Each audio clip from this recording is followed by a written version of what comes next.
Oi. All right. Turn that down a hair. Let's do it. It's time. It is time. All right, roll call. Before we do anything else, roll call. Talk to me. Make sure everything's not ruined. Make sure everything's not pulled up incorrectly.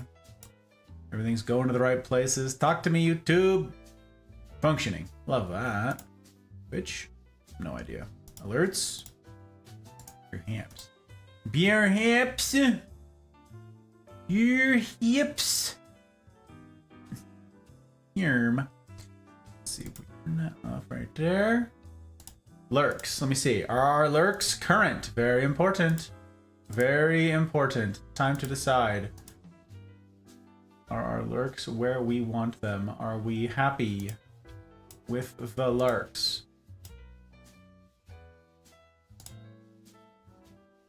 No, we're not happy with the lurks. Because new friends are live. Oh my gosh. No, no, no, no, no. No, no, no, no, no. No, no, no, no, no. Okay. Got our people pulled up. We got our people taken care of. Very important.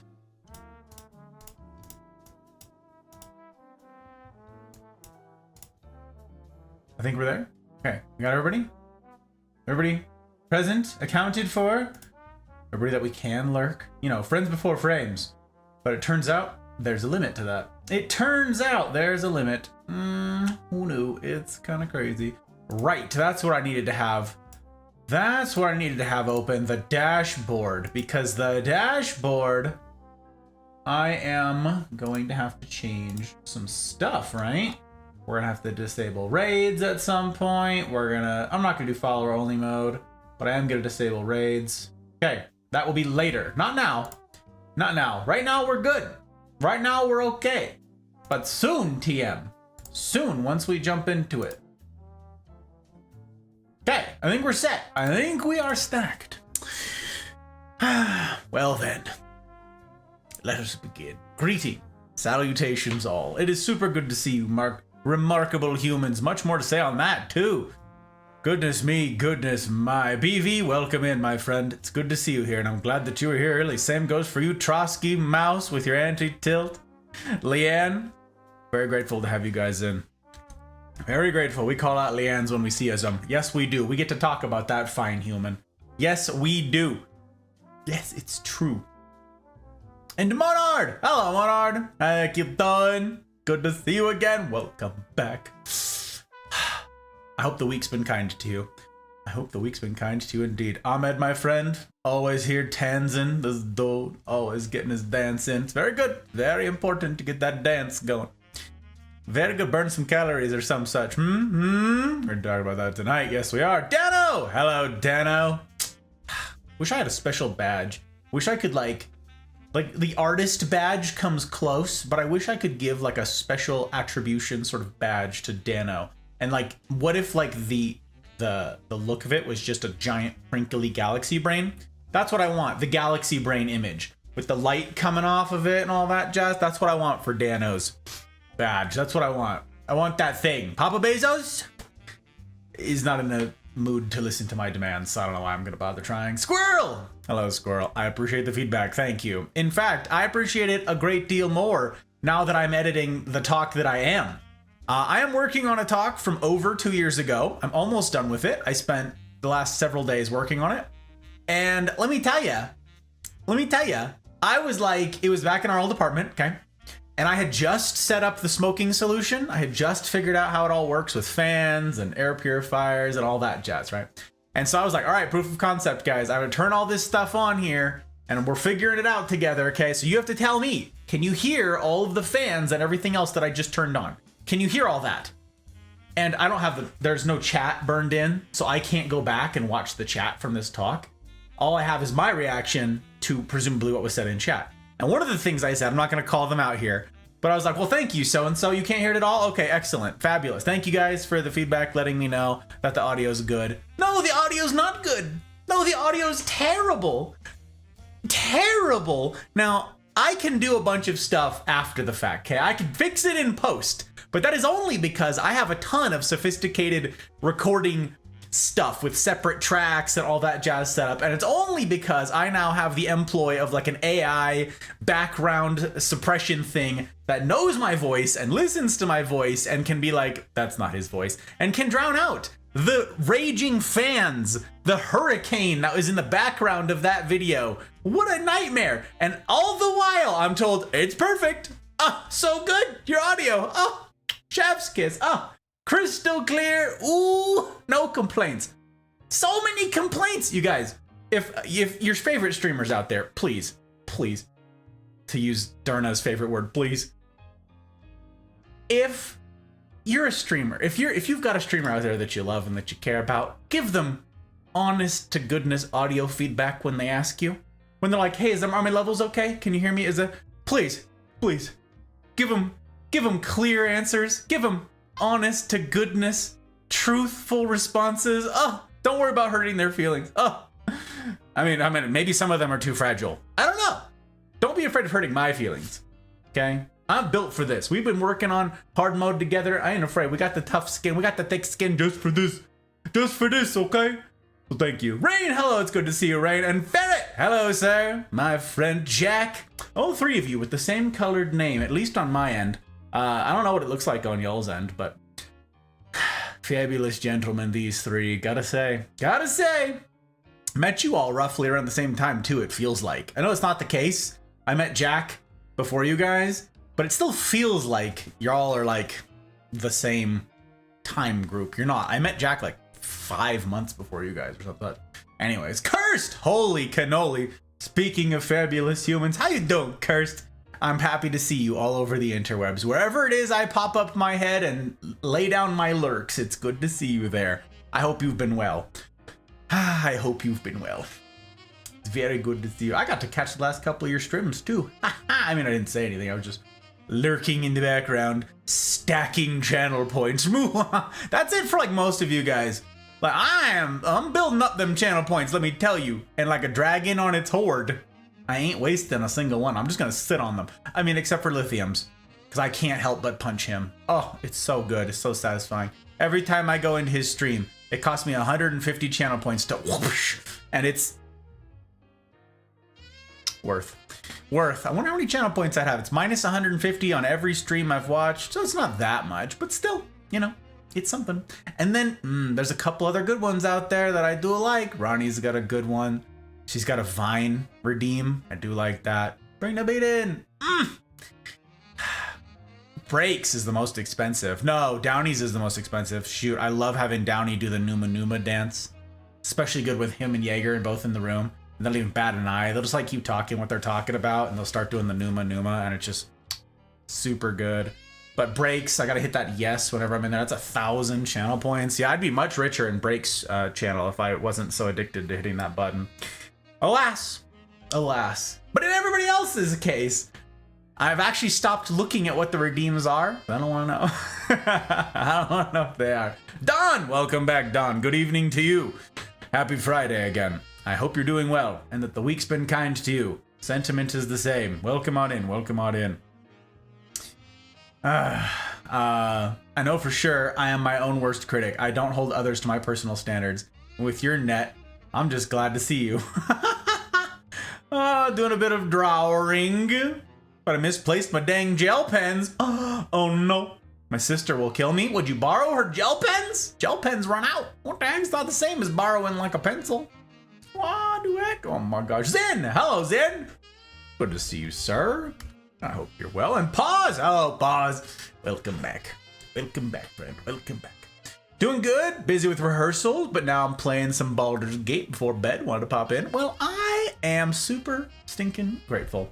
I'm told that Baldur's Gate can be kind of resource intensive, kind of hardware, computer stuff intensive. So the fact that you're willing to part with frames and that you're willing to put friends before those, that's really, that's really something, Cursed. I appreciate that. I appreciate that like crazy. I'm glad that you've been well. I'm glad. I don't know too much about you yet, but you seem like a fine human, so I'm glad the week's been kind to you. That's good. That's good. Busy with rehearsals. Busy. I say this all the time, you guys. Busy is not bad, right? Busy does not equal bad. They are not the same. There's tons of things that I want to be doing, and I am busy all the time. Not because I'm being forced to, but because I want to. Because I'm not in a place of stagnation. Because I'm growing, because I'm learning, because I'm pushing. Being busy, not bad. Not bad. Not at all. Not at all. And pause, super good to see you again. Glad I got to spend some actual time with you last week, though I didn't, we didn't get anywhere past my ranting and raving. Still, a pleasure to finally make your acquaintance. Sort of. Next time, hopefully, I'll be a little less mouthy. I'll shut my freaking gob, and we can actually do a little more chatting about y'all. You know what I'm saying? And for those of you guys who have no idea what the heck I'm talking about, who the heck this dude is, I figure we ought to do an intro here. And the reason for that is, despite what I talked about on Tuesday, is because we can't get much else done here unless I run through an intro in the beginning of this thing. There's a lot to explain, and we better get to it. So I'm going to try and set a record in explaining all the stuff in minimum time. You ready? I'm ready.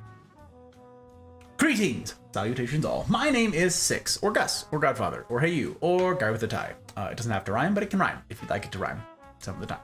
I'm a variety streamer. I therefore get up to a variety of things, but you might have surmised as much. It is right there in the name.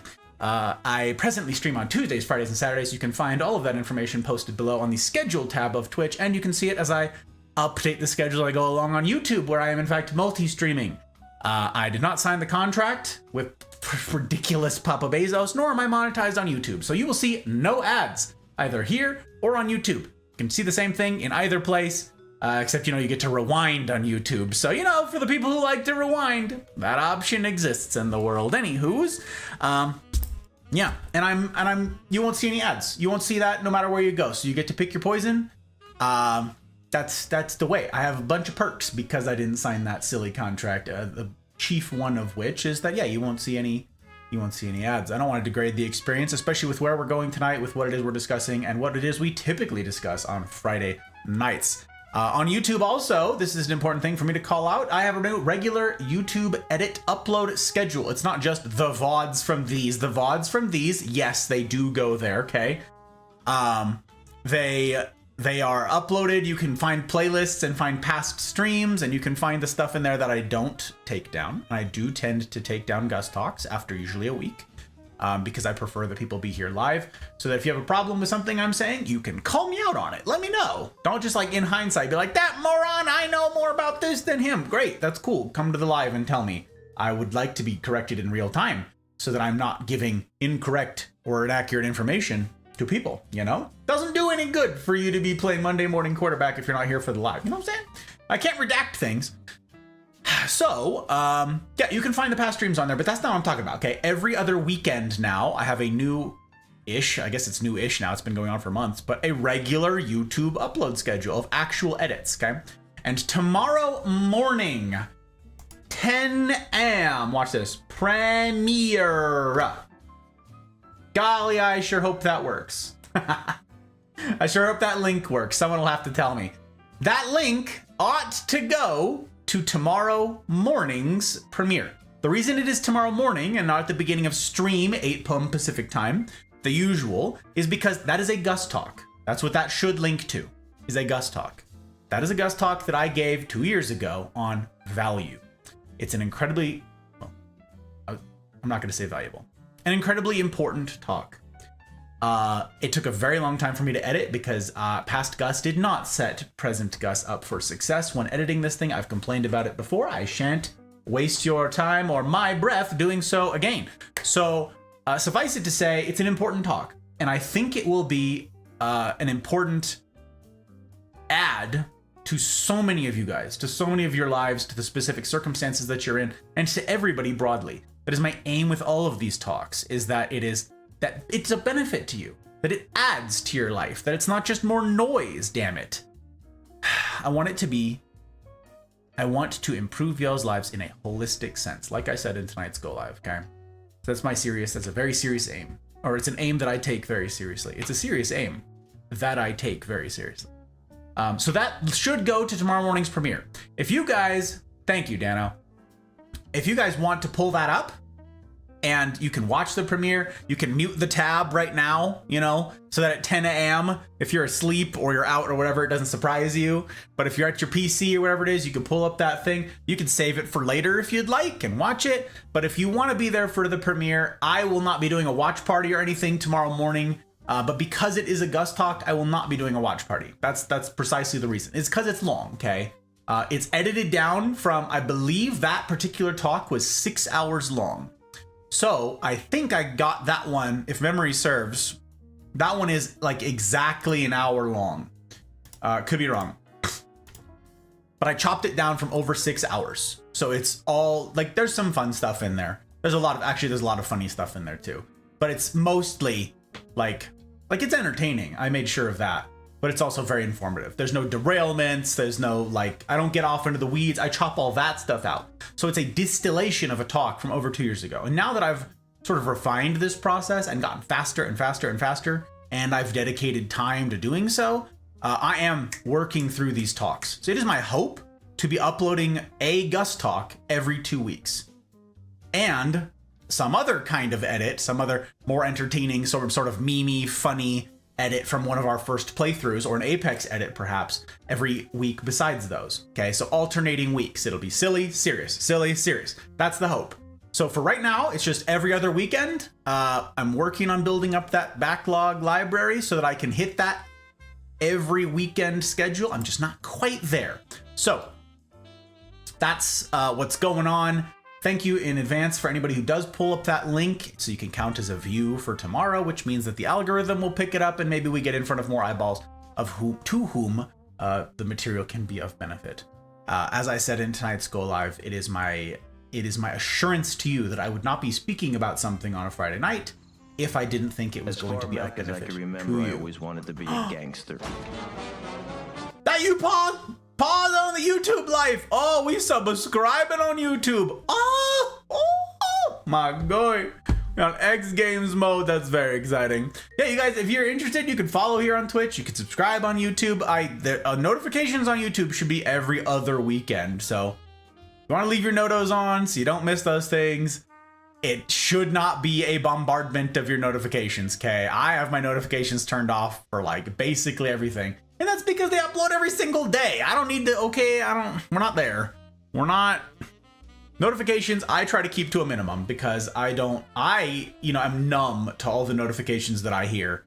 So, minimum. They're down to a minimum. So I understand that. But yes, the best way to keep up to date with all the stuff that goes on here in the Mafia community is to join the Mafia community Discord. What I was talking about with Pause a moment ago is something that's very important to my heart, and it's the heartbeat of this community, as far as I'm concerned, is our weekly get-togethers that happen off stream. I was asked the other day, what the heck is a CNR? What the heck is it? Well, it's the Cosa Nostra Rendezvous. And I hope that you will, thank you, Leanne, I hope that you guys will actually follow these instructions and go read what it is, because this is an insufficient description of what it is, okay?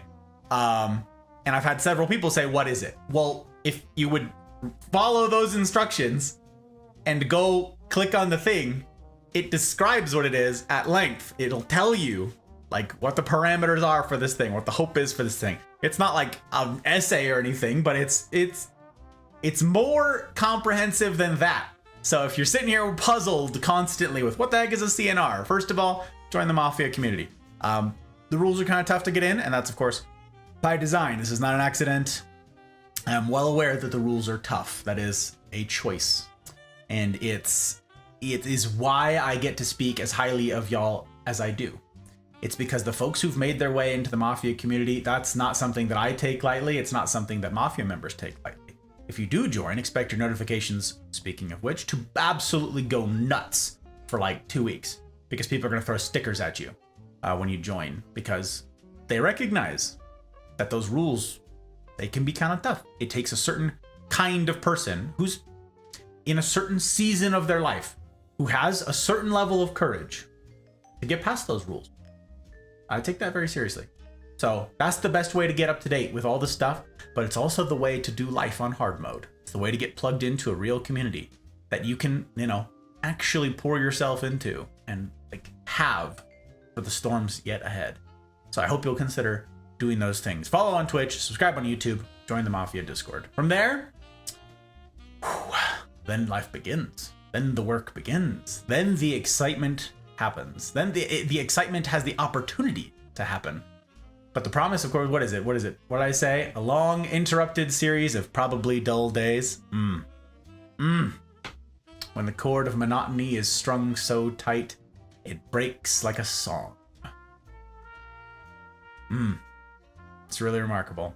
I have some to say about that here tonight, actually, as we close, in part of my closing remarks about community, in actually a clinical sense of how it benefits us in regards to what we're talking about here tonight, which I think is very interesting. Very interesting indeed. Community and weight loss. Yes. Oh, yes. I'm not going to go too far into it. There's a ton that I could, but yes. Okay. So I think that's all the stuff. There's merch. There's the usual links for the usual things are in the usual places, but I'd be remiss if I did not thank my patrons. Just because I'm not monetized on Twitch doesn't mean I'm not monetized. This is a business for me. And my hope is to do this full-time for a long time so that I can continue to serve you guys well and be a value add prospect to your lives. And that simply does not happen without my patrons. I'm grateful as heck to everybody who is here with their bandwidth, who is sharing the name of this community around, who's saying nice things, who's guiding raids, who's got lurks up, all that. That is crazy, and I am so grateful. End of the day, there are bills to pay. Not that I'm paying any bills yet, but that's, you know what I mean? End of the day, it doesn't happen without my patrons, the folks who have voted with their dollars to see that this thing has a shot at continuing. There's no guarantee, but I am floored by the vote of confidence that these fabulous humans have put in me with their patronage. And I'm especially grateful to these, my public patrons. Aki, Binge, BV, Bootless, CJ number 2, Leanne, Ferret, Goose, Joke, Abby, Mama Gus, Karma, Zenith, Ryan, Thump, Skittles, Tech, Trotsky, Pell, Dragon, CJ number 1, and Zen. Thank you. It's pretty darned great. The list grows. The list is getting longer. Yeah, the list does get longer. All right, let me catch up. Let me catch up on you fabulous humans before we talk about what the heck it is we're doing here tonight. Misfire, hello Misfire. It's super good to see you, sir. I did not get to read your message, and I am sorry. I am sorry. I was scrambling. I got to see the hot bride briefly. Today was her first day of clinicals. So she had a very long day. Our first day of clinicals for this semester. So she's in the hospital and I didn't get to see her for very long before I went live. So I was sort of scrambling, so I was a minute late.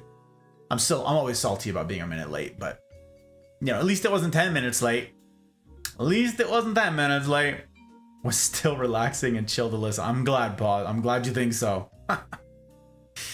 Never apologize for caps, Misfire. We live our lives out loud here. We never apologize for caps. No. I know some communities are like, I am upset with your caps. No, stop that. We live our lives out loud. Okay? I'm loud. Y'all are allowed to be loud. 3 is very heavy technical indeed, my friend, but 'tis worth it. Thank you for the lurk, Curse. I appreciate that like crazy. Friends before frames. It means the world. Suki! It's hi? Oh my god. She says no, hi. Hello! Oh, it's so good to have you in, my friend. I hope you've been well. I hope you're doing okay. All those pictures, dude? Pulling all those weeds, that's a ton of work. It's a ton of work. Every time I'm like, where's Suki in my life? And then I see your garden update photos. I'm like, that's where Suki is. Oh my gosh, absolutely nutty. Ludi! Hello, Ludi. Good to see you. Welcome on in. Welcome. It's very good to have you on. Hars! Hiya, Hars. Aww. Hello. How you doing? It's good to see you. Oh, it's so good to see all these fabulous peoples. What am I going to do with you? After you're taking way too long, peace parting the value talk in between distractions and derailments. Oh yeah, that was a nightmare. Oh yeah. So I really hope you guys watch it. Yes, Leanne is being very kind in talking about the nightmare that was this particular edit. I really hope you guys watch it because I will never, and that is not hyperbole, I will never edit another talk that's that poorly organized again. If I start digging into the content of some talk that old past Gus put together, wow, I'll just redo it. I should have redone that lecture. I should have just been like, here's the material from over 2 years ago. Let's do it right the first time so that future Gus can edit it in a timely manner, because that was madness. And yeah, never again. Never again. So I hope you watch it and that you like and subscribe and share and whatever algorithm things so that it can be worth that time. Oh my God. Tink, hello, Tink. Hopefully be listening. Stuff to do as well. I got you, sir. I got you. Busy man, busy man. Thank you for the lurk, mouse. Heart you. Sounds like becoming a made man. Kinda. Just ask Bugan how it was when he got into the mafia. Ask him about his jumping. I mean, his initiation. Thanks for dropping links, Leanne. I appreciate you. There's something funny I made about specifically for your Discord. Oh, my banner on your server. Pretty good and funny. Oh, that is exciting. I want to see that. Way too easy to be 10 minutes late. Yeah, unfortunately. CJ number 2. Thank you for the lurk. I appreciate you, my friend. I appreciate you, sir. Good to have you in. We have a command for that fabulous human too, because he's one of them that I got to talk about a bit ago. One of the fabulous humans who makes this possible. Buried in weeds and flowers. Yeah, there's a lot going on over there, Zuki. There's a lot indeed. CJ number 4. Thank you for the lurk. I appreciate it. Now we're just missing number 1 and number 5 and number 3. That's what we're missing. Number 1 and 5 and 3. Where is the coconut? Where are you, coconut? And CJ number 1, I know where he is. He is scrambling with the last few weeks of freedom before his child is born. Prayers and well wishings towards CJ number 1, you guys, aka YD Average Nerd. That dude is, ooh, they're expecting in like 2 weeks at this point. I think it's 2 weeks. So pour one out. Pour one out for that man's. Yeah, that's all the stuff. That's all the things. All right, we're gonna get into this thing. So for those of you who are perhaps new around these parts and you're like, what the heck are we doing here? What is this? What is going on over here? Taco to me about what's going on over here. Friday nights we have this thing called Gus Talks, okay? Because I believe that, as I said earlier, my reason for being here, my purpose for being here is to be a value add. Technical term for what it is that, like, where it is I fit into your life. Am I a net gain? Am I a net positive when I enter your life? Or am I a net draw? Do I drag on your life? Do I detract? Okay. I want to be a value add to your life. Now that sounds easy to say, but in practice, that is a very difficult thing, because I am not trying to simply add to the volume of things that you have to care about. I am trying in a holistic sense to improve your lives. In holistic means totally, in every sense, okay? And I believe that starts with real relationships. There are so many benefits that come from this, some of which, again, we'll be talking about here tonight, though the subject doesn't sound like it lends itself to such. We're going to be talking some about that. But I believe that real relationships, they span from silly to serious, okay? There's a spectrum, and it ought to include all of that stuff. Now, is that to say you shouldn't have any shallow relationships that are just fun, just good vibes only? Not at all. Be a part of those communities too. Have your hype, have your fun, do all that. But also, there shouldn't be a community that's like just drudgery all of the time and just misery and just serious all the time. I believe we need all of that, okay? And I believe that those shouldn't necessarily be distinct communities. I go to these guys for fun and I go to these guys for sad boy moments, okay? Sad girl days. Like, I think we need to have overlap. I think we need to be real with one another. And that's what the Mafia community aims to be, is real with one another. Friday nights are the serious, typically, the serious end of the silly to serious spectrum. Friday nights, we take a step back from gaming, which I get up to on Tuesday nights and Saturday nights. The next stream is tomorrow night. I'm continuing Outer Wilds, hopefully finishing Outer Wilds tomorrow night. I feel like I'm awfully close. And I wanted to play Minecraft, but then I'm like, I'm so close to finishing Outer Wilds, and it's all still sort of fresh in my brain. I feel like I've got to finish it, because otherwise I never will. You know what I'm saying? Minecraft ain't going nowhere. Minecraft's been around for a bajillion years, and there's nothing to be spoiled. Meanwhile, Outer Wilds, every moment that passes, there's a possibility of being spoiled for me. So I'm really trying to finish. That's tomorrow night. Silly and serious. Silliness on the other days. Friday nights are typically reserved for some of the more of the serious type stuff, okay? Oh, there's a Thumper here. Hi, Thump. Hello, Thump. We get to call out Thump when we see her. Yes, we do. As all things should be. Indeed. Please finish it last year. Oh, please finish it last year. Please finish it last year.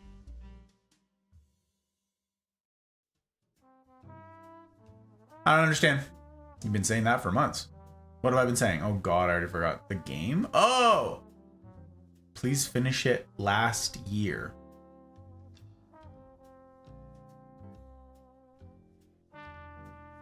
Nope, still don't get it. This year?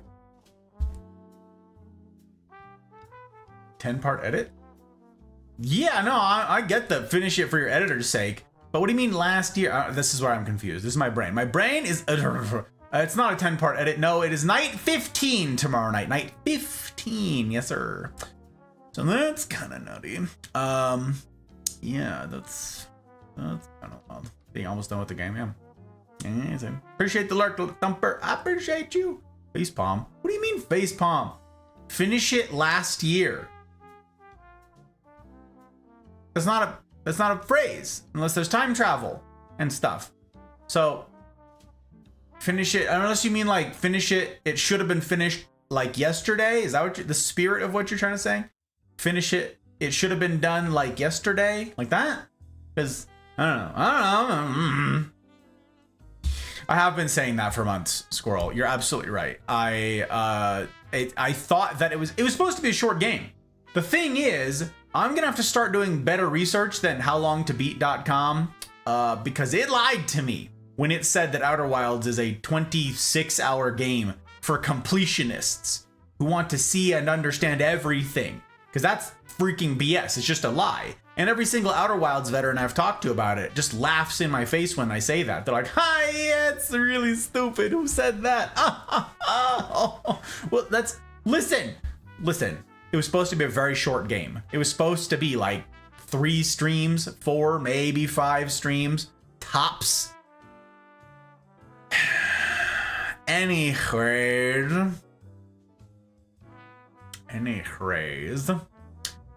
Yeah, Friday nights, you guys, I step back from the video games and we lecture about life, typically. Next weekend, I believe it's next weekend, I have military stuffs, yes, that are going to screw with my schedule as they are wont to do. So next Friday will be a short stream. So will the Saturday that's after it. They'll both be short streams as I need to have very early bedtimes. And it means that next Friday is going to be a just chatting session where we just hang out, catch up with you guys. Any of you guys who maybe can't make it to the CNR, you just want to chit chat maybe about stuff we learned here tonight and last Friday, or whatever else you've got on your mind. Next Friday will be a good opportunity to just sit down and hash it out and chat about whatever. Tonight, though, is a formal lecture. If ever you see the category, what is it? I always forget this. Talk shows and podcasts. That's what you're in for.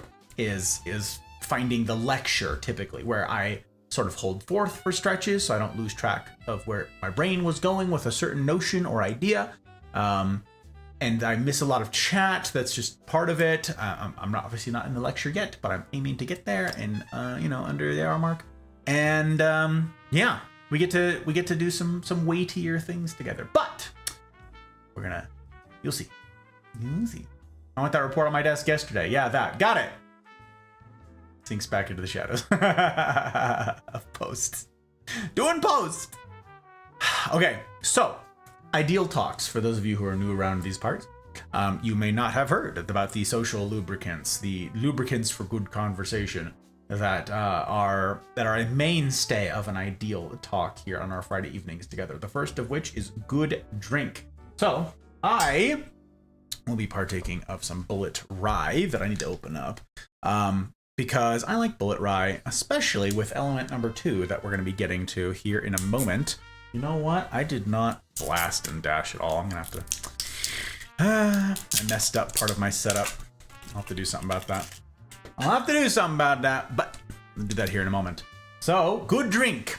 Doesn't need to be alcoholic, but by all means here in chat, let me know what it is you are partaking of. If there is anything that you've got in your repertoire that you are drinking for element number 1, be it water, tea, coffee, wine. It could also be whiskey. It could be, you know, do you. You can just let me know. I'm gonna see. Grab this. Whoop. There we are. Nice glass. Yeah, Bullet Rye. Big fan. It's a staple around these parts, which is why I will often have a spare bottle, evidenced by this one. Okay. Let's see about that. Let's see about that. That's probably okay. Right? It's a good start. It's a good start. Okay. That's element number 1. Bullet Rye. We'll get to the rest of them here in a moment. First, let me raise a glass to you fabulous humans. It's very good to have you.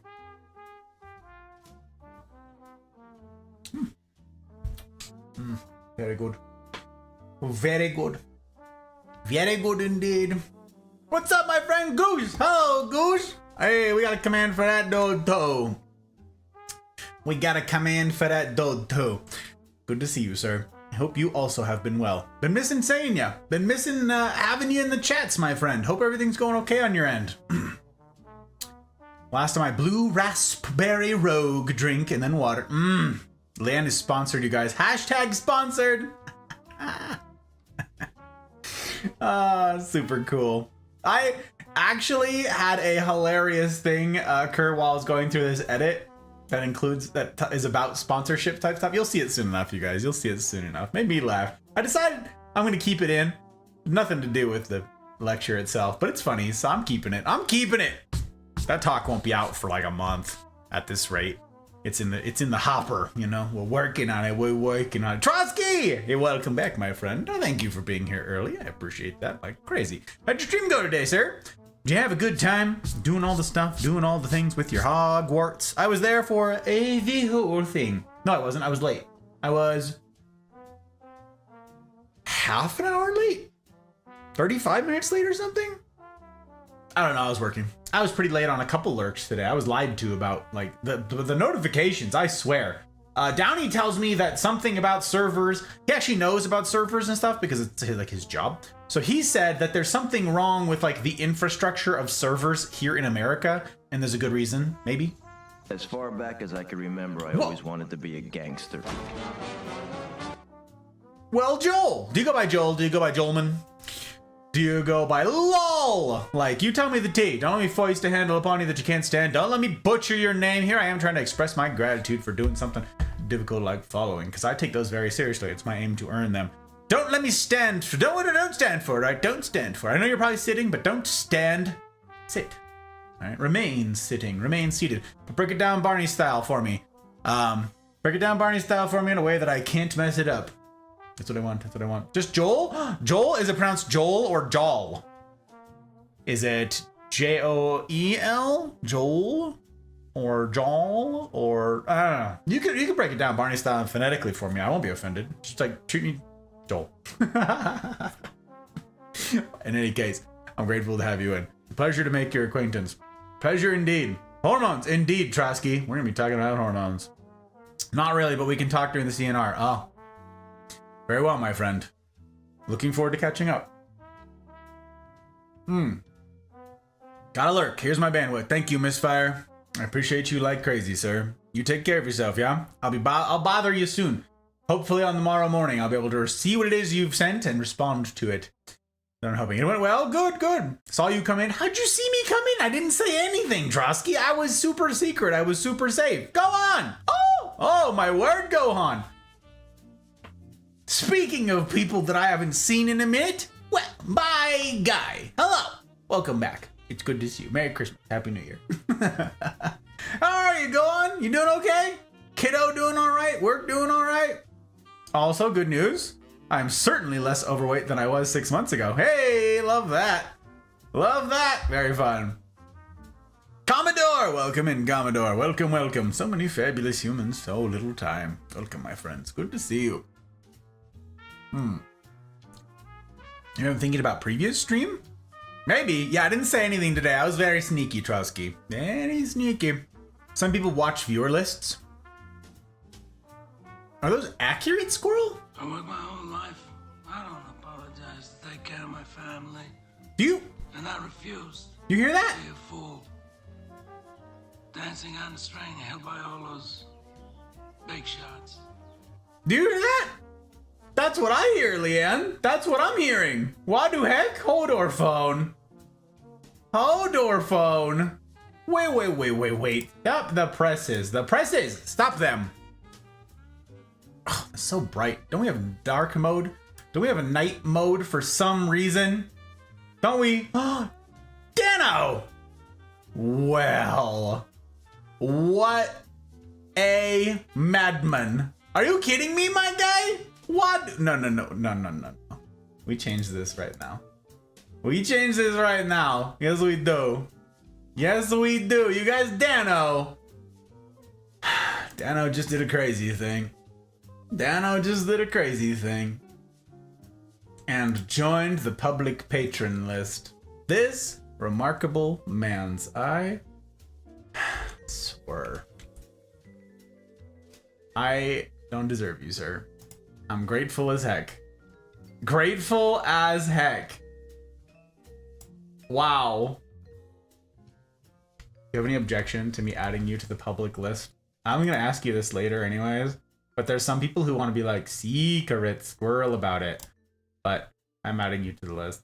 Hashtag one of us. That is absolutely hyper exciting. We're gonna change this thing right now. Yes, we are.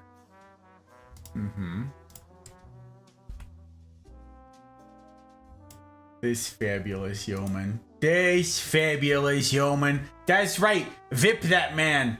We VIP that man. We do it. My friend, I'm grateful. One of us. That's right. Freaking Dano.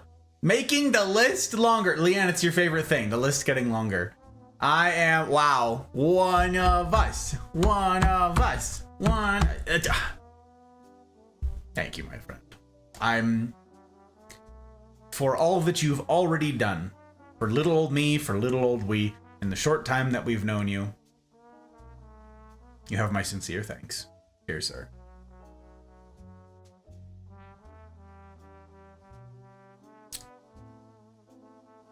That's a big to-do. Doesn't happen without your guys' support. It simply does not. You guys, I don't do shout-outs very often. You know, I only do shout-outs if someone raids, because I want to show appropriate gratitude for when someone comes on in. But if you guys would, Dano's a content creator. Dano does his own streaming and stuff as well. It's a lot of stuff that, so far what I've seen him do is stuff that is totally appropriate to an analytical mind such as his, a number crunchy optimization system, finely tuned, finely well-oiled machine, like his mind is. This dude, he plays a lot of those sorts of games. So if you guys would do a vibe check on Dear Dan, I'd be grateful. No obligation to follow. Please don't feel that that's, I'm not asking that anybody do that. Just do your own vibe checks. Dano is a swell sort. A swell sort indeed. And I am indebted to the derp community for the privilege of then meeting Dano on the other end of it. It's really something. No, thank you, sir. Thank you. Goodness gracious. Okay, go on. Non-stop work. Kiddos are doing so great. We realized recently it's been over a year since my daughter's last seizure. Really? Congratulations. What fixed it? Diet? This isn't a good time to answer. You gotta come to the CNR, my dude. There's no time. You can't sit here and explain every little thing. You gotta pop into the CNR. Tell us the tea, my friend. Tell us the tea, all right? I'm the heaviest I've ever been in my life. Incidentally, I'm not far from that, Commodore. I'm not far from that. But I am not worried about reaching that line anymore because I know all of the stuff that I'm going to be discussing with you guys here tonight. I'm glad to have you in. Glad to have a lot of you guys in who are dealing with all of the weight stuff, all of the health stuff, all the stuff to do with body image and everything to come. We're going to be getting to that here shortly. Barely heard indeed, Trotsky. That's because that is broken. That is something that I need a coder for. Wow, that's so funny. I forgot to even like mention that to you, Dano. Yeah, there is no such thing as an alert for Patreon notifications for new patrons coming in. There is no alert. I found a hodgepodged together one that's like spaghetti code that sort of works. And you saw it just then, sort of working. There's a sound alert, and then this box randomly, arbitrarily pops up, and it says something and then vanishes, and that's it. That's all there is. And that is as good as it gets, because I don't understand HTML or whatever it is. I don't understand your big brain stuff. It's magic, as I've said many times. Okay? So, yeah, I don't get it. I don't get it. Makes me crazy. It makes me crazy. Great.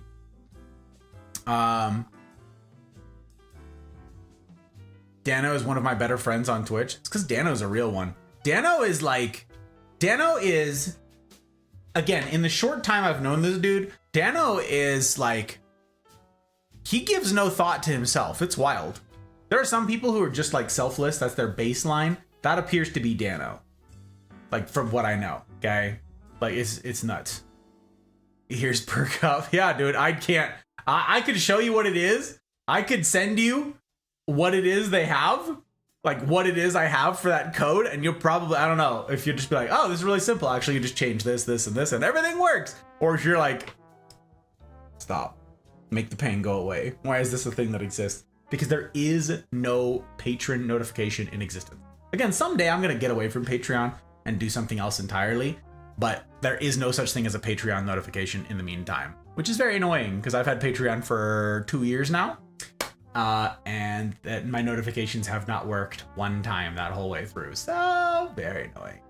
Very annoying. There is an endpoint though. What do you mean? Dano and Downey could probably hook that up. That's because they're big giant galaxy brains, Goose. It's so intimidating. It's wild. His own code monkey. If that's the case, we could definitely make a thing that does a thing. Oh my word. At least there should be an endpoint in Patreon API. No, there's something. Clearly a notification popped off. It just doesn't do any of the things that I want it to do. And I don't have a front end that allows me to manipulate it in a way that my smooth aerodynamic brain can manage. You know what I'm saying? Okay, so friends, we've got element number one. This is Joker. Every single time I take forever to get through an intro, I feel Joker just like chuckling to himself out in the ether. I know he's working tonight, but he is just like chuckling to himself about how long it takes for me to get through an intro. This is an ongoing thing. It just always has been, always, I suspect, I fear, always will be. But okay, element number two is good smoke. And that means I will be partaking of good cigar here tonight. Hello, open sesame.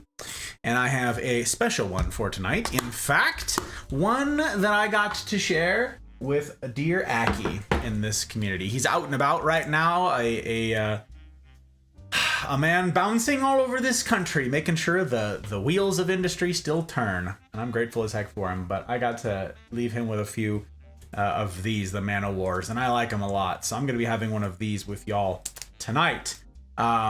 He never tells me where he's at. Oh, I know where he is. One day a stream will be all intro. One day, Jack. Y'all can dream. He is...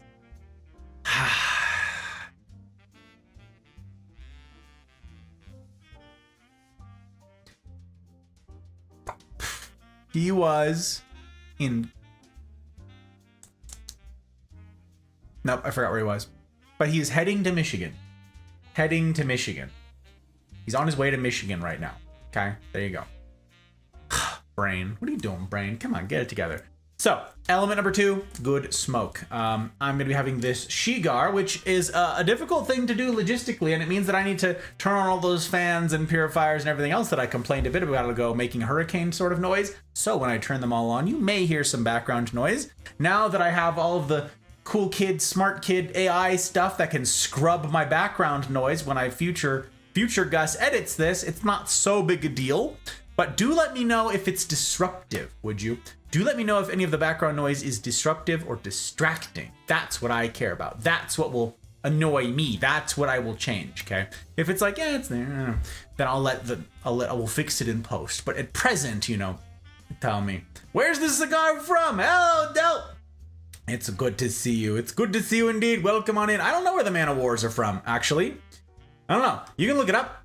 Man of War Virtue. Hang on, let me do the camera thing. Let's do it. Let's do the zoomy zooms. Yeah, shall we? Focus. Virtue. Man of War. There it is. That should be a quick Google search to let you know the country of origin.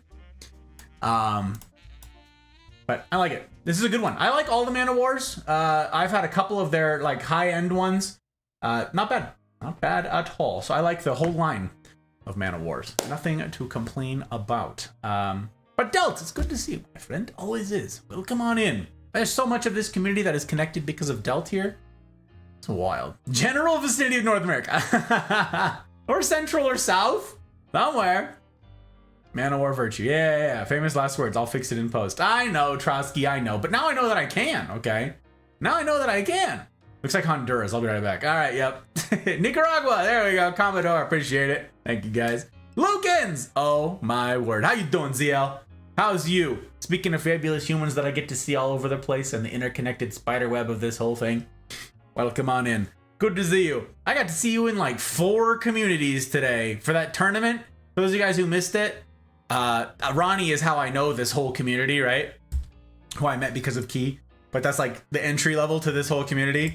Derna and Liz and like a ton of they all did like a ladies only tournament of party animals this morning, and it was a riot. That game, I cackle, okay?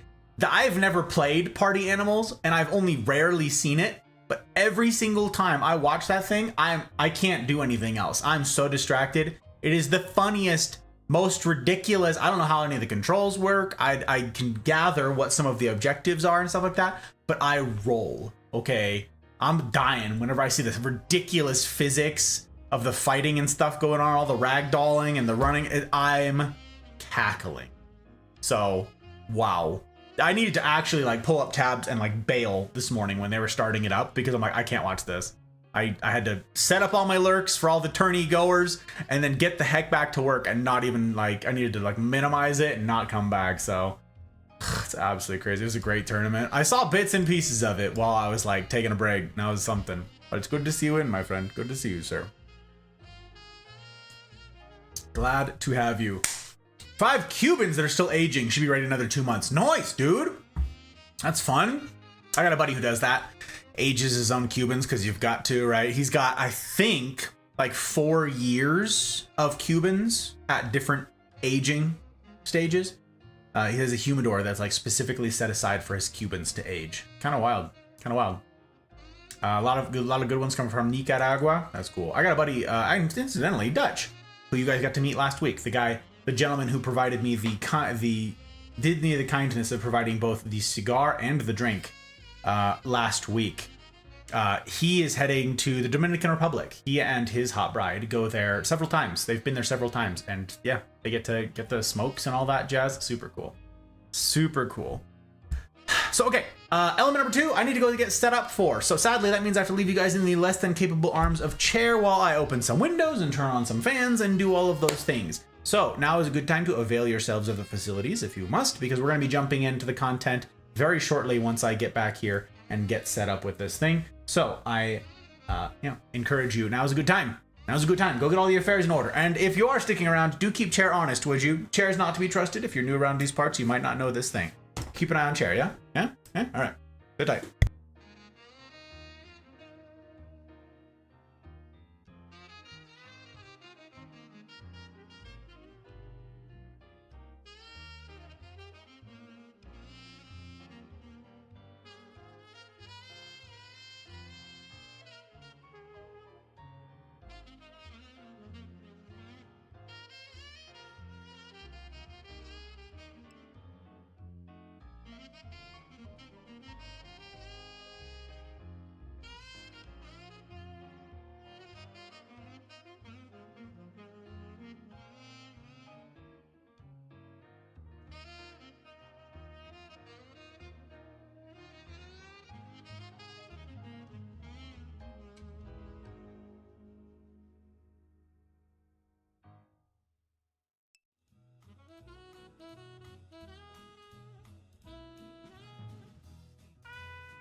All right. I think we're all set. I think that's everything.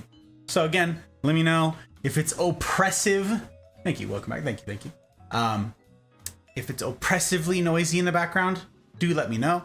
I have no control over the wind, but you know, if it gets so loud that it's blowing out the microphone, that's not something that I can really fix super easily in post, so I will close some windows if I have to.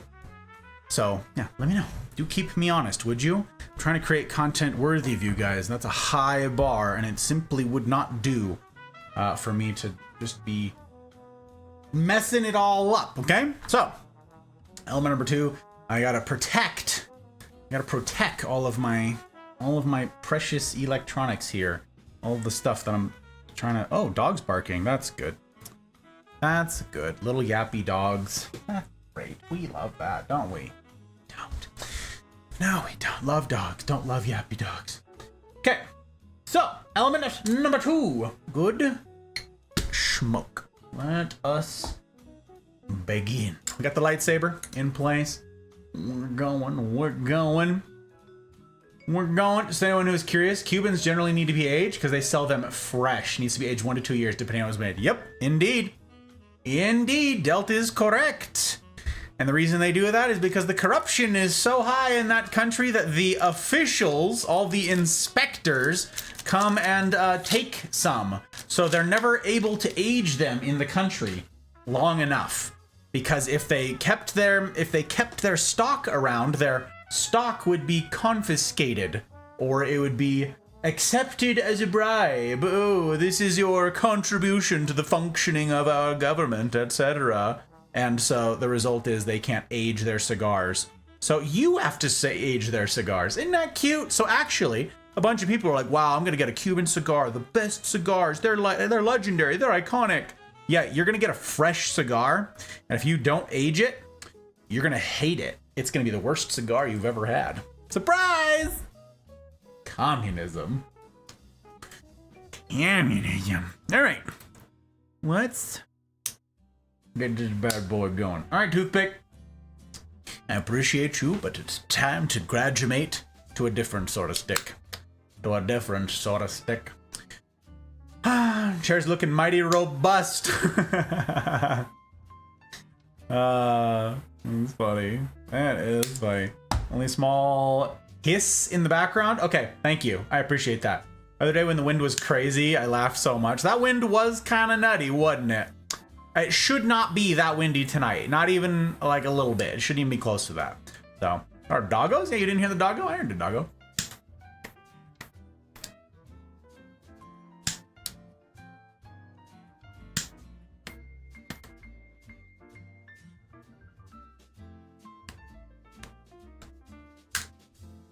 Huh. Use you. All right. Well, dear friends, that brings us to element number 3. And we're at the hour mark. It's wild. Most crucial of elements. We've got good drink, good smoke, and finally with you here, dear friends, we have element number 3, good company. Good company. Doesn't happen without you. Each week I come empty-handed and I am lost without you. Lost without you providing the most critical of elements. Good company. I'm grateful.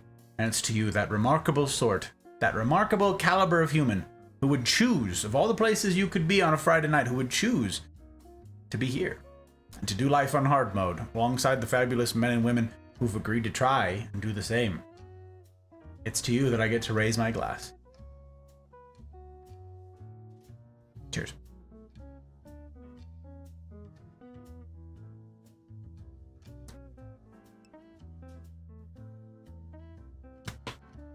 All right. Game on, gamers. Tonight, the topic, well, it's health. It's also weight loss. It's also hormones. It's also fasting. We have a lot to get to for talk number 115. Kind of wild. And also funny because it's the 15th talk that I'm editing right now. I'm not doing them necessarily in order. I just found it funny that I was editing talk number 15 all day yesterday. And I was like, huh. So here we are. Here we are. Yeah, they're not in order. So don't be like, he's 100 behind. Not really. He's only like 60 behind. It's fine. It's fine. He's getting faster. He's getting better. He's getting stronger. That's pretty even, but, you know, doesn't hurt to even it out all the thing. I might have to change out my humidification pack in there. This is kind of dry. This is kind of dry. Could be better. Could be better. Best company. You provide great company. Thank you, Gus. Thank you, Gus. Thank you, Trotsky. Okay. Tonight, yeah, we're talking about health. We're talking about weight loss. We're talking about diets. We're talking about all sorts of stuff. And this is a continuation of last week's material. Last week, for those of you guys who, for whatever reason, couldn't make it, or you have not watched the VOD since, which I have left up for anybody who's interested, we talked about fasting. And in particular, what I did was I talked about how one could approach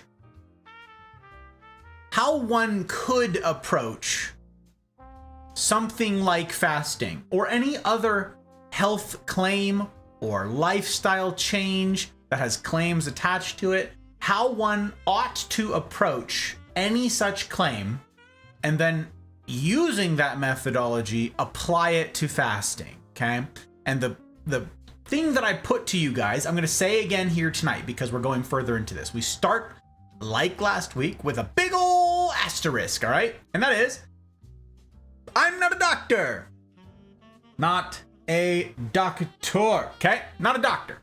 I studied criminal law. I studied criminology, and then I studied biomedical engineering and like a bunch of stuff, but I'm not a doctor, okay? Like I've done a bunch of stuff and a bunch of things, but I'm not a medical doctor. And so we begin with all of this with the caveat, okay? Not a doctor. If you're gonna dive into any serious life changes, medical, whatever things, please consult a doctor who not only knows you, that's prerequisite number one, a doctor who can at least weigh in on you specifically, okay? And number two, knows the first thing of what they're talking about. And I'm going to be discussing that a little further as we get into here, the material tonight.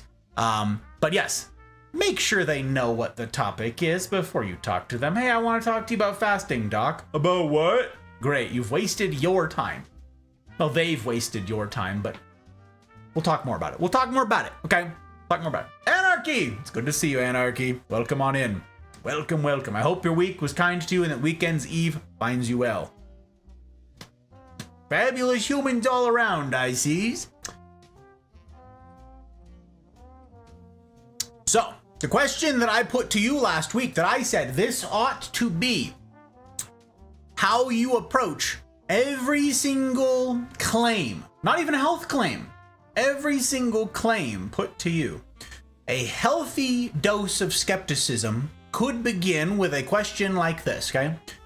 Someone comes to you and says, hey, did you know, fill in the blank.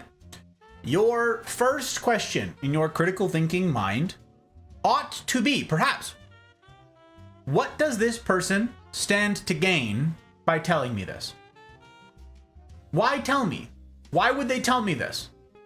Now, it could be as simple as you're stuck in an elevator with somebody and you're remarking upon the weather, and that's to pass the time. That's why they're doing it. That they're breaking the tension, they're being friendly, they're putting, you know, they're humaning. Like that's all a good explanation. But why, when someone comes to you with a health claim or a dietary advice, nutritional advice, okay? Ask yourself, why is this person telling me this? And what do they stand to gain by telling me this? That was the premise on which I approached fasting, the subject of last week's talk, okay? And the subject of much of tonight's talk. Who stands to gain? And the conclusion, after much ado about it, right, was nobody. There is no fasting industry, okay? They can't sell you a meal bar or a meal replacement shake, okay? They can't do any of that because there's no food. Nobody stands to gain here, which is why that is like the first step in me going, maybe I ought to take this science really seriously because there's no ulterior motive even possible. And we joked last week, it's actually big water. It's Aquafina. Aquafina's behind the whole thing. It's water fasting and they're the water people. Right. It's your municipal tap. It's your municipal water people. That's who it is. It's the water authority where you live. Oh, it's a conspiracy. Yes. Set that aside. In every other diet, all the other named diets that we talked about last week, all the proper noun ones, what do they get out of you? Money. And that makes me, how about you, super dubious, super skeptical about anything that they could be hawking, anything that they're peddling, any advice that they're pushing. I start with, who stands to gain? Well, they do by selling you something. I stand to gain not at all here by telling you any of the things I'm about to tell you, by sharing with you any of the research, any of the findings, any of the numbers, the statistics, or the encouragement. I stand to gain nothing except a happier, healthier community. I told you I want to serve you, and I want to do so well. I want to be a value add prospect to your life in a holistic sense. This is part of that. I stand to benefit not at all from this. This isn't some pyramid scheme. There's no money attached to any of this. I would not be wasting one of my precious Friday night Gus Talk time slots with you if I did not think that this information was going to be valuable to you. And I'm grateful for the positive feedback that I received last week. Several of you reached out and said, hey, that was really interesting. Either here in chat, or you said so after the fact and said, this was really interesting. I'm keen to learn more. This is why I'm doing a second night of this. I expected it to be a one-off. Tonight will be the end of it, okay? This is not an ongoing thing. I'm not a health consultant or a nutritionist. I'm just somebody who's done a ton of research. I'm just someone who's done a ton of reading. So many podcasts, so many books on all of this stuff. So you don't have to, okay? Y'all are busy. Y'all got a lot going on. And it is my aim to pass along any wisdom or important knowledge that I have so that it might be of benefit to you. All right?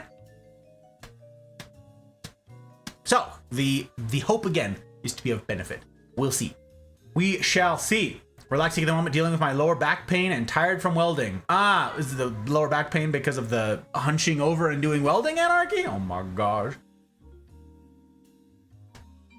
Well, I'm glad to see you, Anarchy. I'm glad to have you in. Yes, I am. They could be told something they thought was revolutionary and wants to spread it. Right. Atkins sold meal plans. Yep. Binge, welcome in. It's naive. I mean, Evian. Yeah. That's right.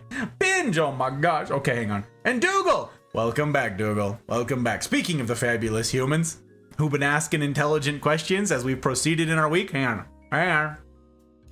We got our winner. Aha. We got him. Very important. I don't have easy access to a keyboard on Friday nights, but you know what? We gots to try. Sometimes I just can't. But tonight, we made a way. Binge, it's good to see you, my friend. Welcome. And Dougal and Delta Fabulous. You ever do a crown cut? A crown cut? What's a crown cut? I know like the V cut. I know like the slit cut. What's a crown cut? Is it like a star pattern? Is that what you're talking about? I like the punch. Punch means a smaller, tighter draw. Means the smoke lasts a little bit longer. That's what I'm going for. Especially if I'm here with you guys for a 3-4 hour session. I like the smoke to last. So I usually go for the punch. But good to see you as always, guys. Pleasure's mine, my friend. Won't stay long though. I'm headed to bed. Now I'm tired. Going to get some sleep. Anarchy, I hope the sleep treats you right. And I hope it helps you back. Really cool welding, huh? God, I wish I knew how to weld. Closest I ever came was like oxyacetylene torch and like plasma cutters and stuff like that in shop class, but not welding. Not welding. And soldering. I did soldering. It's like baby welding. It's cool. It's a cool trade. Mixed that drink wrong the first time. Way too heavy than the apple cider vinegar.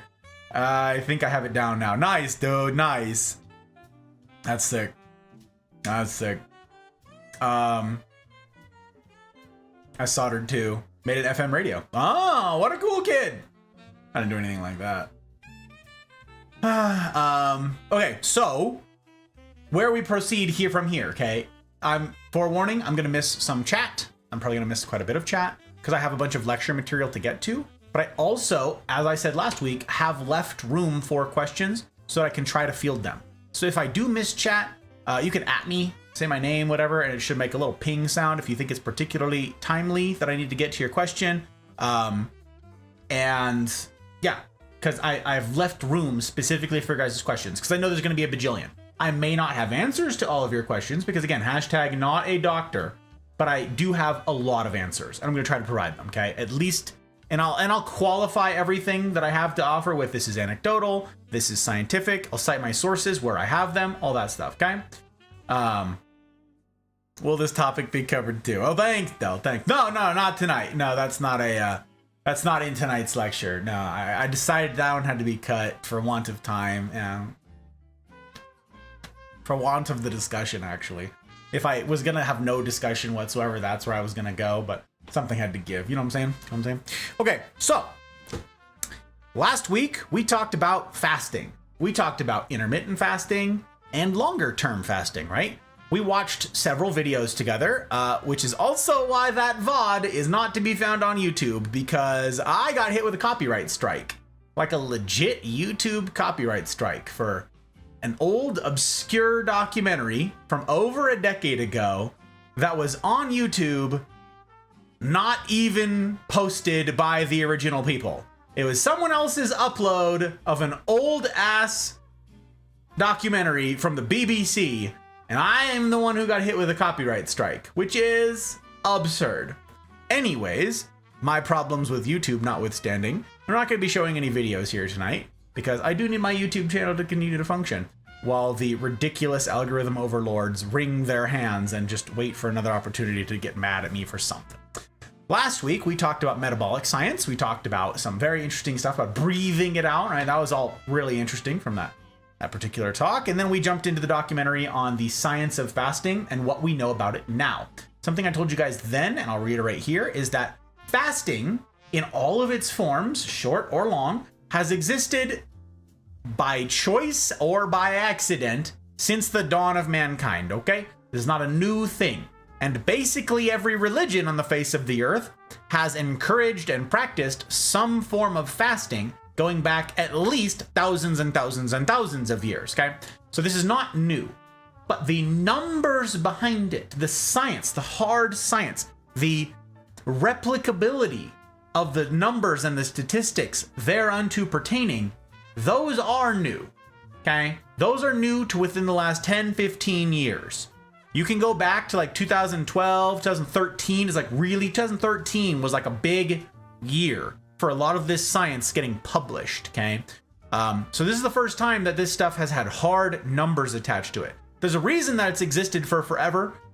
And whenever somebody says, and it's only happened a couple times, when someone says, oh, fasting is a fad, well, it's been around for at least 6,000 years, so it's a long-lasting fad if it is one. Anyways, I'm going to be talking about some of the science that has been published. I'm going to be talking about some of the very specific practical application bits of this as well. I'm going to be talking more about some of the psychology to come and some of the some of the empirical data about the world and about the country and so forth. A lot about genetics and hormones in particular. That's where we're going tonight. So it's going to be kind of a shotgun blast of information. This is not meant to be a step-by-step tutorial on understanding anything and everything about this stuff. It's going to be kind of a shotgun approach of a bunch of information that you can then filter through your sense of, well, again, who stands to benefit, right, from this information or from me adopting this information, apply common sense, and then apply it to your own personal circumstance. Can't stress that enough. If you are a pregnant mother, for instance, fasting in basically all of its forms, probably not for you. I don't know everything about the science of pregnant women, but talk to a doctor before you do any of that. If you have serious health problems and stuff, maybe talk to a doctor. Again, talk to a doctor who knows about fasting. Can't say that enough times. We've had at least one member of the community already go and talk to a doctor, and the doctor's like, what? Fasting? Like, instead of slowing? Yes, Doc, that's what I meant. I'm going to be talking a bit about that tonight as well. Will there be a quiz? No quiz. No quiz. I'll just foot stomp the stuff. You just, keep it to yourself. Standard YouTube. No kidding, Dougal. No kidding. Copyright law is broken. Ain't that the truth? Don, I think anyone who randomly tries to sell or push an idea, like diet plans in this case, are out to gain financially or even personally in the way of self-reassurance. Ooh! You know what? Because you said that, Don, that's exactly where I'm going to go first. My belief being the fact that they don't know you, have no idea of your health and diet ideologies up to that point, I'd always be suspicious of a random promotion that isn't personally sought after. Yes. Okay. So actually, I'm glad you said that, Don. First of all, well articulated, well put. I say this all the time. You will have not heard this yet, unless I said it last week. I tend to say it a lot on Fridays because it's like especially applicable here on Fridays. But the folks in the mafia, the folks who find their way here, and then the folks who stick around, are like typically of a class, a cut above, like the normal smooth brains, like me. Like y'all are. Your guys' input. I'm continually like, I love not being the smartest person in the room. I never want to be the smartest person in the room. I got something to learn from each of you, so thank you. Doctor, better than one I talked to. Well, I wasn't gonna out you, Dougal, but yeah. Mine said people go without food for a day all the time. Didn't mention any specific medical history at all. Guy was useless. Yep. Okay. So to those points right there, here's the thing.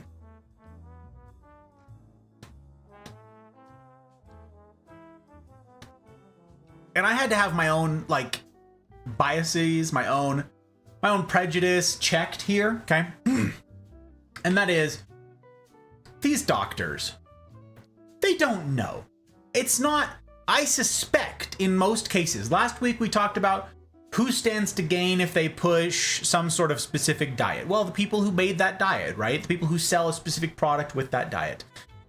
Who stands to gain if they push some sort of meal plan something? Well, the food industry, right? This massive thing with incredible reach and incredible power. They all stand to gain by you buying certain things, right? Okay.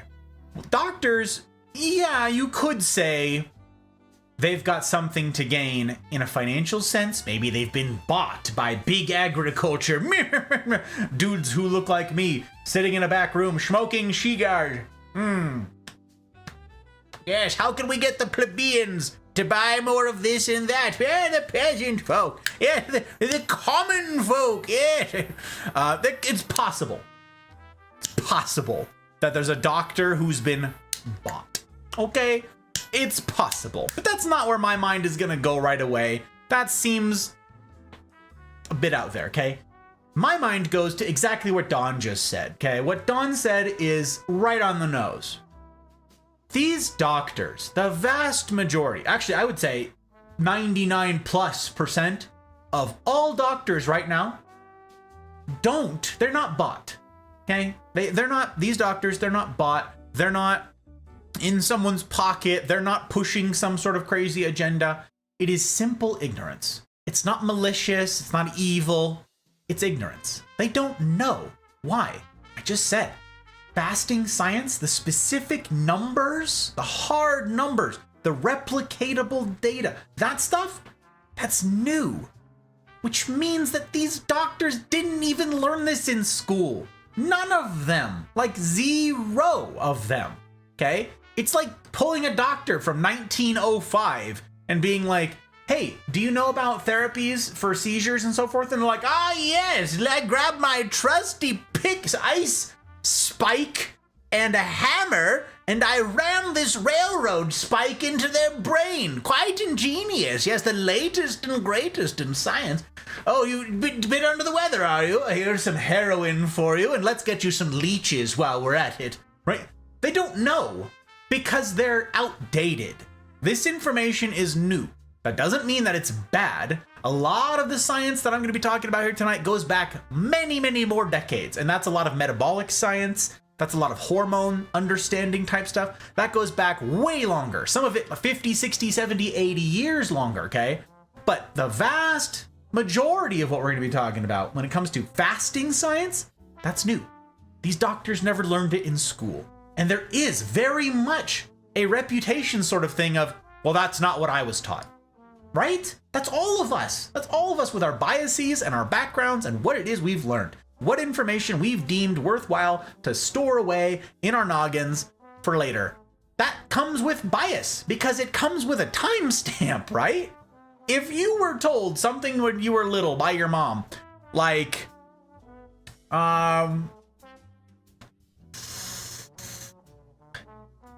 if you hang upside down long enough, your head will explode or something like that, right? Like, that's got a timestamp attached. I was 5 when I heard it and I was hanging upside down from the monkey bars, and that was in whatever insert year here, right? Like, all of our information is timestamped. These research articles and the things, I will be citing specific researchers and specific research articles as we proceed here tonight.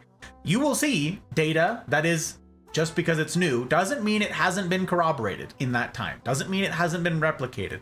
Doesn't mean that it's not have a robust body of work surrounding it, okay? So, our biases are older, better. It's been around the longest. That means something. Great. The diet, the food pyramid given out by the US government in the late 70s, that's older. Is it better? Freaking no. It's trash. And we're going to be talking about some of that tonight as well. So, with all that said, your doctors probably just don't know this stuff. There is no let's learn about fasting science, okay? It has not yet reached critical mass where it's going to be in the mainstream and it's going to be, and yes, it's possible that even if it did, even if your doctors did learn about it, it is possible, this one's much more believable, okay? It's much more believable that there is big industry stake in this not being a thing for a lot of reasons that we're going to be getting to here tonight. So again, filter stuff through who stands to gain in your own lens, common sense, what you understand about the world, ask intelligent questions. I am not trying to put you on, okay? I'm not trying to lead you on. I'm not trying to fib to you. I'm trying to be of benefit to you. So if one of you has like a resource or citation or something that contradicts something I say, corroborates something I say, by all means, drop it in the Discord. Drop it in Confabulating, okay? Confabulating is our gen chat catch-all for all sorts of manner of things. I'm not gonna add a separate chat for like health type stuff. Maybe someday, not today. I don't like how many channels there are already. To me, it already seems kind of busy. I already want to like tone things down. I don't know. I'm figuring it out, okay? But I don't know.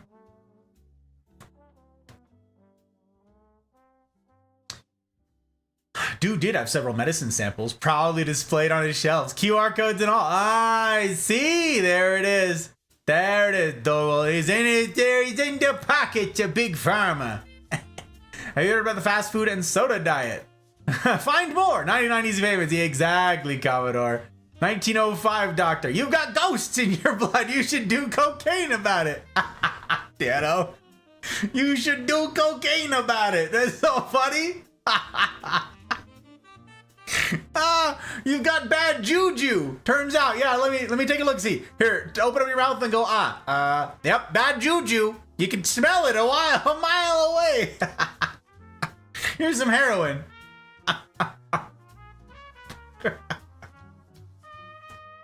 Oh, some are trying to wink and nudge, like the free Viagra pens. Drug ads aren't for you; they're for your doctor. Yes, I got you. I got you. Big Pharma being there's Big Pharma. You're already in our conversation. Oh, Big Pharma drinking milk for strong bones. That's right. That's right. Don't disrespect people's choice to want to fast, yet I find it contradicting to the general view of eat healthy. Look after your body. Humans need nutrition to survive. It's a fact. I don't want to cause offense, but I believe fasting is a culture move driven from a religious ideology that convinces people they're doing something right. Oh, interesting, Don. I got you. I got you. I got you. Also, bias of wealth against those who don't eat every day. Old pyramid is better than the new one, I think. I mean, none of them are particularly good. Isn't Gatorade Institute of Sports Science says Gatorade is performance enhancing? Yeah. Steak. Yeah, steak. Do agree with the fasting concept for 1 or 2 days a week, since I've survived a major depression fit where I only ate 1 or 2 times a week a year. Got sick skinny and hated it. Interesting. People who struggle to feed themselves should just see it as their fasting. Checks if in network. Yeah, see if I'm in the network. Yeah, check it out. So Dawn, to your point, to your question, there's a reason that tonight I'm going to be talking about the science, okay? The numbers. Because this is replicatable type stuff. You're right. Someone possibly could be fabricating all of this stuff. It's possible. I am certainly dubious of any named proper noun diet, okay? But my setup for last week was the reason why I will give more credence, not total blind faith, to fasting science is because it's really tough to imagine who can benefit from this, who stands to gain. And in fact, it's antagonistic. The numbers here are antagonistic to the big players who do stand to gain by you being unhealthy and by you perpetually eating. So that's all my premise was last week. I can't regurgitate all of that here, but yes, much to share, much to share. Would you rather have steak once every 2 days or pizza one day, hot dogs the next? Quality over quantity. I'd have a steak. Oh, for sure. For sure. Okay, so I'm going to talk to you guys a bit about some material. Incidentally, speaking of citing my sources, there's a gentleman that you can find by the name of Dr. Jason Young. Okay? Dr. Jason Young. He is widely considered by a lot of folks to be one of the first doctors who started talking about fasting science and started getting real research on fasting, in particular intermittent fasting. In fact, if the internet is anything to go by, the man's is considered to be, I said Dr. Fung, sorry, Dr. Fung, not Young, Dr. Fung. Come on, brain, get it together. Dr. Fung, Dr. Jason Fung, okay? Widely considered to be the father of intermittent fasting in our modern era, okay? Again, this has been around for thousands of years, but the actual hard numbers of it and the term intermittent fasting actually goes back to some of his 2013 publications, okay? So you can find a lot of that stuff. Yes, Fung, thank you, Commodore, yes, Fung, Dr. Fung, okay? I'm going to be talking about a lot of material that comes from him to start, and a lot of hormone type stuff, and then I have more doctors to talk about after that, okay? Fasting is a weight loss choice? Not necessarily. Not necessarily, Don. It's an all-encompassing sort of thing. This is gonna be about hormones, and there are a bunch of ways that you could do something about that. If it's just for weight loss, that's actually I'm glad that you asked. The good way of putting this is, if you're here for the weight loss, if that's I'm here for weight loss information, Gus, that's it, plain and simple. I would say, stick around for all of the science that is a holistic benefit beyond weight loss. Is weight loss possible? Yes, asterisk. Yes, asterisk, okay? Is it guaranteed? Well, that will depend on a lot of factors. Everything always does, right? Human bodies, turns out, super complicated. So I'm going to be talking about the science that we do know, the science that we do understand, and you can then just have that information to add to your schema, okay? Your understanding of stuff and things, and you can figure out where that information fits or doesn't for you. I am not trying to foist lifestyle choices on anyone. Let me be clear. You do you. But again, I would not be wasting my Friday night if I thought that this was useless information that was not of benefit to you. It can be of benefit to you and the people around you. That's why I'll do it, okay? That's why I'll do it. Okay. So,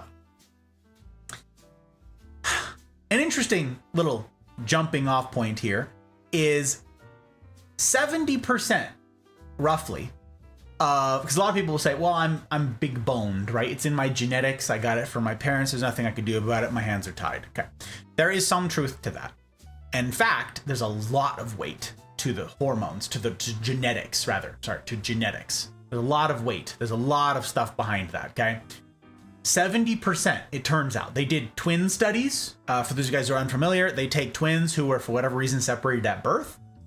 who have certain genetic predispositions toward like obesity or whatever, okay? And they were separated at birth, and then they examined them later on in adult life, and they found that there is in fact a very strong genetic component of this, not just environmental type stuff, okay? So they found that if you took two kids who were genetically predisposed because of their parents and grandparents, whatever, to be overweight, to be obese, okay? And they were separated at birth, and one of them went to a household that ate the typical American diet, and they got big and fat because they were just, you know, eating a bunch of processed, highly refined carbs and all that jazz, and this kid got big. The other kid went to a family that was super health conscious and genetically predisposed to be skinny. That kid might still end up big, okay? Might still end up big because of his genetics. And they found with all of these studies, which twin studies are considered to be some of the gold standard of studies, because it's as close as we can get to, like, you know, observing clones in different environments. So twin studies, big to do, big to do. They found a 70% correlation here, okay? So 70%, the wording is, 70% of your risk of becoming obese comes from genetics. 70% of your risk, not a guarantee, not a death sentence, 70% correlation comes from your genetics, okay? But that does not account for why the rates of obesity in the world are as high as they are. And I do mean the world. A lot of people think obesity, America. Well, that's fair. That is a fair criticism of America. Rates of obesity in America have been going up since 1977. Since 1977, that is a hard year for this. Every single year, the rates of obesity have gone up since 77, okay? This is not a new thing. It's been going up continually and regularly, and about now, this sounds like I'm just recycling the statistic here, but right around now, here in the United States, about 70% of the population, that's today in 2024, I guess the information is from like last year. So about 70% of the US population is overweight, okay? But this is not a uniquely American problem. In fact, rates of obesity are climbing all over the world, everywhere, every single continent, everyone. Okay, Antarctica has researchers. Researchers are from all over the place, therefore it affects them too, okay? So every single continent on Earth has seen a rise in obesity levels in these past decades. Why? The genetics haven't changed. That 70% predisposition based on your genes, your genetics have not changed in 1 or 2 generations to lead to the rates of increase that we've seen in our world. Again, not just America, in the world. The rates of obesity climbing are wild. And it's too much for genetics to be the explanation. It can be part of the explanation, but think back. Look in the history books, okay? Ask, what did your grandparents look like when they were young, when they were middle-aged, when they were, you know, rearing children, whatever, all through their lives.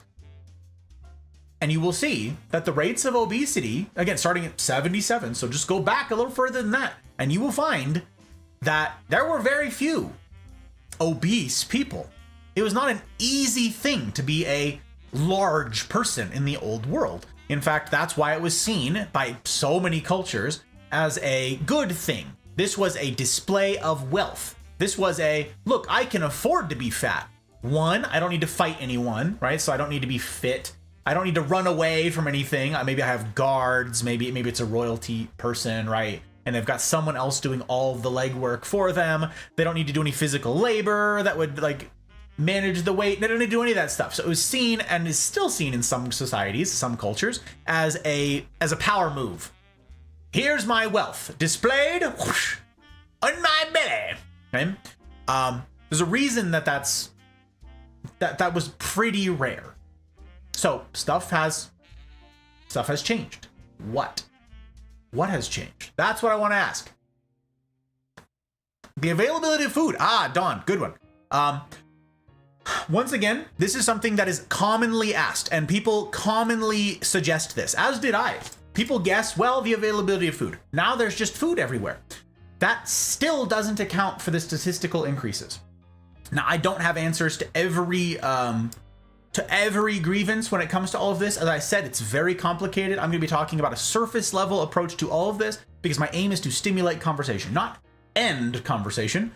My goal is to ask intelligent questions so that we can do intelligent research and intelligent thinking about it. Okay, that's basically my purpose here. So I don't have the magic pill answer to every little thing, but it was cited by Dr. Fung specifically. His thing, that question was asked. Okay, you can find his answers to it. He's all over YouTube. He's got a bunch of stuff. You can find him. The availability of food does not account for all of it. And we're going to talk about a lot of the genetic, or not the hormonal explanations. Okay, we're going to get into some of that. Because the lack of nutrition in the food. Oh, grow your own. Oh, Suki. Ooh. Look at John Belushi. He was considered massive at the time. Yes. Yes, absolutely. John Belushi, Jim Belushi, both. Both the Belushis. Both of the Belushi brothers. Yes, both big boys. King and queens, for example. Availability of garbage, food. Yeah, okay. So, healthy food is expensive. Ooh. Commodore, if I don't come back to that and you're still around in a bit, please remind me to come back to that, okay? Because healthy food is expensive is something that I wish to address specifically. Actually, can I address it now? Do I address it now? Is that going to throw off everything? It's not going to throw off everything. It's not going to throw off everything. I'll do it now. We'll do it live. Okay. Healthy food. Okay. Do it now. Do it now. Okay. Here's the thing. Renaissance art. Overweight women were admired. We look at them now and consider them skinny. Yes. Yes, Leanne.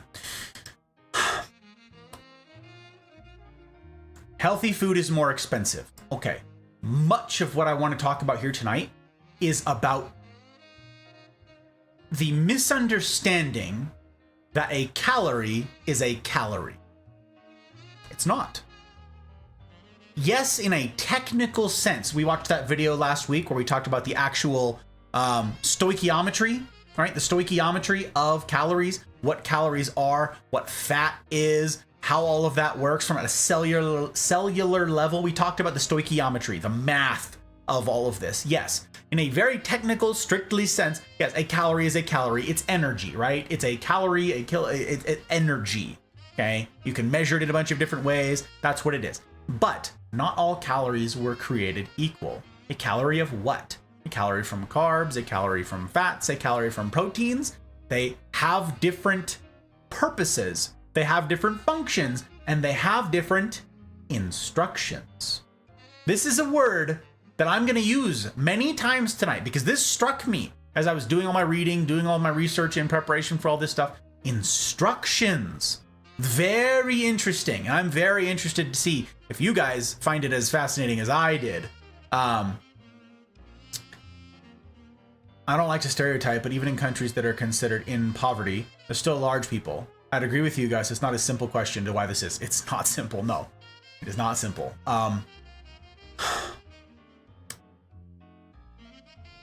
Your comment, Commodore, was specifically, you're in the supermarket, right?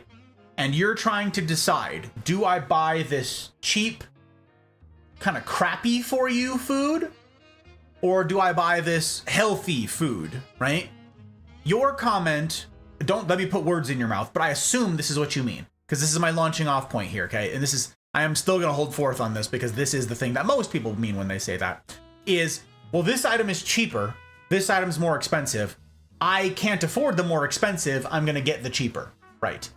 A lot of interesting stuff for humanity has happened in the last 100 years, okay? With food science and with pesticides and with all the stuff that we can do to genetically modify foods, what we're doing with nitrogen in the soil, what farmers have done, what the introduction of nitrogen, just that one thing alone, where they will infuse the soil and all that stuff, accomplishes what crop rotation and decades of work to get the soil healthy and all that stuff, okay? In nitrogen fertilizers, specifically nitrogen-infused, nitrogen-based fertilizers, have made the food industry absolutely explode. Yes, we could all go back to what Suki said, and what Suki does, grow your own food. But there are a lot more of us than there were back then. There isn't exactly the land to do that, first of all. And second of all, that would consume all of our time, right? Nowadays, it used to be an agrarian society, right? Everybody grew their own food, everybody had to do all that, or you starved and died, right? Okay. Nowadays, it's like 1% of the human population, like 1, does all of the food production for everybody else. It used to be the opposite. 99% did their own food, and the 1% had other people do it for them, okay? We flip-flopped that. And the result is science, art, the development of maths, okay, algebra. All the rest of this stuff can come as a result of the abundance of time to do something other than merely survive. Just farm so you don't starve. Now, because of the incredible work and the incredible dedication and the incredible people who do farming today, hats off to all farmers out there. Y'all are actual legends. You don't get enough credit. It is wild. People take where food comes from for granted, myself included, okay? Because of y'all, I get to do this. To name one person. And any benefit that is accrued to you as a result of me doing these, as a result of me doing anything else that I do as a content creator, that goes to the farmers. I would not get to do this if I had to sit there and tend my own garden every day. Couldn't do it. I literally, physically, logistically could not do it, okay? Couldn't do it. The cities that exist today, you think they can all farm their own food? Nope. How about an apartment? There isn't enough land. The cities were not built for it. We are totally dependent on you farmers. And I'm super grateful. Super grateful for it. It's not said enough. Because of the advent of nitrogen-based fertilizers and so forth, the result is those same hectares of land that could be used to produce like 2 bushels. Like this is, these aren't specific numbers, but it's also not too hyperbolic. Like these are legit numbers, okay? Say a single hectare of land could yield 20 bushels of corn, okay? Just 70, 80 years ago. That's it, okay?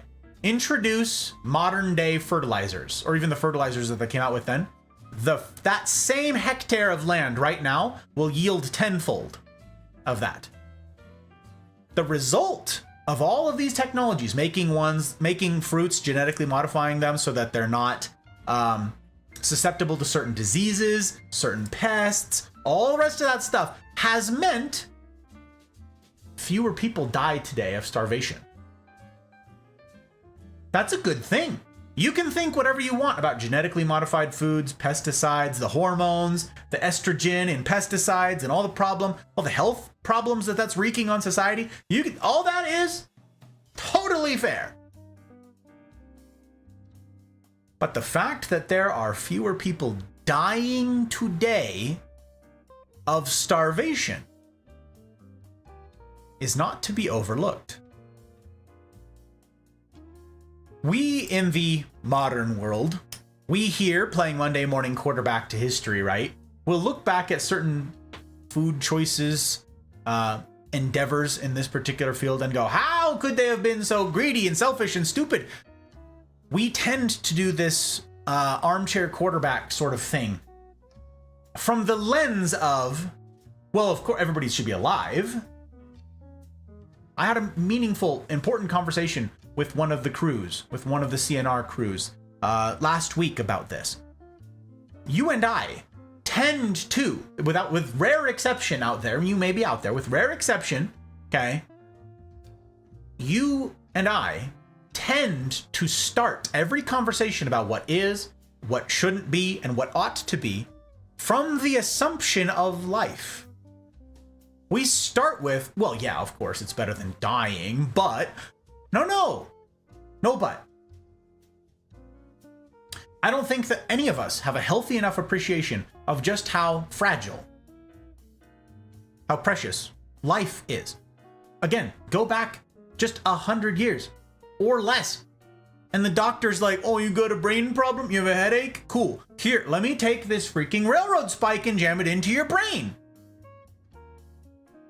People died of lack of food all the time. People died of malaria. Millions of people that aren't dying now of malaria.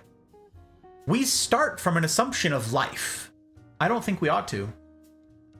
I personally think it's a miracle what modern fertilizers have done, what modern stuff that you can do to modify food and pesticides and all of that stuff. Despite all the problems, set all that aside. We'll get to that. Oh, believe you me, we're gonna get to that. Set that aside for a moment. The fact that there are more people alive now because we're able to feed them in a way that we would not have been able to before, I think that's a good thing. And that's because you're a good thing. You may be one of the people out there who says, but overpopulation, Gus. That's not the purpose of tonight's talk, okay? And please no commentary on that. I don't want to go down that rabbit hole. That's a totally different thing, okay? The problem with that is most people say, there's too many people. So are you one of the people who's gonna go? No, I didn't think so. And you ought not to be. Each of you are remarkable. Each of you are special. Each of you are unique. And each of you have value. Value that's indiminishable, okay? Value that doesn't go away. Value that's here to stay. Your being here is a value add to my life. Your being here is a value add to all of life. You matter. That's why I want to create content in light of that. I want to create content that's worthy of you. An impossible endeavor, I know. But it's the only endeavor worth working at. You matter. A great deal. So set aside all the drawbacks, set aside all the problems, many of which we didn't know about. Many of which we know now. Set that aside for a second. I'm grateful that people aren't dying of starvation. Now, let's turn the conversation to, okay, now that we're not dying of starvation, an actual miracle. Can't gloss over that. Can't brush over it. A miracle of modern science. That all those people who would have been dead aren't. And that could include many of us here. Now we can turn to the consequences of all the stuff we just set aside. Now we can turn to, yes, but. That's a big yes, but, I know. Big yes, but, especially since life. Don't take it for granted. It's a big to-do. Big to-do. Oh, you know what? My own notification just reminded me. I need to disable raids. Deny all raids. Okay, saved. Raids are now hereby disabled. Can you imagine trying to catch somebody up who raids in? Bunch of raiders are here. Oh, hi, wow. I'm like, we're talking about, but life matters and there's hormones and Commodore asked a good question about cheap food versus. Okay, now there's no raids. Okay. Cheap food, unhealthy food. Healthy food, more expensive. Okay. This food is often cheaper, which means it'll keep you alive. Okay, that's interesting. That's a good place to start with this. And that is why this is not an American problem. When I say that 1% of us feed the rest of the 99, that's the world. It's not just here in the States. That's not a Western thing. That's the world, okay? Well, the result of that is the food that the world is consuming. When I say the world and everybody's getting obese everywhere, the world is consuming that food. The food that's been mass produced in a miraculous way to save human lives. They're not starving anymore. Well, they're not starving anymore, and that's a great start. I am happy that no one is starving. Step 1, keep them from starving to death. Step 2, Now we have to care about the consequences of what this mass-produced calorie or nutrient defunct food is doing to the people who are consuming it. Okay?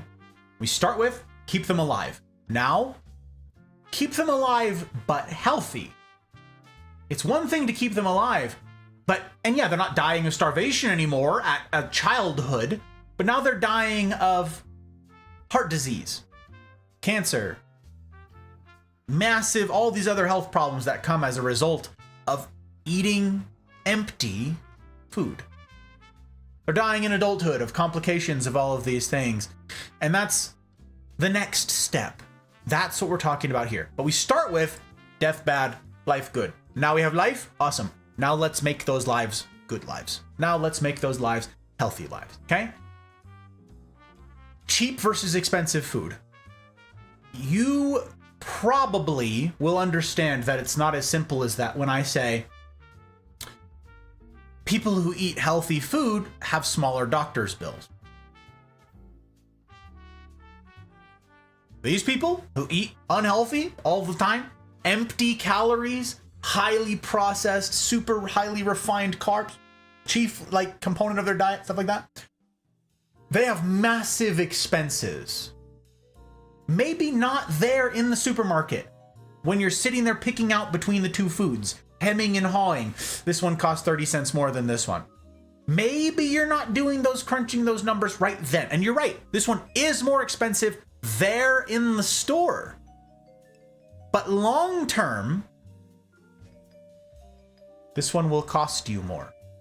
It will cost you more financially, and it will cost you more in terms of your health. Now, I am not going to sit here and be like, go buy organic, do this, switch all these things. I'm going to talk to you guys about some numbers.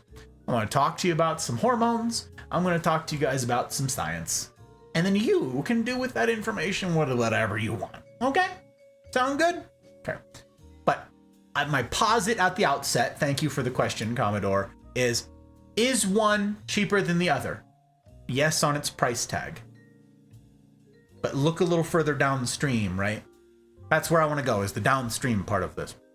That's where I want to go. All right, I've missed a bunch of chat, I know. I'm gonna skim chat briefly, and that's because I do have a bunch of actual lecture material to go to. I'm not just doing like a Q&A here and fielding every single question, because I probably don't have the answers to every little thing, as I said already, but also because I sort of have a coherent list of things that I want to get to. And I want to get to those. Okay. Let me see. I'm pretty sure I saw some new faces come in too. Let's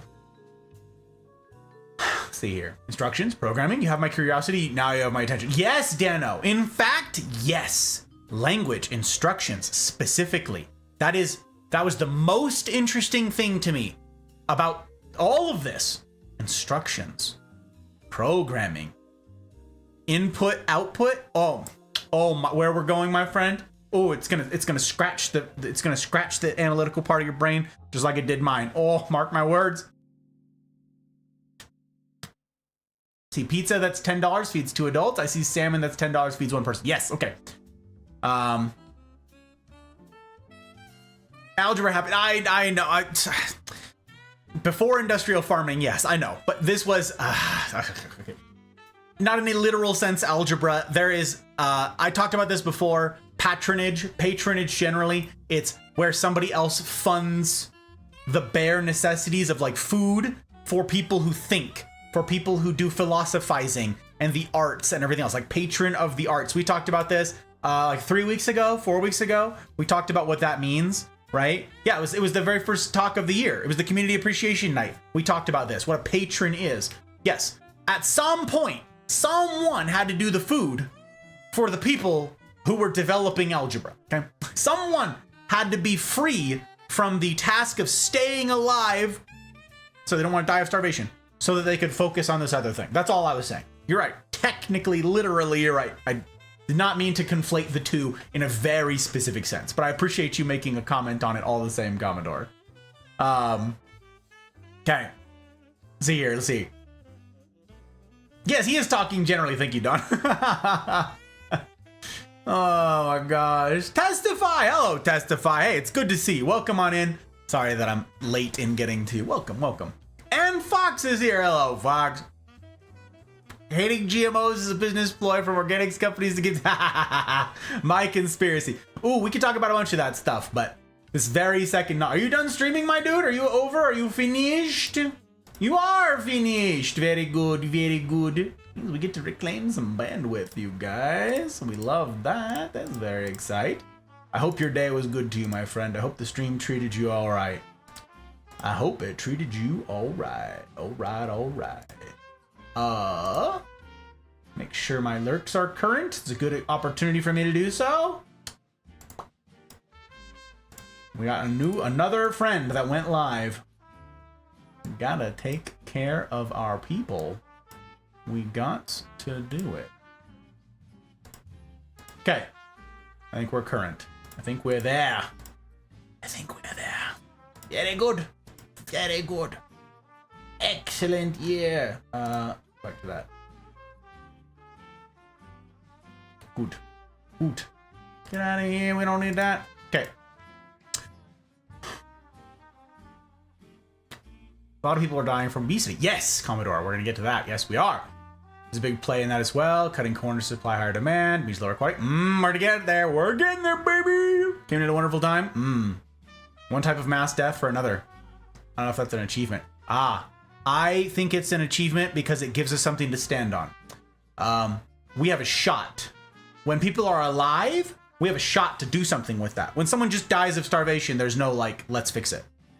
Right? So like, I'd rather take the one that has hope. One that has a shot of doing something rather than the one that's just whelp. I guess just death then. As a person who works closely with USDA and a consistent basis as a cow farmer, oh my gosh, Testify here represents the man. The amount of care and consideration that's taken into getting food on American tables is very astounding. It's true. Put my life at risk quite literally in the pursuit of getting meat on the tables of others. 80 plus hours a week, 40 of those on the back of a horse, provides safe to eat meat. Hope you can spare a second to talk about and appreciate the people like me who do these things behind the scenes. Yeah, buddy. Yeah, we did it.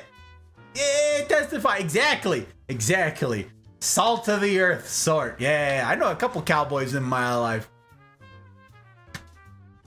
I'd argue that healthy food is cheap as well.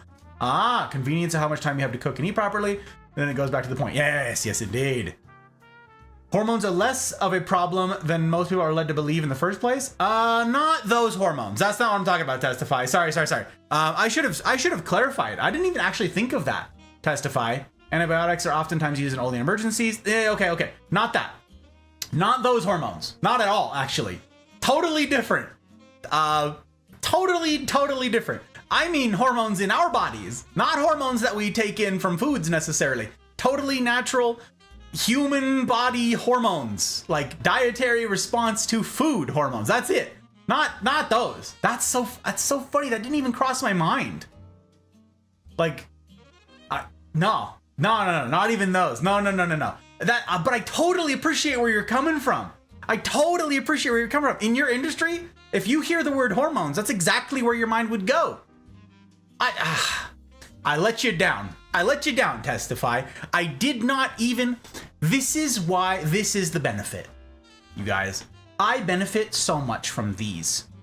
I'm an out loud processor, okay? I'm sharing with you guys information that I have, any wisdom that I've hopefully accrued over the years, but I don't know everything, not even close. You guys give me such an insight that I simply cannot find otherwise. Thank you. For even in this simple instance, thank you for opening my eyes to a blunder of mine, just a lack of clarification on my part. I won't keep gushing, but thank you. Thank you guys for clarifying. You're helping me to be clearer so that somebody else, I'm sure somebody else here, Testify, was like, yeah, hormones, like, yeah, the bad ones that they say aren't in the, is it on milk? From cows not treated with, is that, yeah. I'm sure someone else's mind went there too. And because of you, the point has been clarified. You have my sincere thanks. It's also super good to have you. Drew, Drew. Oh, Drew, speaking of people it's good to have. Oh, family farms 4K acres, a mix of GMO corn, GMO soybeans. I understand what exactly. Yeah, okay. Wow, we got a bunch of salt to the earth folk here, and I'm heckin' grateful for you guys. Relight number 1 indeed, Jack. Okay. I would also like to point out that simply places that are producing these things are also killing the people that live there. I was known for having one of the highest nitrate concentrations. Okay, we're talking about all the pesticides and all of the fertilizers and all that stuff, right? I'm going to... my purpose for this lecture here tonight is not to talk about the food industry chiefly, okay? It's not. That is a byproduct of talking about this at all. And for the sake of time, I really hope that nobody takes like serious offense at this. For the sake of time, because of the limited scope of tonight's talk, I'm not going to be able to redress every issue. I'm not going to be able to even like speak to the vast majority of things to do with the food industry, which, as you guys have astutely pointed out, is freaking enormous. And it is beyond my scope of understanding, clearly. And beyond the scope of understanding of many of us, maybe most people. It is a massive, complicated machine. You're right, the complexity of it is it's too much. That's why I will simply express with my fumbling words my gratitude for everybody who makes possible something like this. This is the benefit of y'all doing that work. This conversation does not happen if I am sitting outside picking worms off of my home garden, because otherwise I'll starve to death. Fair? How's that cigar? I love it. It's a good cigar. It's a good cigar. I know I said I was gonna just like skim over chat, and I'm not. I'm doing a bad job. Doing a bad job. I know. I know. Cheering you on for the talk. Thank you, Fox. I appreciate you. Okay. Hamburger, yeah. Oh, it's way up. There you are, Testify. Okay, I'm caught up. Okay. Hormones, marketing scheme, make people farmers doing it. Okay. What was the chicken thing that they made up? Growth additive free or something? I don't know any of this stuff. I don't know. Milk is a whole other thing. Yes, I talked about milk last week, actually, Testify. I talked about the milk industry, I'm pretty sure. RBST. Yeah, that's the one, Jack. That's the one I'm pretty sure. I don't know what it means, but yeah. Collaboration is wisdom. Independent knowledge is intelligence. That's why there were 3 wise men instead of only one. Ha! I like that. I like that shorthand. That's cool, Fox. Milk cattle are fed silage. Silage? It's silage, right? Silage? Silage. A mix of processed sugar-based foods, grains, dry grasses. Must be cooked, pasteurization. Then the milk is pasteurized. Fits the argument Gus made about it may not be all natural, but you have a clean, safe milk free of chemicals and other things. Got you. Okay. Label removed. Indeed. We're going. Okay. Okay. Silage. Cool. Okay. So all of that is the foundation for our discussion here, okay? It is a misconception, according to the research of Dr. Fung and Dr. Huberman and a handful of others that I'm going to be citing here tonight, okay? And the research that you can find. Don't take my word for it. Do your own digging if you care. If this interests you and it piques your curiosity to go do your own homework, I will have succeeded. That's great. I don't have all the answers, all right? So, according to all of them, I'm not a food scientist. I'm not a chemist. I'm not a, okay? Again, studied criminal law. Am a Marine. Am a Twitch streamer. Am a YouTube personality.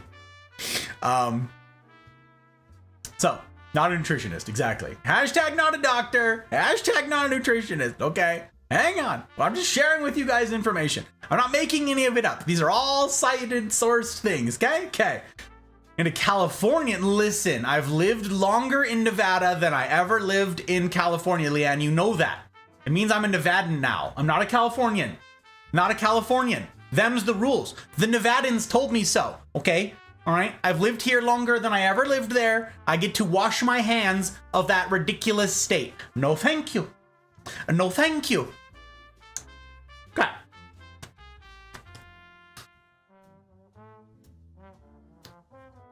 Viva Las Vegas. I'm in Reno. No Vegas. No thank you. You guys can keep your sandbox. Okay.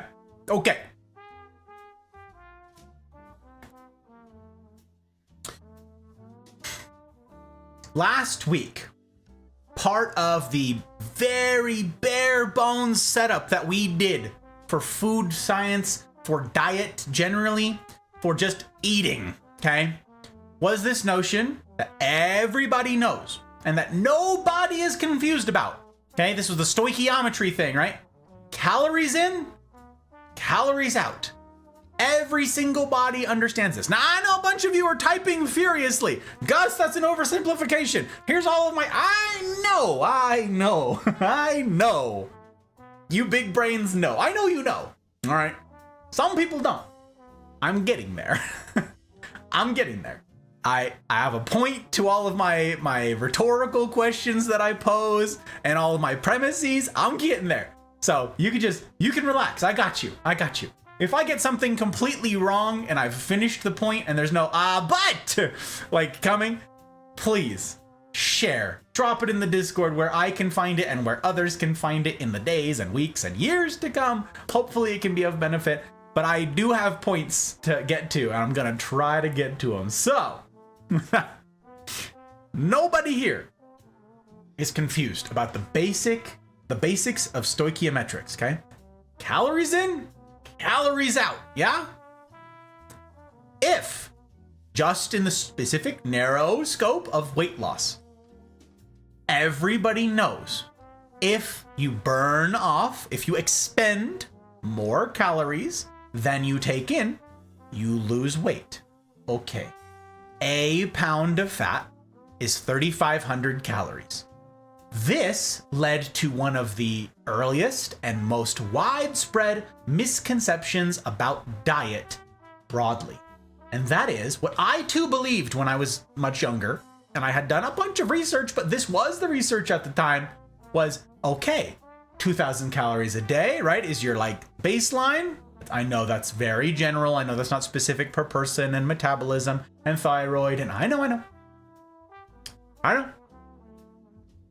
Bare bones, 2,000 calories a day, right? If you want to lose a pound a week, just eat 1,500 calories a day or have a 500 calorie deficit per day, okay? You've got your basic, your BMR, your basal metabolic rate, right? This is what your body at its normal everyday average, what it expends. Both your brain running calories and your body running calories for exercise or just movement or digestion and all the stuff that your body gets up to, it requires energy. And those are calories, okay? So your body uses all those things. Say it runs whatever amount, you just need to make sure that you have 500 calories less than all the total of all that you use that day. 500 less, that's times 7, that's 3,500 calories. You will lose a pound a week. Wrong. Wrong-o! Turns out, I believed that forever. I told people that. I had books that told me that. Now, no scientist will say that. No health scientist, no nutritionist, nobody who understands the biology of the cell and all of that jazz, nobody says that anymore. And yet, that persists. Many of you have probably heard. I'm not pointing fingers. I'm not trying to embarrass anybody. I too believed this, okay? I was lied to. I know. Okay. I'm going to lose a pound a week. Nope. It's inaccurate.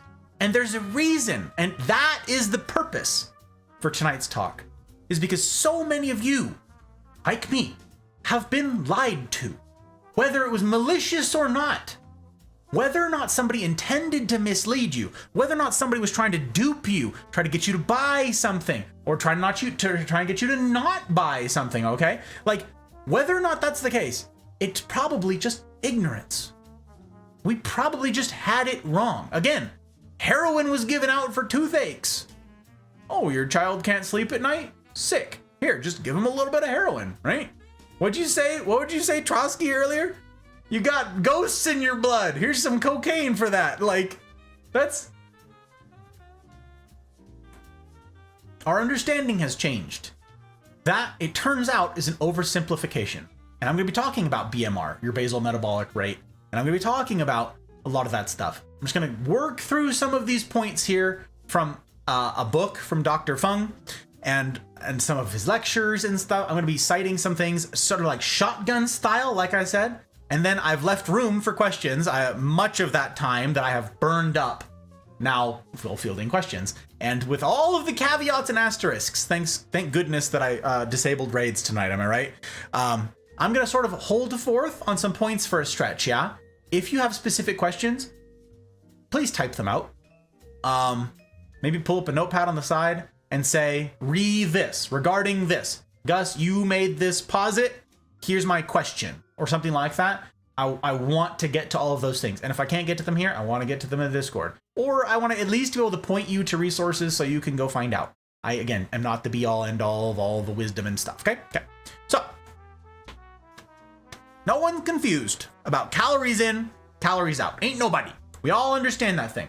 But that does not, a lack of understanding there, because that we clearly don't have. There's no misunderstanding that. Does not account for all of the overweight stuff we see today. People understand this, so what's the problem? If people get it, if people understand that, the very basic question for you right at the outset here. If everyone understands, just take in fewer calories than you expend. Why do we have the crisis, the health crisis that we have? Many of you have pointed to a lot of health problems that have come from food. Whether it's the stuff attached to food that was used to grow the food, or it's the food itself, okay? Like whatever is going on with the food. Why are we so overweight? Why are we so unhealthy? Why are the rates of type 2 diabetes skyrocketing? We all get this, so what's the problem? The answer is, it's not as simple as that. It's not as simple as that, okay? There's not a person alive who doesn't understand that thing. So why is the population gaining weight? And the answer is, hormones. Not the kind in cows. Insulin is a sugar. Insulin is a hormone that your body produces and releases, okay? Now, if you're a type 1 diabetic, I'm given to understand, again, I'm not a doctor, but what I understand about type 1 diabetes is that your body does not produce insulin correctly or something, okay? Like there's something wrong with your body's natural production of insulin. Therefore, you need insulin to supplement your body's inability to produce it, right? Right. Okay. Set that aside. There's the rest of everybody else. This also, I mean, some of this applies to type 1 diabetes. It all will. But that understanding, we'll set that right there, okay? Insulin has a very specific job. When you eat something, insulin is released, okay? In various amounts, that's important. In varying degrees, in various dumps of insulin, depending on what you eat. Insulin is a hormone that is released upon the consumption of food that tells your body, store energy.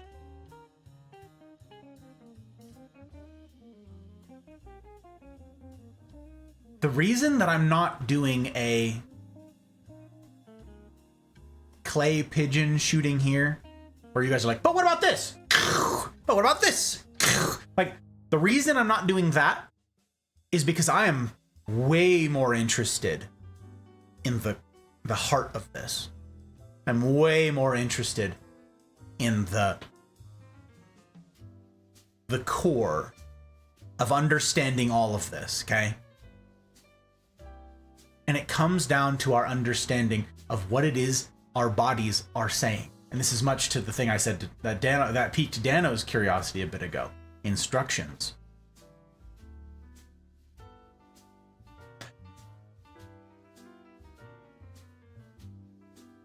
I begin with an example. Alcoholism. I think this is a great example. This is one that Dr. Fung gave. Fabulous example. And it's so clear. It's so good. I have a bunch of examples of my own that I like extrapolated from these ideas, and I'm like, ooh, and it's like this. And I have like metaphors and like we'll get there. Alcoholism. Okay. You can tell an alcoholic, someone who's got alcoholism, right? Something alcoholic, you can tell them that their liver can, that drinking less alcohol than their liver can process, right? Consuming less alcohol will decrease their levels of drunkenness. You can tell an alcoholic, hey, you're an alcoholic? Have you tried drinking less? All the problems that you have from alcoholism, from your problem, have you considered drinking less? If you drank less, all of those problems would go away. And you are technically correct. The best kind of correct, right? I know. You are technically correct. But is that useful? Is that helpful?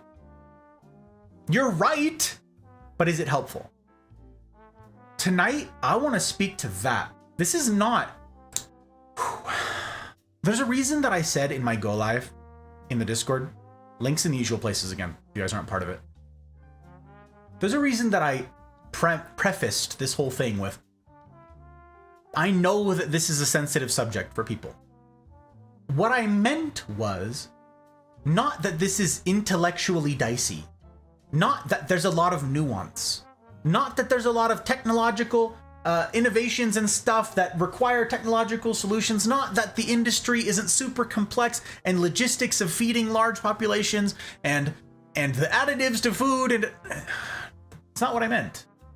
I didn't mean the information is intimidating. I didn't mean that it's technically difficult. And if any of you are like me with smooth brains, okay, that it's going to be hard for you to understand. That's not what I meant. What I mean is, your weight might be a really sensitive subject for you. Your health might be a really sensitive subject for you, personally. This might be a source of embarrassment for you. This might be a source of pain, physical pain for you. You might be on a bunch of drugs. You might be so uncomfortable in your own body. Your body image might be suffering. Your family might be suffering. Your play might be suffering. Your life might be suffering.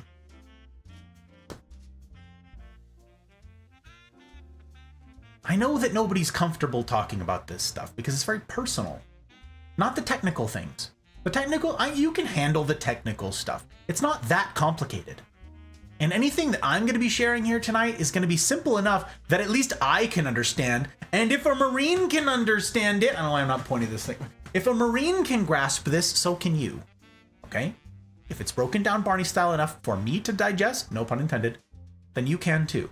What I mean is, I want all of us to understand that talking about one's health and one's weight and one's body size and one's body image and all of the stuff that flows from that can be touchy.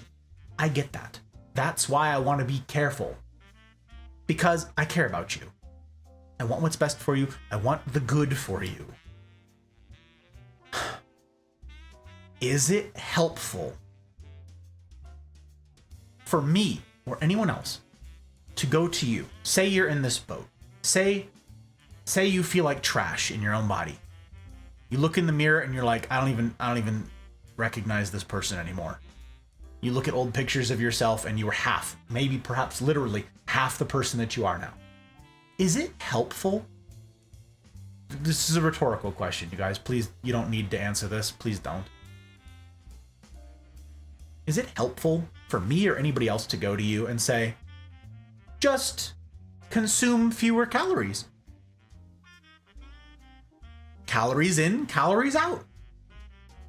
Listen, your body, you have a metabolism, right? Well, that burns X number of calories. All you need to do is have fewer calories. Yeah, hey, chubby, eat less. Yeah.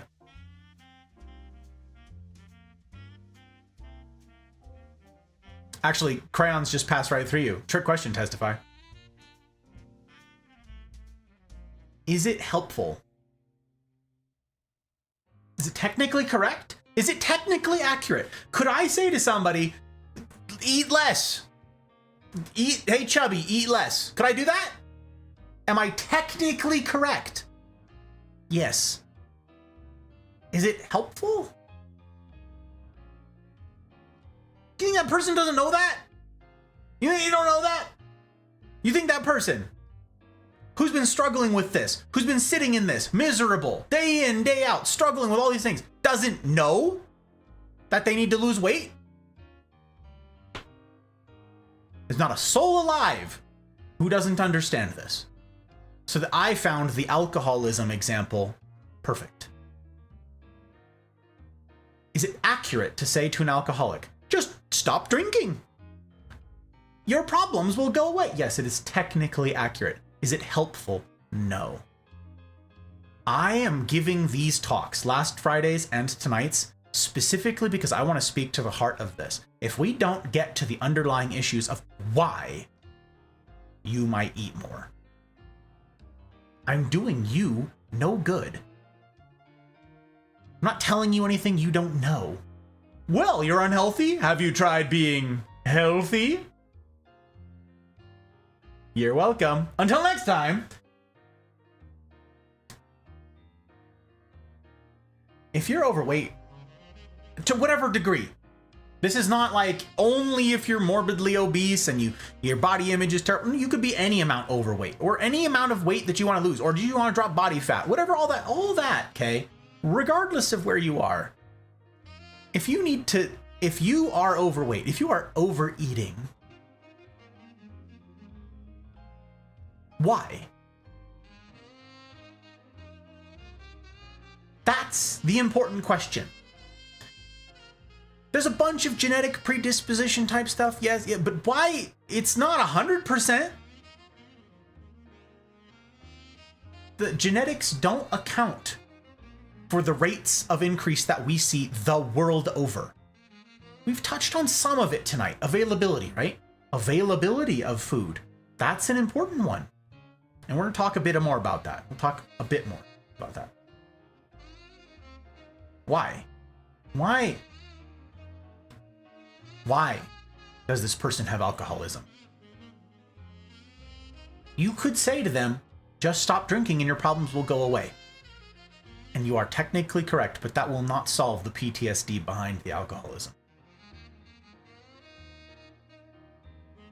Incidentally, and I didn't even remember this example until right now. I'm an out loud processor. One of my Marines. Everybody, for you civilians out there, or maybe you military members who never deployed, who never saw any misery and awfulness, everybody handles it differently, okay? Everybody handles that trauma, the trauma of war. Everybody handles that differently. Everybody processes it differently. Everybody has a different cope, okay? Different flavors of copium. Many of you are familiar with, climb inside of a bottle. Yeah, I knew a couple of those. I knew a couple guys who climbed inside of a bottle and never came out, okay? I knew several other people who suicided, okay?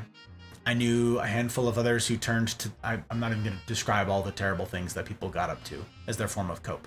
But there was one individual, just one that I know of, maybe there were others, but there was only one that I know of, who turned to food after he got back from the sandbox, okay?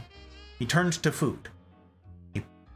You could say he picked up a fork and he never put it back down. He climbed inside of a bottle, never climbed back up. He picked up a fork and never put it back down. He got big. And he used to be fairly small and in shape and like this normal average dude. And then he just started eating and eating and eating and eating and eating. And he got bigger and bigger camis. He got put on administrative, like disciplinary action type stuff. He got like a bunch of paperwork for being out of shape and therefore not able to do the job, and bigger camis until they don't make camis that big anymore. And then he couldn't fit in them. And then he couldn't button the top bottom. He couldn't button the bottom. He couldn't fit in his camis anymore.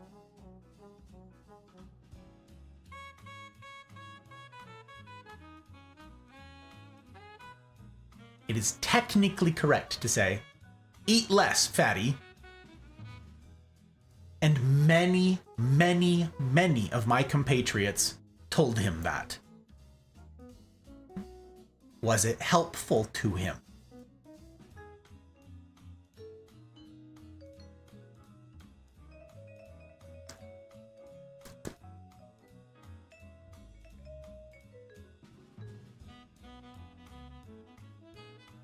You take 2 foods. I want to talk about insulin. I learned a lot about insulin. Some from a bunch of these lectures and some from the hot bride who's learning about all this in nursing school. Incidentally, it's very helpful. Very helpful to have her. Man, if I'm going to get to this information tonight, I'm going to have to speed up, baby. I'm going to have to fly. Okay.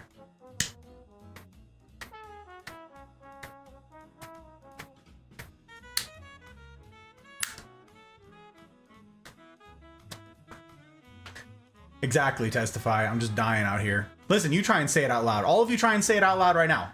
Okay? You try and say that he could no longer do the bottom button. Go ahead. A lot of B's. A lot of B words in there.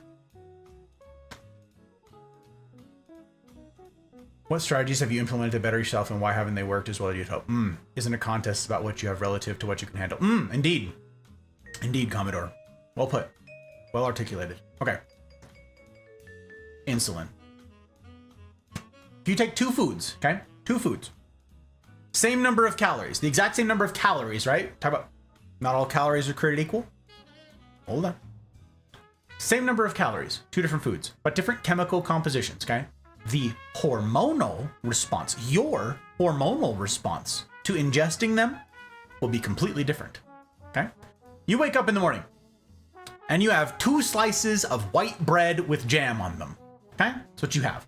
You toast up some white bread with some jam over it. You're like, healthy breakfast.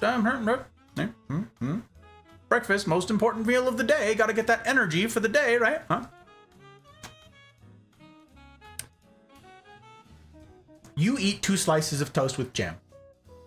Your body, in response to your having done this, okay, that food is making its way down your esophagus into your stomach. In order to handle all of this and to process all these things, your body spikes adrenaline. Spikes insulin, not adrenaline. It's not that exciting of bread. White bread is not that exciting, okay? It's not adrenaline, it's insulin. Different thing entirely, different talk. Your body spikes insulin in response to eating that bread and that jam, okay? Why? Because it's a ton of refined carbs. All that energy, the calories, that's energy. Calories and energy are interchangeable here, okay? Not that exciting. What are you, my ex-girlfriend? Avid, it's good to see you. Welcome on in.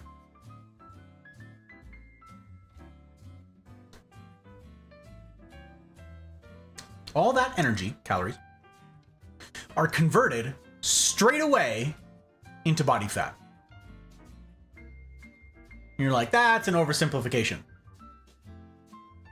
None of it hangs around in the liver or muscles as glycogen to be used as energy for the next several hours in the course of your day. A couple hours later, you're starving because your body can't find readily available energy, calories, floating around in the to use pile. Okay? So why'd your body do that? It just took, I needed that for energy. And now I'm starving. And now what? I just ate all of the stuff for energy. Where's my energy? Why do I gotta eat more now? Why did the body send it straight to the fat stores? Oh my God. This blew my mind. And if you guys can wrap your head around this picture and hold on to this, it will revolutionize how you think about food. Just like it has for me. This is Dano. Here it is. Here's your programming, sir. Here's your thing. Why did your body just do that to you? Why did your body just store all of that? Send it straight to the fat stores. 'Cause you told it to.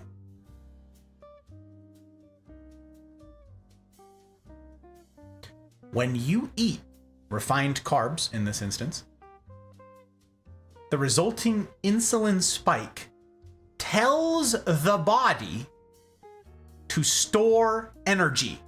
That's the phrase. Store energy. Those are the instructions. Those are your marching orders. Store energy. That's what insulin does. And so your body, input, output. Your body complies. if you eat an egg instead, same time you wake up, you have the egg instead, you don't get that insulin spike. Proteins and fats, and they'll have some insulin response, but not the spike that you'll get from carbs, let alone the spike you'll get from refined carbs. If what you're eating keeps spiking your insulin, over time, your body is going to start stacking on the fat. Why? Because you told it to. Or at least your body did. Okay. Here's the picture that I want to paint. You ready? You ready? Ready for this mental model? Ooh. Ooh, it's so good. This is me. This is a Gus original, all right? Historically, I thought I'm not going to tell you historically what I thought. I'm going to tell you what this picture is now. We're not going to get them confused, okay? So here's the picture. You have a foreman, all right? Who sits right here. Sits right in your whatever, okay? Picture like Osmosis Jones, okay? You got little living dudes and bodies and beings in here, okay? Okay?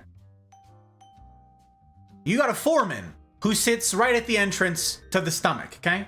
Your esophagus and all that jazz, right there at the door, the entryway to your gastrointestinal system, right? Your whole body is rearing to go, okay? You have a foreman who stands right there, okay? And he sits right there with a clipboard, and he's looking at all the stuff that needs doing in your body, all the stuff. And he's looking at all the stuff coming in and he's checking it off.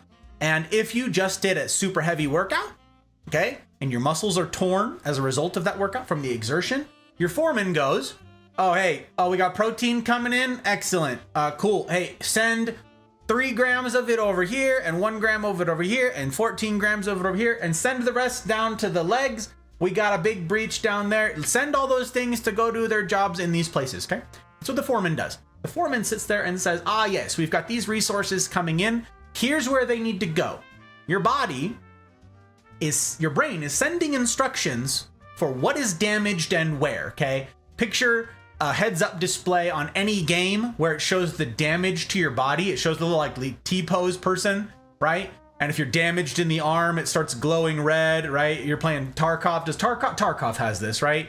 And your leg is hurt, so that's glowing down here. And it's like a heat map for your body that's showing what's damaged, right? The foreman has that. And the foreman goes, yeah, send the protein over to this place, rebuild this, do all these things, okay? Now, here's where this gets really interesting. This is the shocking bit. Blew my mind. Absolutely blew my mind. The foreman does not know everything, and the foreman does not understand all of the stuff, and the foreman does not get to make executive decisions. That's the key. That's the takeaway here. Because you might be inclined, as I once did, to go, get together, foreman, what are you doing? What are you wasting on? What are you doing with all the stupid stuff? Make better decisions. The foreman doesn't make decisions.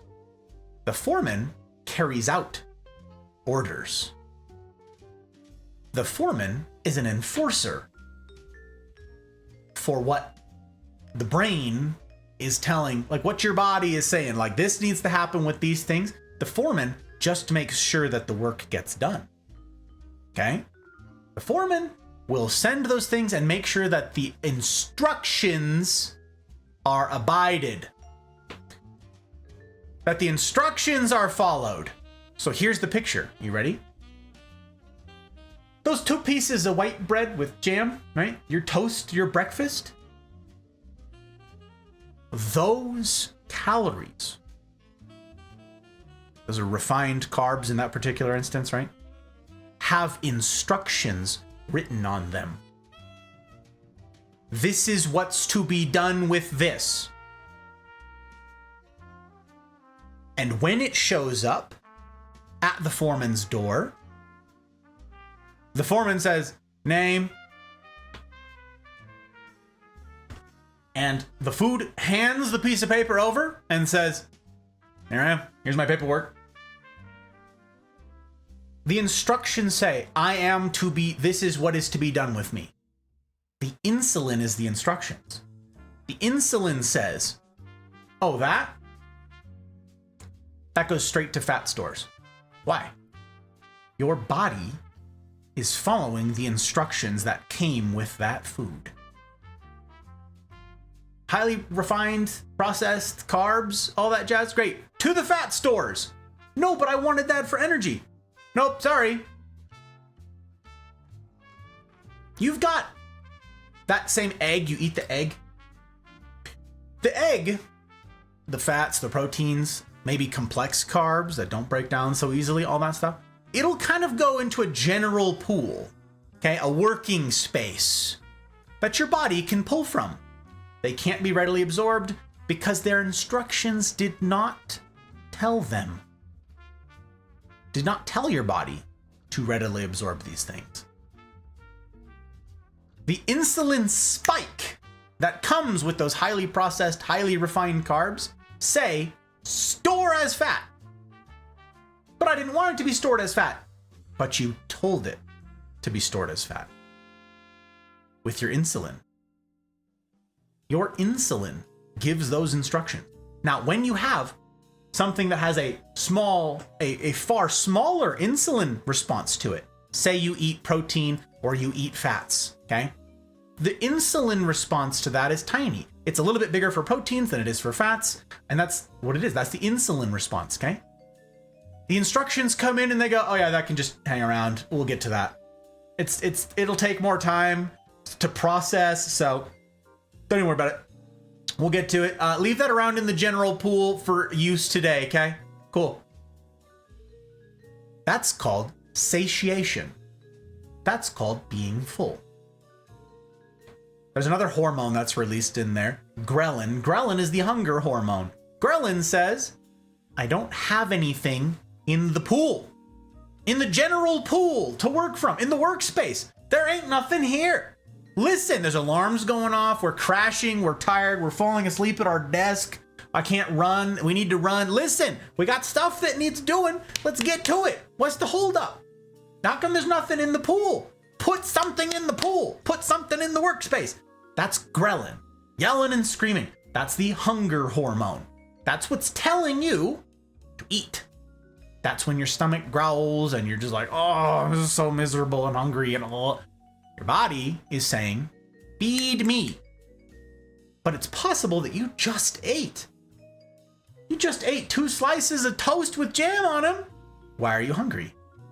It's because that did not go into the general pool. That went to be stored because that's what your insulin spike says to do. That's what the instructions say.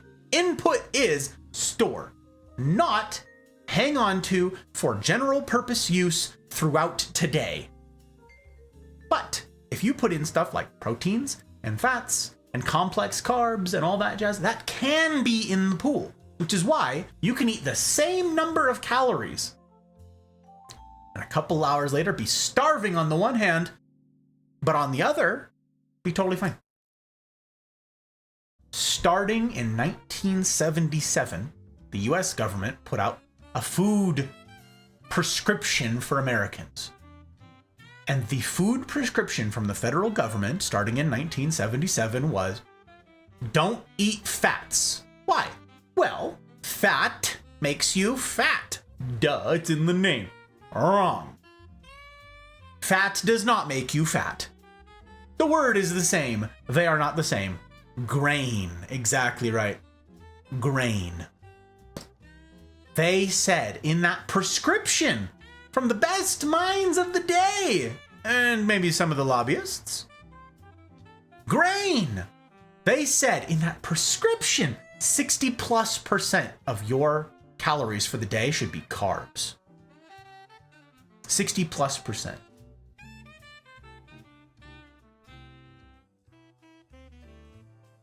The food industry responds to this. I'm not blaming farmers here. I'm not blaming, there's a demand for grain. Okay, well, there's money to be made in grain. Let me make some grain, right? Let me get to it. Oh, we need more corn in everything? All right, cool. Here's more corn. Wheat, yeah. All the wheat farmers are like, there's a demand for more wheat? Bet. Okay, well, I guess, there's not so much demand for okra. I guess I'll, use that same land to make more wheat. It's a response. The government said 60+% of the things that you eat should be carbs. Well, okay, I'm not demonizing carbs here. Carbs have a purpose. Carbs have a use. Your brain typically runs on like half carbs, half fats, okay? That's the ketones we talked about last week. It's sort of how it works. You kind of want balance here. You don't need it, and then we're gonna get into the fasting type stuff, but you kind of want that balance, okay? But if 60% of your food is spiking your insulin,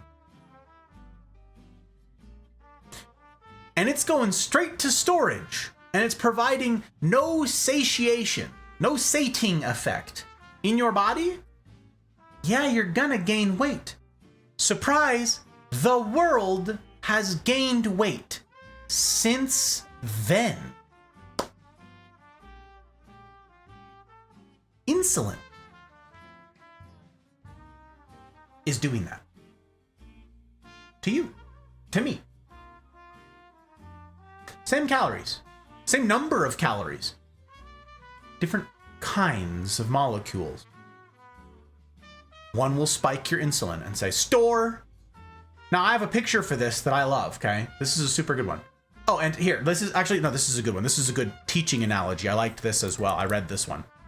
Okay, teaching analogy here. You're like, well, there's a lot of overweight people. Maybe it's their fault, right? A lot of babies are out there. It's their fault. Just get good, right? Just lose the weight. Again, you could be not unhelpful, right? But are you still technically right? Yeah, stop eating so much. Well, okay, let me ask you this. If you're a teacher and say there's, or you're examining a class, all right? You're examining a class and there's 100 students in this class and one of them fails the class. One of them fails. It's common sense to go, that student didn't work very hard. That student slacked off. That student didn't study. That student didn't find it worth their time. That student is the problem. 70% of Americans are overweight, clinically overweight. 70%, and climbing every single year. If 70 of those 100 students failed the class, bad teachers, bad input, bad information, bad prescription. There are so many of you out there who are like, this is my fault. And yes, you have agency, okay? You can change all of this stuff. You can take proactive steps to get your health under the reins. You can do all those things.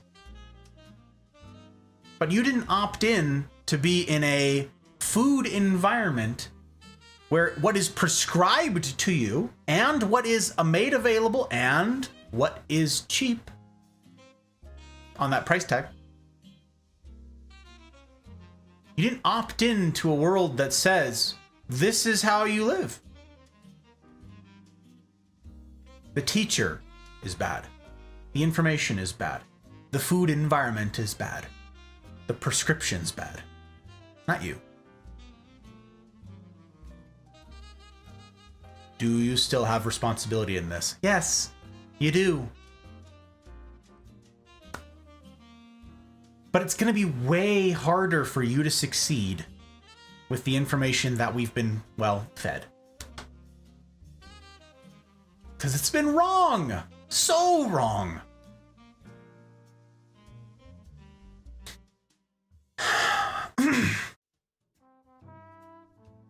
This isn't a question of willpower. This is a question about our food environment.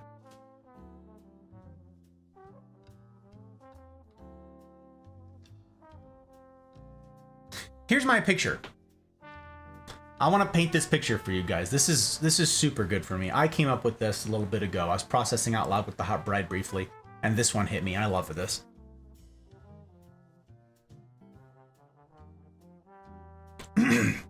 Got that picture? there's the general resource pool for energy that your body's pulling from, right? It's dipping in and pulling energy throughout the day. Okay, here's the analogy. Picture this. Picture this scenario, okay? And you will totally understand this. At least it's to be hoped. I think it's very clear.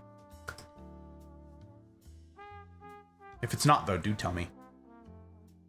You go shopping because you're hungry, right?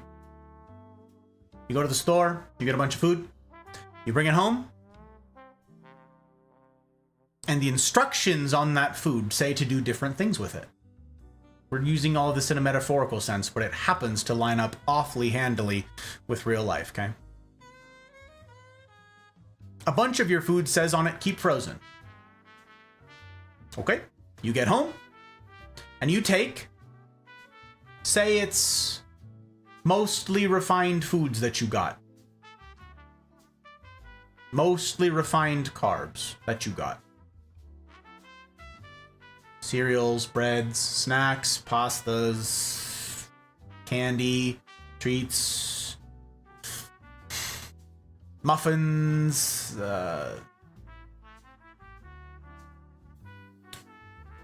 you take it home, and the instructions on 90% of your food says freeze right away. And you go, okay, cool. And you take it and you throw it in the deep freeze. You toss it all in the freezer, right? Well, you've got a little bit of that kept back. And you munch on a few, like, couple things really quickly. And then you're like, well, I'm hungry. And your body goes, this is your body and mine. Your body and mine go, hey, I want some food right now, this minute. And you're like, well, I've got food, but it's in the freezer, and it would take a while to get. It's a lot to do. I gotta reheat everything, and I'd have to. Well, that needs a sauce. I'd have to make this and that. I don't really have to. So you go back to the store. All of that food is in your home. Filled up your fridge. Filled up your freezer with it. Filled up your icebox. And you go back to the store because you're hungry. And so you get some more stuff that's, all right, I got all these things, and I can eat some of it now because some of it's in the pool of availability. Some of it's ready to eat right now. Yeah. Oh, but more of it needs to go in the freezer. In fact, the vast majority of it needs to go in the freezer. The insulin said so. The instructions say, go in the freezer. Goes in the freezer. Oh, you don't have enough room in the freezer. You need another freezer.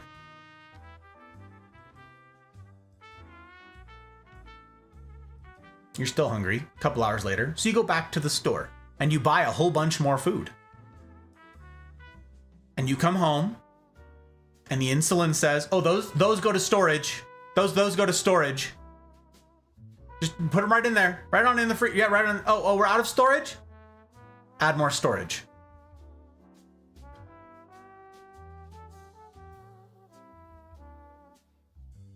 We need another freezer. Oh, I'm still hungry. Back to the store. Back to the store we go. We need more stuff. We're out of room in the freezer again. Another freezer.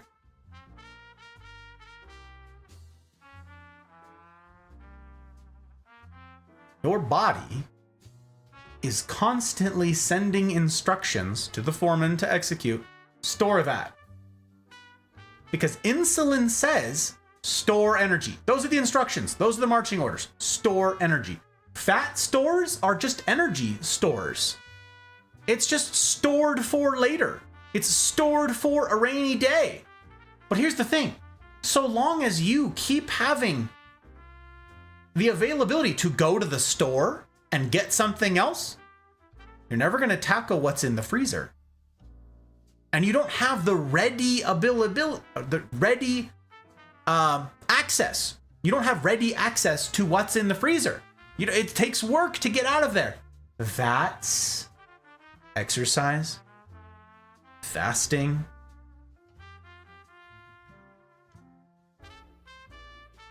Insulin is saying store energy for a rainy day. That's what insulin is saying. Store it for a rainy day. But if you never have a rainy day, how many freezers do you end up with?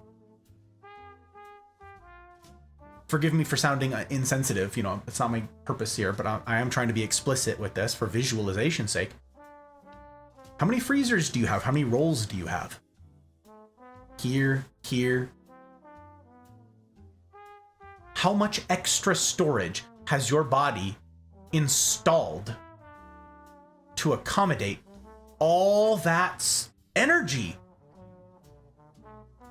for a rainy day? A rainy day that never comes. A rainy day that never comes. We just eat and eat and eat and eat, and it never changes. We eat and eat and eat. And that's been the prescription for 50 years. Eat. Well, you have to eat. Eat more. Oh, if you're hungry, eat. You guys have probably heard it's like a, don't eat unless you're hungry. That's how you lose weight, right? Only eat if you're hungry. What if you're hungry all the time? It's probable that's because the food is not being stored as glycogen in your body for ready use. If you eat something that has a lot of fibers in it, or a lot of fiber, something that's got protein, fats, and so forth, that's gonna sit in the general access area of your body. And your body can draw on it as necessary throughout the day. That's why you can have a meal of eggs in the morning, eggs and bacon, protein and fats, and you'll be satiated. Then, and only then, does the advice only eat if you're hungry make any sense. Because if you're overweight and someone's like, oh, just don't eat unless you're hungry, you're like, I'm hungry.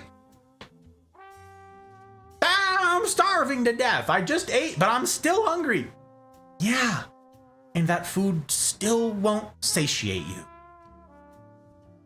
It's just going to be a never-ending cycle of store it, store it, store it, store it. And over time, not overnight, but over time, this can happen surprisingly quick. Your body will install new freezers, new freezers, new freezers to accommodate all of those instructions, all of that energy that the insulin instructed your body to store. What do the instructions come from? The food, the type of food. The level of that insulin spike directly responds or directly correlates, is the same thing to what its response, like to what it does in your body. Big insulin spike, store it. Little baby insulin spike, and that can hang around. We'll use that later. We'll do energy. It'll be fine. We'll use that in a couple hours. Maybe use it tonight.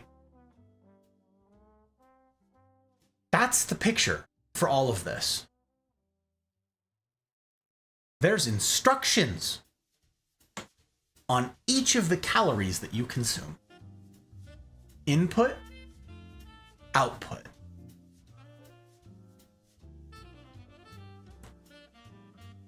For those of you who were here last week, you remember at the beginning of the documentary, you remember the guy, they called him a crony? The guy who had the big old bowl of berries and fruit. You remember him? Crony was calorie restricted optimal nutrition, I believe is what their acronym was for this dude. They called them those guys, right? I don't know what the E is. Just probably because they wanted it not be cron. You guys remember the guy with the bowl of fruit and everything? Okay, this dude just ate crazy like fruit, like a huge bowl of fruit and berries, like every morning. That's what he did. What he did, he ate that thing. Well, the calories attached to all of that were really high quality. Okay? Like, they were like optimal nutrition. That was sort of the notion. While the tons of fiber that came along with all of that, because you guys, I don't know if you guys remember this, he like peeled his apple and he just ate like the apple skins. You remember that? And he threw away the rest. He's like, that's all just sugar. The middle of the apple causes an insulin spike and says, store it.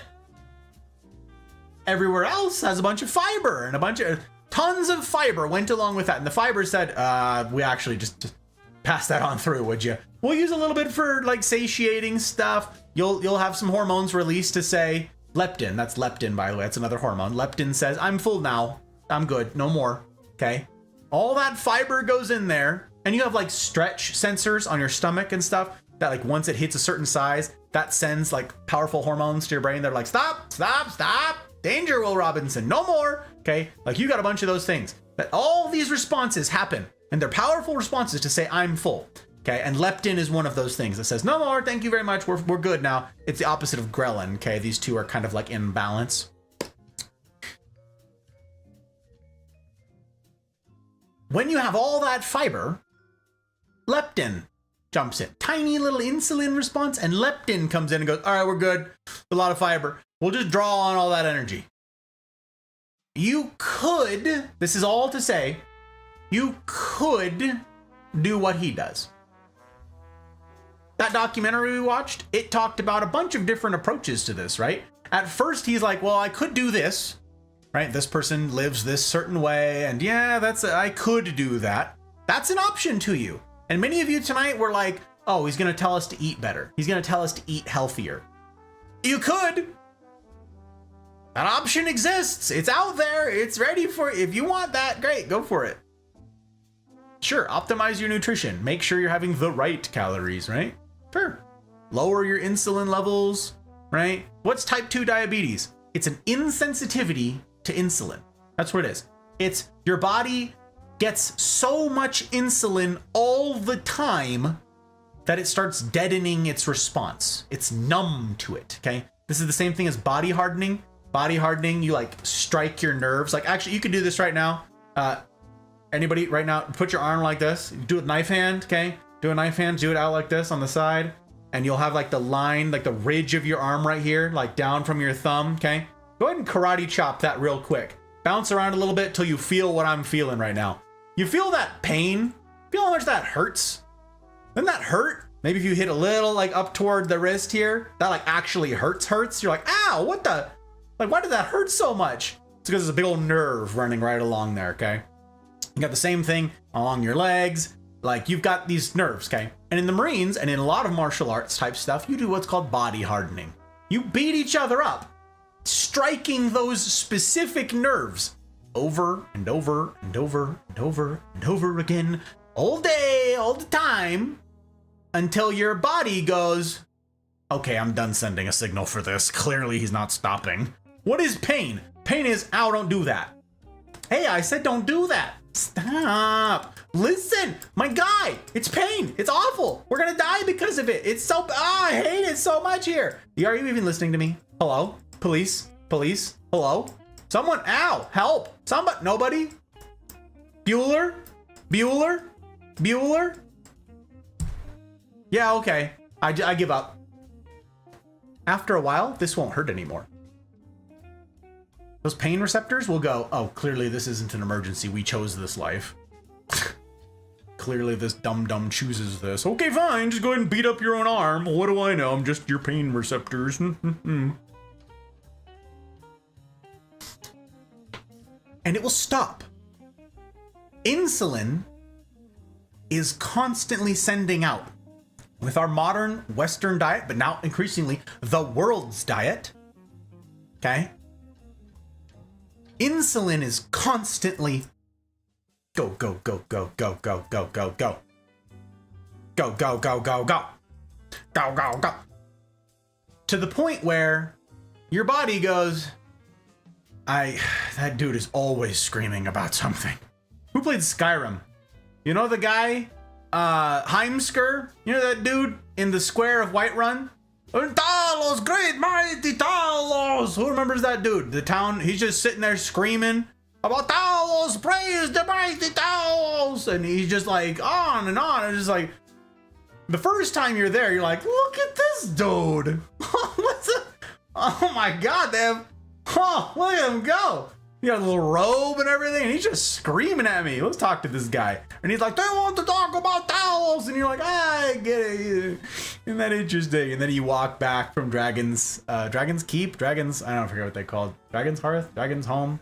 You walk back down, and there he is screaming about mighty towels. And, you know, Dragon's Reach, thank you. And after a couple times, you don't even notice him anymore. You completely tune him out. All that screaming and hollering, you're numb to it. That's type 2 diabetes. Type 2 diabetes is your body getting numb to the idea of insulin. It says to do all these things and we gotta do all this stuff. And you're just constantly flooding the system with insulin to the point where your body just goes, I don't need to hear it anymore. I don't care. But instructions, you gotta do all these things, instructions. And your body goes, I don't care about your instructions anymore. I get it away from me. I don't want to hear it. That's type 2 diabetes. Type 2 diabetes is an insensitivity to insulin because of overuse. Type 1 diabetes, again, is a just genetic thing. Your body doesn't do insulin correctly on its own. That's separate, okay? Type 2 is you've deadened those nerves. And so insulin, the regular amount, the regular doses of insulin, it's not going to do it anymore. So what do? Type 2 diabetics need to take insulin, right? They take insulin, which floods the body with more insulin so that you can't ignore the screaming. It says, do these things, process the foods, you'll die without it. And so you're like, oh my God, fine. It's like just cranks up the volume. You just add more volume to the screaming insulin by adding more insulin. What does insulin do? What is the instruction that comes with insulin? Store energy. There is a reason the vast majority of people who are type 2 diabetics who take insulin injections gain weight. That's why the insulin says store more, store energy. For what? A rainy day. A rainy day that never comes when you are not food insecure. A rainy day that never comes when you are constantly eating. I said at tonight's outset, one of the great misunderstandings, one of the great oversimplifications of this whole thing is calories in, calories out, right? As long as that differential is correct, you'll lose weight, yeah? When someone tells you, as I believed early on in all of this stuff, when someone tells you, just have a 500 calorie a day deficit, and over the course of 7 days, 1 week, you will lose 3,500 calories, which is 1 pound of fat. The assumption that sits on, that rests on, is those 3,500 calories will come from your fat stores, right? That makes intuitive sense. We're like, listen, body, I've got some to spare. I've got some extra freezer space here, right?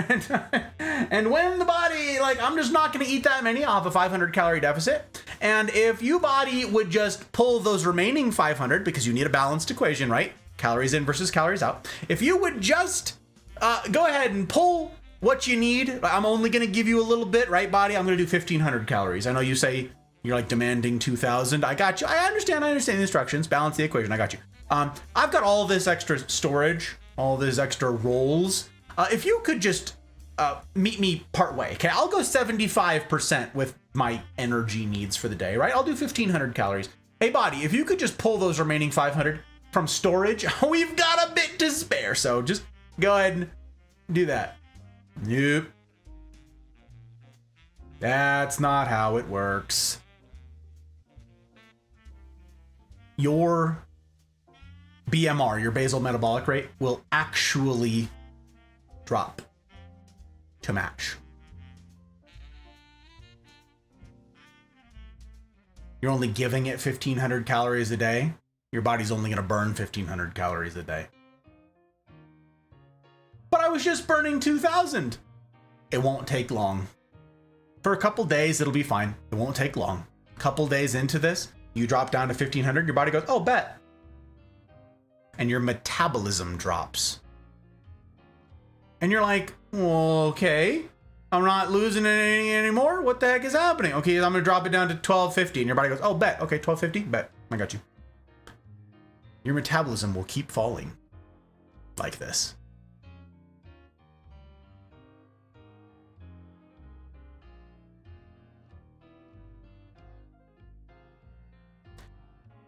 There's a reason that people yo-yo diet. When people lose a bunch of weight on a diet and then they come back up and then some. This is precisely why. You sit there and you're trying this 1,500 calories a day, right? You're like, I'm going to be at this deficit. I'm going to make this work. I'm going to do the thing. We're going to have health, damn it.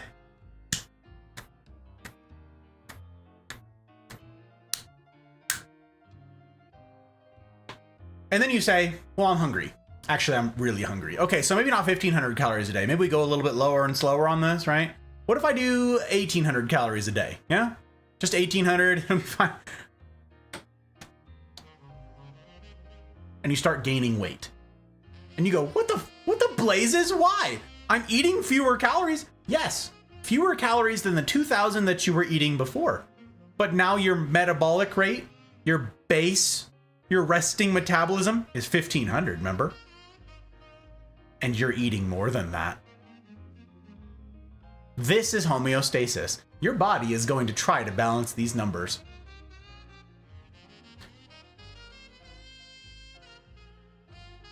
And I know I've missed a bunch of chat here, guys. I'm sorry.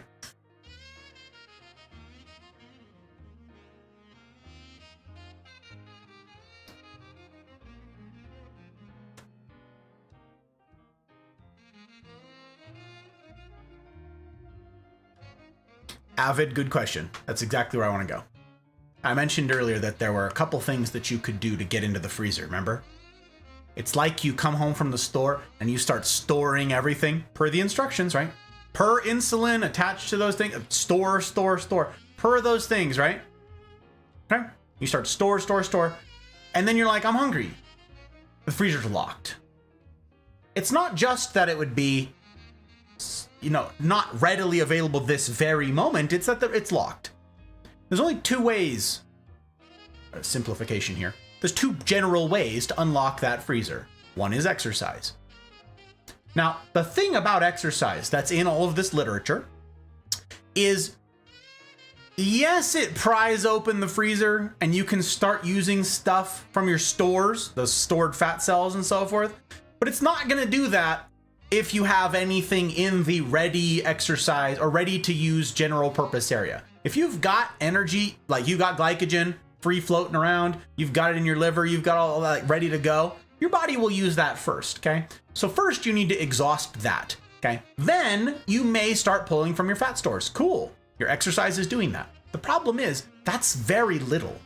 Now there's a member of this community who I'm not gonna out here, because I didn't ask, I don't have permission. I don't know that they would care, but who was very frustrated with this topic in general, with the topic of health and specifically the topic of weight loss, because this gentleman is bigger and has tried to lose weight. In fact, this gentleman worked out for a solid year, committed to it, got into an accountability partnership with a buddy. They're going to go to the gym every day and they're going to work out every day.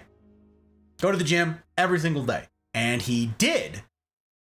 And he lost 10 pounds in a year. And you might, like I do, go, well, okay, what else was he doing?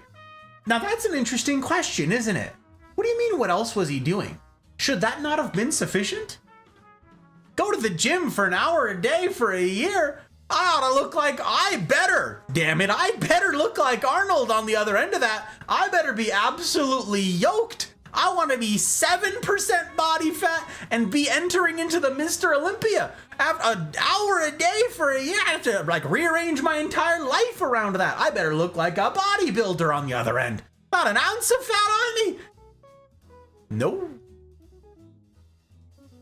According to Dr. Fung, and a bunch of the literature that you can find now, and this is of course like not precise, but the spirit of it is accurate. 95% of weight loss happens in the kitchen. Not on the treadmill. Any of you who've been on a treadmill, that's a great example, actually. You can be on the treadmills and stuff where it'll show your calories burned. Like as you're covering distance, running, walking, whatever it is you're doing, it'll like show your calories burned. Or maybe you've got like Strava, like I use for my runs, and you track your run on it and stuff like that. And you go and run like 4 miles or something like that. And it's like, awesome, you burned. Crunch the numbers, carry the 250 calories. Oh, wow! Oh, isn't that? Oh, it's so good. 200 whole calories. And you're like, that's a cookie. 1 cookie. Yes. Yes, it is. Now, the research was very clear to point out exercise is good for you in a ton of ways. It's good for there's so many health benefits to exercising, and everyone should do it is the refrain. Everyone should exercise. You should work on mobility, you should work on strength. There is no end to the good things to be said about free weights, okay? Lifting weights, doing resistance exercises. There's no end to the literature. It's all good. Do it. But to Avid's question, what about for weight loss? Yes, you will see very modest returns. Now, that's not to say you can't do extreme exercise. Like, I'll go run 15 miles, okay? If I go run 15 miles, it's gonna be a freaking lot of calories. A ton of calories, okay? It's a lot. Go lift weights for a couple hours. You could burn a ton of calories doing this stuff. The problem is, I'm then gonna turn around and go, well, I need to put on muscle and repair all that muscle. Let me make a protein shake really fast. And that protein shake largely undoes everything I just did. The general population, there's benefit to it again, and that's a good thing to do. Exercise good. Exercise good.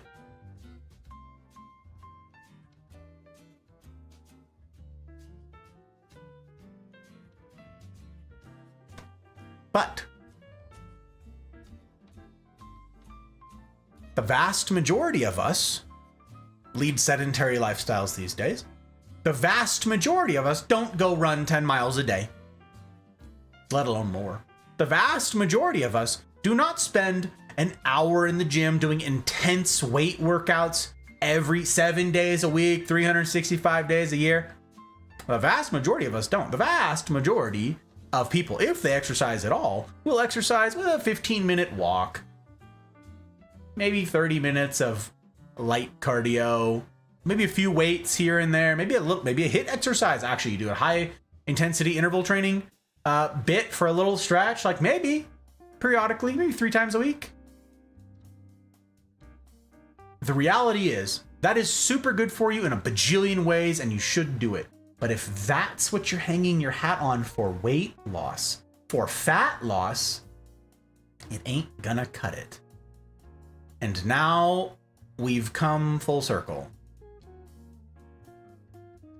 I said that there were 2 ways to open that freezer. You know what the other is? Not eating.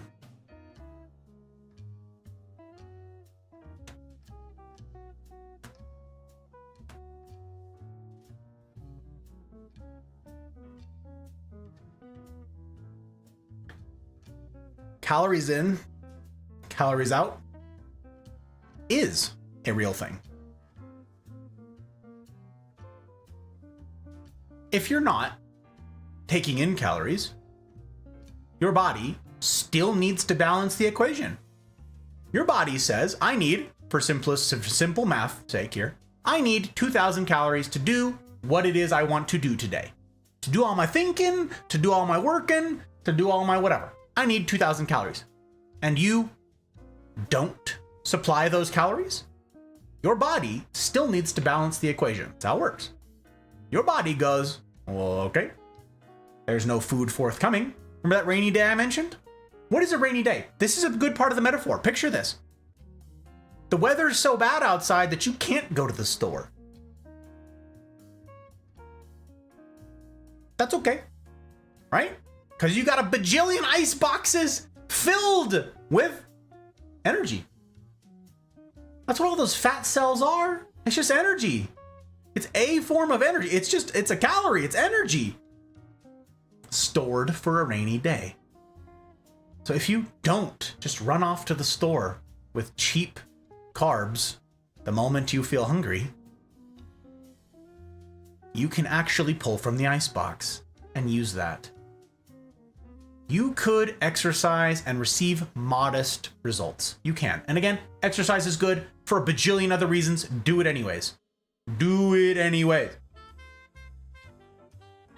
But the vast, overwhelming majority, okay, of your weight loss success will come from not eating. Now we get to fasting. This is what we talked about last week. Last week I talked about the psychology of this, which is, I couldn't possibly go a day without eating. Well, this is interesting. Have you ever been to the doctor for a surgery? What do you have to do first? Fast. What do you have to do after a major surgery? Fast.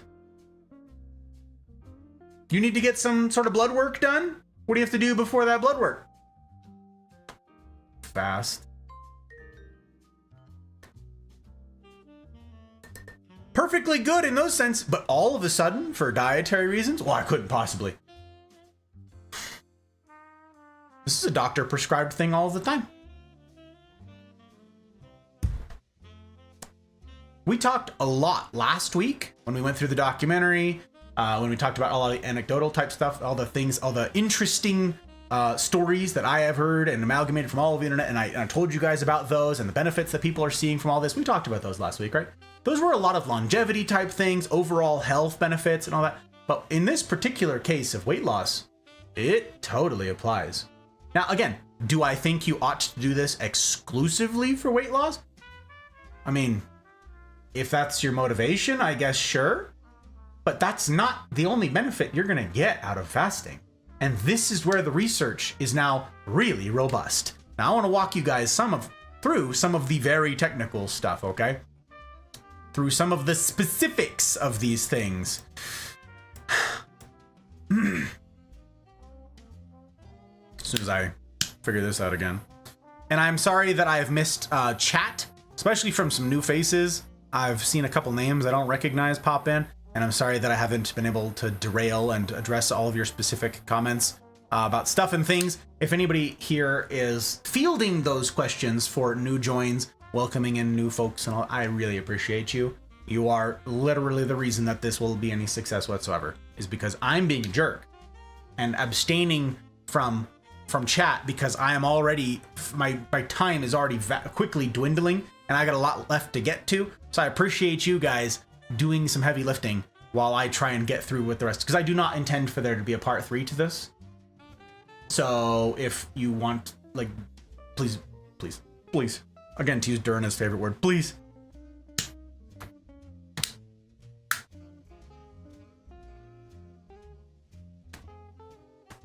Okay.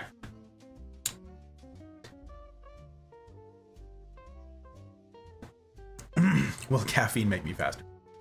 No. I mean, there's some studies that would suggest yes. Okay. So we start with, and this, now I'm turning to a gentleman by the name of Dr. Huberman, okay? Dr. Huberman. You can find him all over YouTube as well. Huberman podcast, Dr. Huberman. You'll find a ton of very interesting stuff. If you just searched in YouTube for Dr. Huberman fasting, you will find all of the technical, scientific granularity in the research. You will find all the granularity that you could possibly want, okay?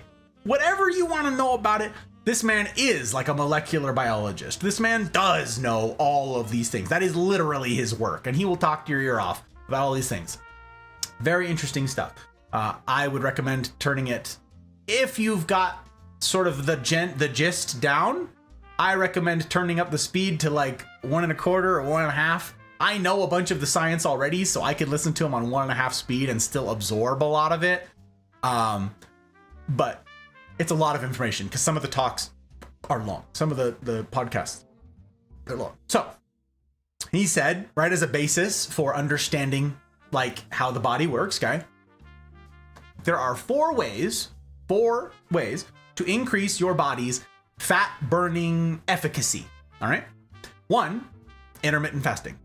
2, a ketogenic diet. That is having very few carbs, or specifically very few simple carbs. Okay. The ones that have been refined to hell and have had all of the fiber taken out of them, for instance. Okay. White bread with jam. That's 2.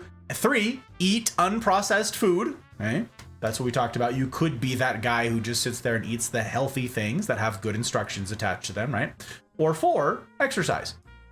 Okay, all 4 of those things increase your body's fat burning efficacy. Your body will utilize fat in those stores, the stored fat, that is, specifically in your freezer, okay? Better with the implementation of any one of those 4 things. But combine 2 or more of those things, and the benefits are compounded. Okay? So you could, yes, exercise, and you will see moderate results. You will.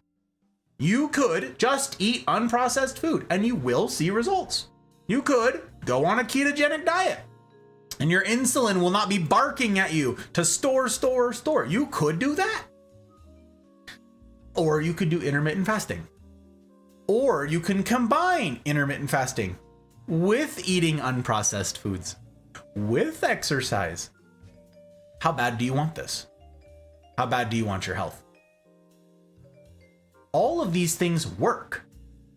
Combining them can really, really work. Those are the bare bones understanding of how it is we can mobilize all those fat cells that are stored in the freezer, okay?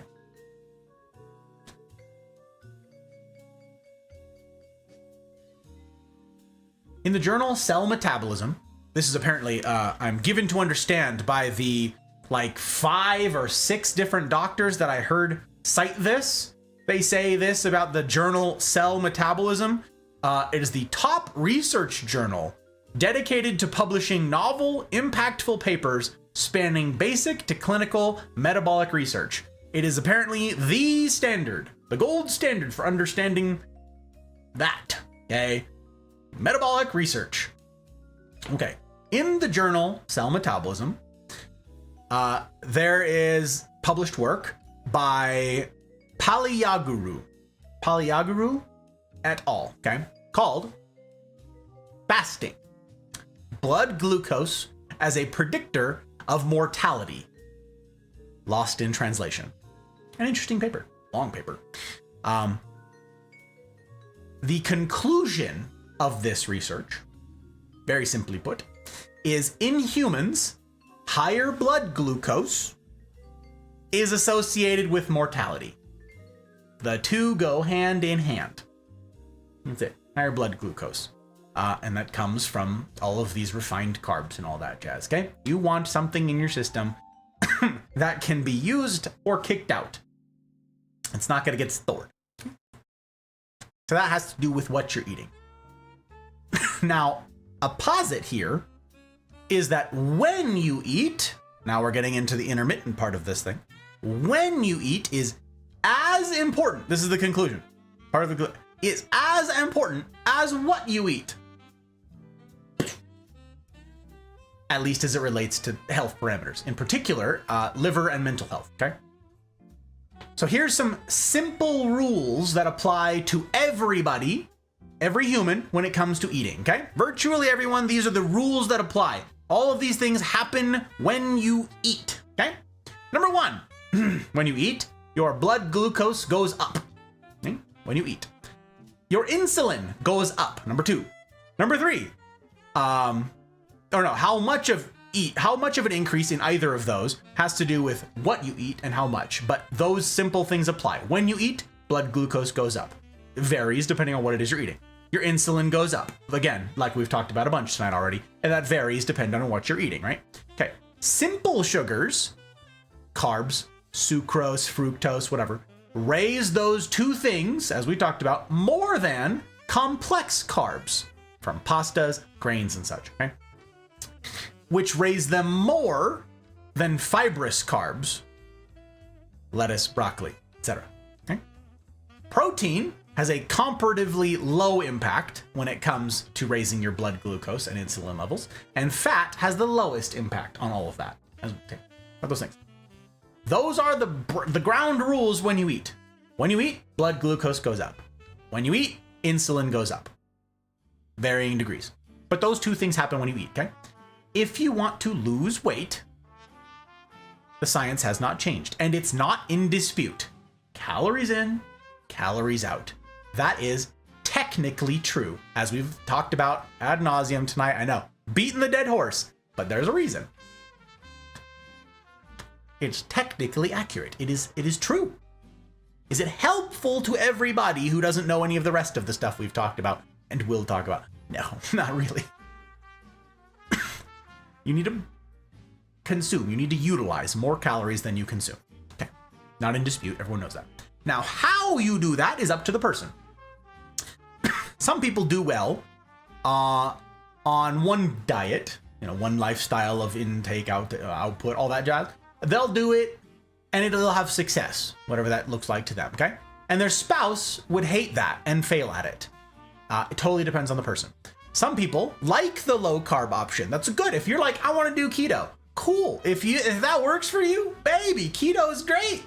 If you do, don't buy all the gimmicky stuff. If you do healthy keto and you can figure out how to do clean keto and do your meal prep and do all this with healthy calories coming in, right? Keto can be incredible. Can be incredible. Is it for everyone? No. No, it isn't. Depending on you, you may hate it. We talked about this last week, right? Find a solution. The goal is find a solution that works for who? For you. You may, like in that example from last week, you may try alternate day fasting. Go, I hate this. This is terrible. Don't do that then. You may try the 5 and 2 diet that our narrator established at the end, right? And you may hate that. Don't do that. You may try the optimal nutrition thing from the guy in the beginning. You just eat a ton of fibrous fruits and veg all the time, and you may love that. Hey, you found your thing. Congratulations. Do that. Is there a one size fits all? Nope. And what does that chiefly have to do with? This is particularly interesting. The list goes on for forever, okay, of what it is you could do, but that's not what this talk is chiefly about. Yes, you can lose weight with fasting, but that's not its chief benefit, as far as I'm concerned, right? We've talked about that a lot last week. Finding what works for you will have to do with, yes, your body, yes, your basal metabolic rate, yes, your genetics, but chiefly, it has to do with, what do you think? Your schedule.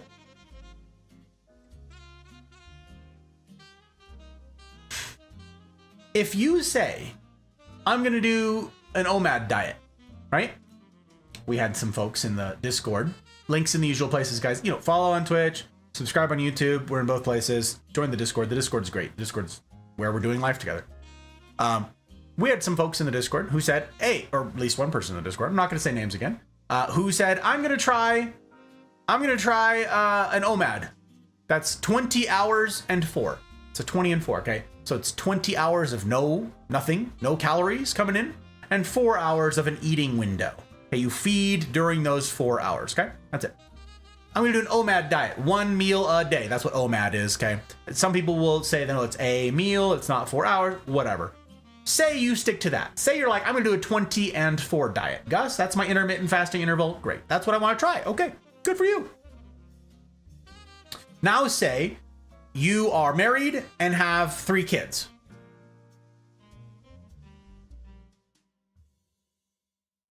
When are you gonna have that 4-hour eating window that it's not gonna disrupt your social life, your home life, your work life, your going out with friends and partying life, whatever it is you get up to? Go out with the boys and go fishing. I don't know. How will you structure your plan, personalized to you? How will you structure that you can stick to? That was the chief, like, God, Dr. Huberman got hung up on this like crazy. Oh my God. He was on and on about when you eat and the consistency. And this is if you want to optimize things, okay? It's not that it doesn't work unless it's like precise, but there's so much research. You can find all the things, again, in the journal Cell Metabolism, and there's others that I'm going to tell you about, who talked about specific feeding windows and what happens if you vary, and there's loss if it moves, and if you've got jet lag from travel, different time zones, different affects your circadian rhythm, and that affects your food, and that affects your weight, and that affects, oh my God, you can min-max this stuff for forever. And I'm not going to go into all those details because it's very long and it's very dry. But the crux of it is, find something that works for you. Will it necessarily be perfect, optimized? No. If you're trying to be Arnold, if you're trying to be Mr. Olympiad, if you're trying to go for the worlds, if you're trying to be the best that there was, great. You will find tons of literature on how to min-max all of this. If that's your lifestyle, if that's your life, if your life is, I'm a bodybuilder, guy or gal, doesn't matter. I'm a bodybuilder. Cool. That's gonna be your life now. If you want to achieve those levels of muscle and of like lean mass, if you want to do those things, or maybe you're a power lifter, maybe you want to achieve incredible strength, like feats, maybe you want to set records and stuff like that, cool. That's your life now. That's not like a casual pursuit. That's not I guess I can do it in addition to my other things. There is no in addition to my other things, because there are no other things, because that's all you do now. If you're trying to be as big as the power lifters, the strongman competition type stuff, congratulations. All you do all day long is eat and lift weights. Don't eat the weights. You have to keep lifting those. That's all you do. That's everything. And if that's your life, if that's your goals, great, go for it. Your plan for what it looks like to optimize nutrition and optimize exercise and optimize uptake and optimize all the burning and all the, if that's your goal, your plan is going to look very different than the middle-aged person who's overweight, who works a desk job, who has pre-existing health problems, bad knees, kids, pets. What can you stick to?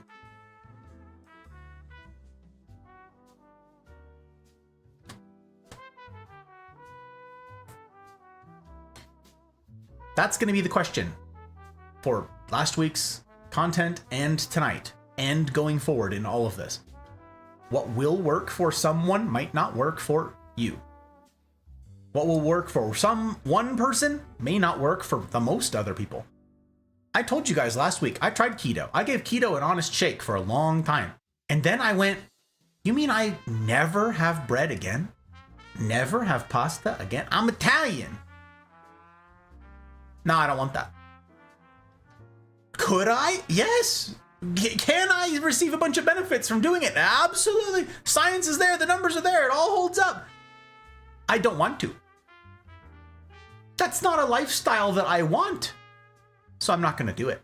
I'll do something else. That's the beauty of some of this, is I get to tailor it to me. But that's going to be the main hang up for each of us. Undertaking any level of this, taking and applying any amount of this, is going to come down to you. What can you make work? I just read the 4 things, right? There's 4 things that you can do to increase your body's fat burning efficacy, right? Intermittent fasting, a ketogenic diet, or just very low carbs, right? Especially the highly processed carbs. Eat unprocessed food, or exercise. Great. If you are a bodybuilder and you just eat 5,000, 6,000, 7,000 calories a day, mostly protein and some other things to optimize protein uptake and blah, blah, blah. Like, great. You may care far less about the processed food thing.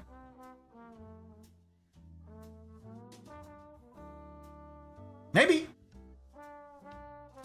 But if you're not doing that, maybe you do need to care about the processed food thing. Maybe that's the chief problem that you face. If 95% of weight loss and of body fat loss comes from the kitchen, doing all that exercise, you be in there and be like, I just need to get in shape. I'm just going to walk more. Cool. Walk more. Super good for you. Great health benefits all around. The chief one of those will not be weight loss.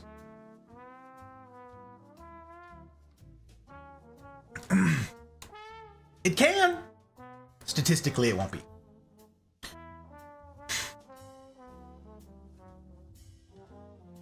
There's a study by Sachin Panda. He's a professor at the Salk Institute of Biological Studies in San Diego, okay?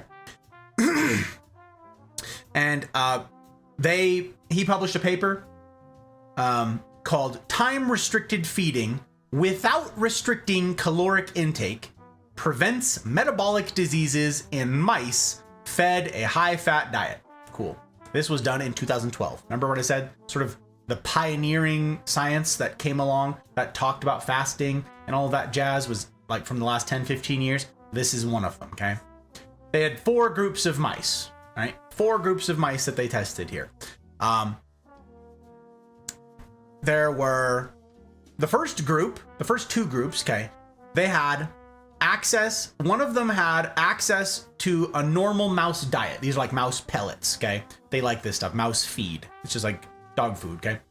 They had access, the first group of mice had access ad libitum. That means that they had unlimited access to this fixed amount of calories all day long, 24/7, okay? It was the same amount of calories, they just had access to it around the clock, okay? The second group had access to those same amount of calories in the same mouse chow, but it was during a time-restricted window, specifically an 8-hour time window. They had 8 hours a day, okay? But it's still, you know, they had the same calories. They were both made available. Say it was the equivalent of, for us, 2,000 calories made available to one group, round the clock, ad libitum. The second group had access to 2,000 calories, but only for this 8-hour window, okay? The third group had access to high-fat diet. Now, apparently mice love fat. They love fatty foods. They go nuts for it. They go ham. They love it, okay? They will gorge themselves on it. So this is like, ooh, baby, we bougie tonight. Pinkies out, boys. We dining good tonight. Let's eat, baby. First group, or the third group again, so the first group with high access to the high fat had it also ad libitum, round the clock, okay, 24/7, they had access to the same fixed amount of food. And the fourth and final group that had access to the high fat foods was also a time restricted 8-hour window, okay? The results of this study paved the way for human testing using the exact same methodology. And now we know that the results hold true, the same results hold true for humans. Mice and humans are similar in a lot of ways, and that's why we get to use them for a lot of testing. It's very interesting. But, you know, it's never as good as the real thing, so let's study it on humans. So, okay, they found the results from the one, let's study it on humans, yeah?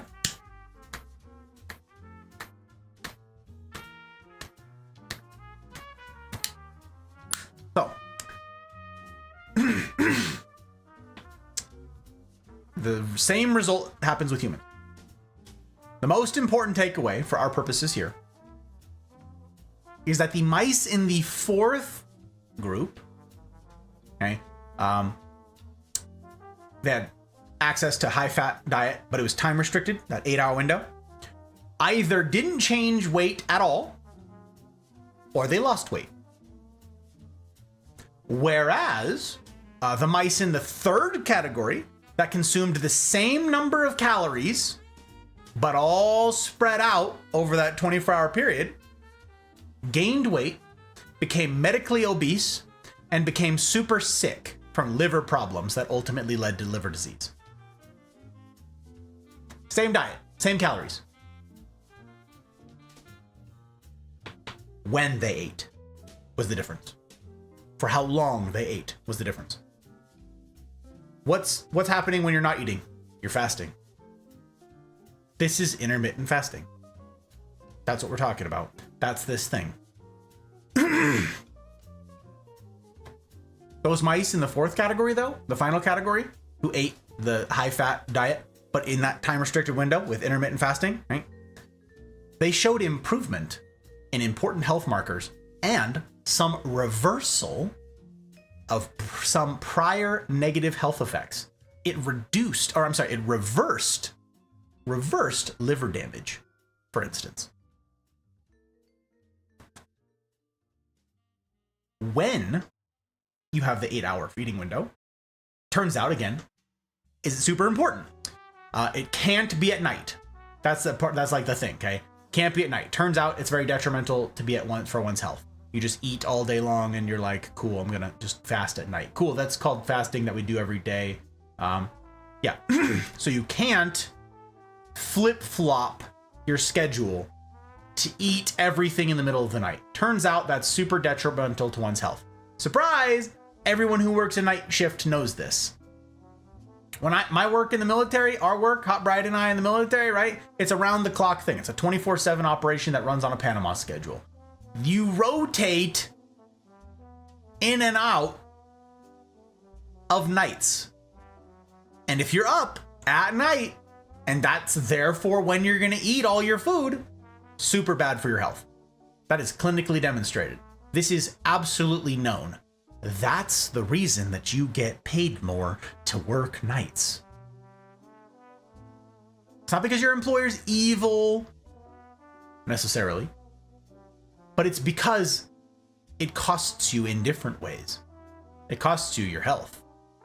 There are so many studies that you can find. There's so many things. And we're going to talk about this more when we get into the sleep stuff, when we get to the talks on sleep. Forthcoming. They're coming. For all you night owls. Not night owls. Night owls are a perfectly fine thing. For all you insomniacs, okay? Abby! Have a good night. Sorry, I haven't seen a bunch of names here. I'm sorry, guys. I'm sorry. I've missed you all. Wait, we have a command for Abby. Oh, no.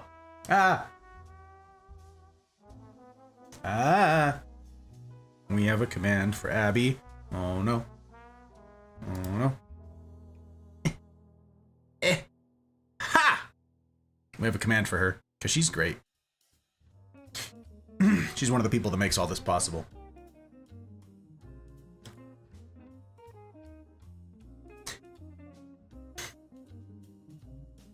You can find all the literature that this is bad for you. So when you eat is very important, okay? So the foundational health pillars, foundational for understanding intermittent fasting and the health thereunto pertaining, okay, is when it comes to food and when it comes to eating, according to Dr. Huberman and the research that he cites and all these things, is your first hour after waking, first hour. You wake up in the morning, hour 1, 60 minutes, start then, okay? One should consume no food, 0 calories. Black coffee, fine. Unsweetened, unadulterated tea, fine. Water, obviously fine, okay? But no calories in your first hour after waking. Regardless of what it is you do and where it is you do it, nothing that will initiate an insulin response. 0 for 60 minutes at a minimum. And then 3 hours prior to bedtime. I'm breaking that rule here tonight. I learned all of this while I was doing the research ongoing, but I'm not giving up my drink with you guys. Once again, it's a question of what it is that you can sustain. This will be personalized to you. 3 hours prior to bedtime. No calories. 0. They also found he cited further things. I don't have this specific thing here, but they found in further research that even 1 gram of sugar, 1 gram of sugar in that window will break your fast. Your fast starts when you cease to be in a fed state. So if you're like, my fast starts as soon as I put my fork down. No, your body needs to process all that food for like a couple hours still, and then your fast begins, which I was like, what? I've been robbed. Yes, sucks. I know. So 3 hours prior to bedtime, not 1 calorie. Okay, those are the foundational health things. That's it. Start with those two. 60 hours, 60 minutes after waking, no calories. 3 hours prior to bedtime, no calories. Okay. There was another study by Sachin Panda and Krista Verity called The Effects of 8-Hour Time-Restricted Feeding on Body Weight and Metabolic Disease Risk Factors in Obese Adults. You know, these studies have such riveting names. There's no wonder nobody's read them, right? Study was performed on humans. The conclusion of the study was an 8-hour time-restricted feeding produces a mild caloric restriction and weight loss without calorie counting and clinically reduced blood pressure. Okay, cool. It's what the one researcher, I don't know if you remember that from the fasting documentary we watched last week. What the one gal was doing with the alternate day fasting. You remember the hypothesis? She's like, well, people are just going to overeat on their eating days, right? She talked about, well, actually, it turns out you just can't eat that much. You just like can't physically eat that many calories. And so people overate only by like 10%. They did not eat all of the extra that it would take to compensate for having missed an entire day of extreme calorie deficit, right? So that's that. You can't you just can't overeat if you have these time restricted windows. And that's really interesting. So it turns out that in all of the literature, the most studied, the most robust findings for all of this stuff have to do with an 8-hour feeding window. It's called the 16-8. We talked about that last week. 16-8. 16 hours of fasting, which includes your sleep. Okay. And then in the middle of your waking hours, ideally smack dab in the middle, equal number of waking hours on the one end, equal number of waking hours on the other end. Your 8-hour feeding window right in the middle. That's apparently the gold standard for what we have numbers on. There is ongoing research now for stuff that's longer, okay, like the 20 and 4. That's all like ongoing. But what we have the most robust findings for is 16 and 8. So that's where all the research is centered around this thing. Again, you can find something that works for you outside of the parameters of this, and you can start small. You're like, oh, I've never done this before. Cool. Start small. Go for just 12 hours, okay? Stop eating at 7 p.m. Don't eat again until 7 a.m., okay? And then bump that up to 14 hours and so on. So you get to your 16-8, okay? Many people, this was found in the psychology of this thing, many people find it easier to refrain from eating for defined stretches of time rather than using portion control. Now, I hate portion control. I don't know about you guys.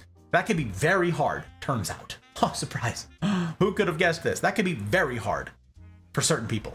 Very hard. Portion control. I'm not going to eat half of the sandwich. That's absurd. Okay. The other half is going to get soggy. The other half is going to go bad. I'm going to eat the whole sandwich, damn it. Turns out, psychologically and like impulsively, for people sticking to their diet, because the question again is, what will work for you? That is, what can you stick to? It's way easier for people to say, nope, it's not my time to eat yet, than to all day long be like, oh, I can only have half of this. Okay. I guess I get some pipettes and measure this, and I gotta pour this thing into this. And oh, geez, was that exactly half? Oh God, I ate one bite more than I needed to. Oh no, it's portion control.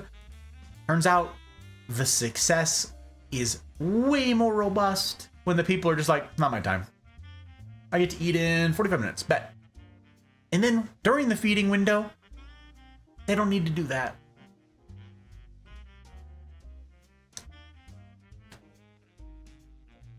The psychology between these two approaches is night and day for me. When it comes to portion control, you've got to sit there and be good all day, every day, right? That sounds miserable. If a bunch of you just heard that and got tired, me too. All day, every day. Watch what you eat, damn it. Count the calories. All day, just, okay, be good. No, you say no to that. You walk away from that food. Yeah. Everybody knows that. Everybody's tried that. And everybody's failed at that. If you could be good all day, every day, then this doesn't apply to you, right? Good for you. Congratulations. You're wired differently than me. You're wired differently than I am.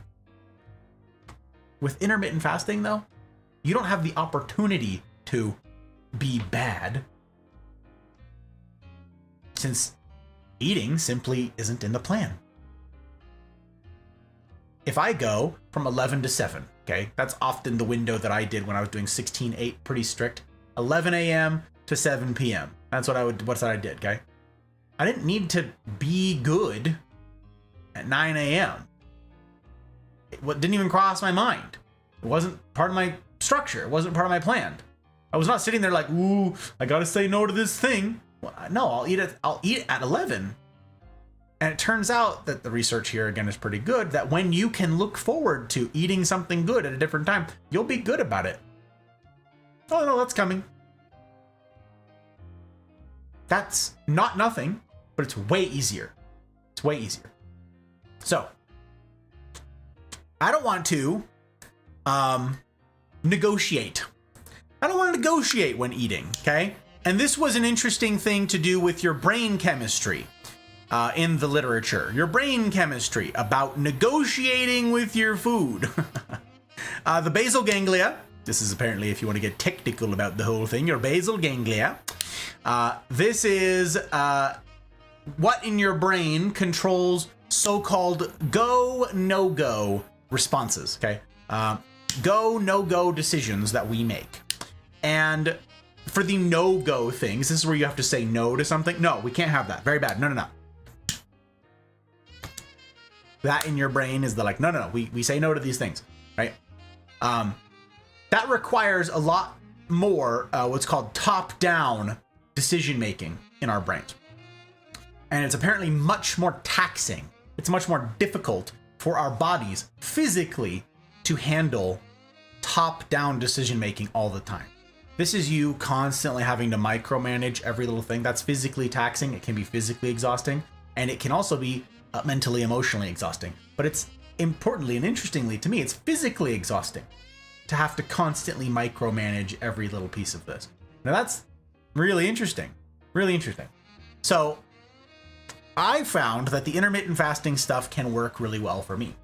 And when you're in that fasted state, your body goes, hey, it's a rainy day. Crack open those freezers. This is the only state, the fasted state. Once you don't have anything in there anymore and you're not constantly adding new food to the system, your body has to go balance the equation. It has to go to the freezer. It has to go to the fat stores. It's got to pull these things. That's the way that this can work. So, there was put out there, Dr. Huberman put out what he called an ideal intermittent fasting schedule. Okay, this is if you want to min-max. This is if you want everything to be ideal. Perfect. So you start here and then you decide what can work for you. Okay, then you can start to make changes that you can stick to, that you can abide by. Okay, so number 1, first hour after waking, again, one should consume no food, no insulin response, no food first hour after waking. Okay, number 2, 3 hours prior to bedtime, no calories, same thing. Number 3, you spend 8 hours in bed. And we haven't talked about sleep yet. There's more talks to come on sleep. But ideally, this is ideally, again, we're starting with ideally. But Gus, ideally, say the numbers, say the research, say the science. What is science? Science is a scaffolding for understanding. It is our best explanation for something that we have at the moment. That's what science is, okay? Science is the best we've got for now. It may change. Science changes all the time, okay? We're getting better. We're getting more precise answers to things. Okay, the best science. Spend 8 hours in bed. Ideally asleep for those 8 hours in bed. But you being laying down, you doing all that, your body is in its circadian rhythm to process food and to like heal stuff, to autophagy. We're gonna get to that. It's doing all of that optimally when you're in bed, okay? It's all those things. So 8 hours, spend 8 hours in bed. That's number 3, okay? Number 4, the 8-hour feeding window seems to be the sweet spot for most people's consistency and achievability. That's, again, what's been most studied, and that therefore has the most robust findings for someone being able to stick to it. So that also helps sort of with your social life. 8 hours, you can fit both lunch and dinner in there. Maybe you skip breakfast, but that's okay. right? Something like that. And that's what I did, right? I did 11 to 7 for mine. So that included lunch if I wanted a lunch, or, you know, as breakfast is what it was for me, because you break your fast, right? Regardless of when it is, it's breakfast. And then dinner. Okay, so that's 8-hour window sorts to work there. Number 5, most people tend to underestimate how long they eat for. And so if you were to ask, or if I were to ask you, or if a researcher were to ask any one of us, hey, between what hours do you eat? Apparently, all the testing that's been done on this, we get it wrong. We underestimate how many hours we eat for, okay? Because we fudge the numbers a little bit, and then we go, well, that didn't really count. Or I ate this, yeah, but no, I was a little bit late. I said till 7 o'clock, right? Well, what if dinner was still sort of ongoing? Maybe we have dessert, maybe there's a drink after. So, okay, on average, we tend to underestimate that feeding window by an hour. So the suggestion here was maybe instead of a 16-8, set the window for a 17-7, just to cover that wiggle room. Okay, I'm gonna do 17 hours of fasting and 7 hours feeding window. I'm gonna do 11 to 6. And I will achieve the results of the 16-8 most of the time with that fudge factor built in, okay? And finally, number 6, ideally, that feeding window, again, should be smack dab between your waking and sleeping times. Equal number of feeding hours on this side of being awake and your feeding window, and equal number of hours on this side. Mine wasn't that necessarily, right? We have weird sleep schedules. All of you have weird sleep schedules. It has to do with your circadian rhythm, has to do with your schedule, has to do with your work, has to do all that stuff. Ideally, it's smack dab in the middle. So here's an interesting suggestion that I have, which is, and this is what I want to do in the community, is have accountability for anybody who's interested in doing this between the CNRs and everything else. Perhaps we can talk about these things and encourage one another in this. But more pressing, more pertinent to your personal circumstance is, what if you got your family in on it? Say you still live at home with your folks, or maybe you are the folks and you've got kids, whatever. Maybe you can make this a thing with everyone. Right, again, there's certain people in certain circumstances who shouldn't be doing this. Again, pregnant mothers, breastfeeding mothers. There's considerations for people with outstanding, what's the word I'm after here? Whatever. With health considerations beyond the normal, okay? Growing teenagers, for instance, don't need to be doing any of this stuff. But like adults, you can structure the family. Therefore, you adjust your world, you adjust your circumstances so that everybody's doing this, okay? Now you've got accountability built in, and now there's no extra temptation, and now it's just baked in. This is just what you do. This is a really good way of establishing consistency with this. And then it just becomes, well, yeah, we just don't eat until 7. Or we don't eat after 7. Plain and simple. And you can establish a healthy eating regimen for everybody. You can all get in on this. You and your spouse can do this together, make it a fun thing. And then it's like baked in. Then you don't have to spend all of this energy beating yourself up about screwing it up. Whatever you can do to bake in ease in this, you can do it. Again, our takeaway is, the most important thing is what you can make work. What you can make work. All of that is what's ideal. Now you need to find what's practical. Okay? So, last thing I want to talk to you about, and I realize that we're at time here. Pri, it's good to see you. Hello, hello, hello. What about carbonated flavored waters? There's some literature, there's some research on how certain sweeteners, artificial sweeteners like Splenda and aspartame and all that stuff, have a negative response on things. I don't know what those particular examples are sweetened with. There's some literature that suggests that those are not great during a fast. I can't remember exactly why. I just know that they're not. So I just sort of shelved that as I don't want those things in my life. But stevia, natural plant-based sweetener, and monk fruit, its own sort of thing. Those two are fine. Those two are fine based on all of the research that we have so far. Outstanding circumstances? Yeah, that could work, Fox. Yeah, that could work. They're not sweetened at all. Oh, then yeah, you're fine. As long as it doesn't initiate an insulin response. And that's carbs, fats, proteins. 0. Also, it's good to see you, Pri. Good to see you. What about honey as a sweetener? Calories, insulin response, sugar. That's what honey is. It's carbs. It's simple carbs. It's not quite as simple as, say, like corn syrup or refined sugar, granulated sugar, but it's still carbs. Yep. Never knew they could last that long. Yeah, Commodore. Well, I've been kind of slow with it. Last week's lasted like 5 hours. That was a well humidified cigar. Thanks, Dutch. I want to talk about autophagy in our time left together. I touched on this last week. I did not get to talk about it a ton, and some of you weren't here. Autophagy. Autophagy is the amazing thing in all of this. If you're like, yeah, autophagy. I don't know what that is. I don't think it matters. Whatever, guys. Okay. Autophagy is changing the world. Understanding what autophagy is absolutely, it's not hyperbolic to say it is revolutionary in all of health, in all of diet, in all of nutrition, in all disease, in all medicine, in all healthcare.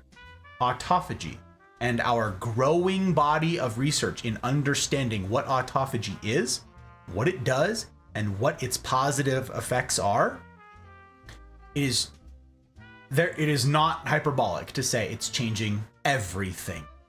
And if you want to have your mind absolutely blown, do some research on autophagy.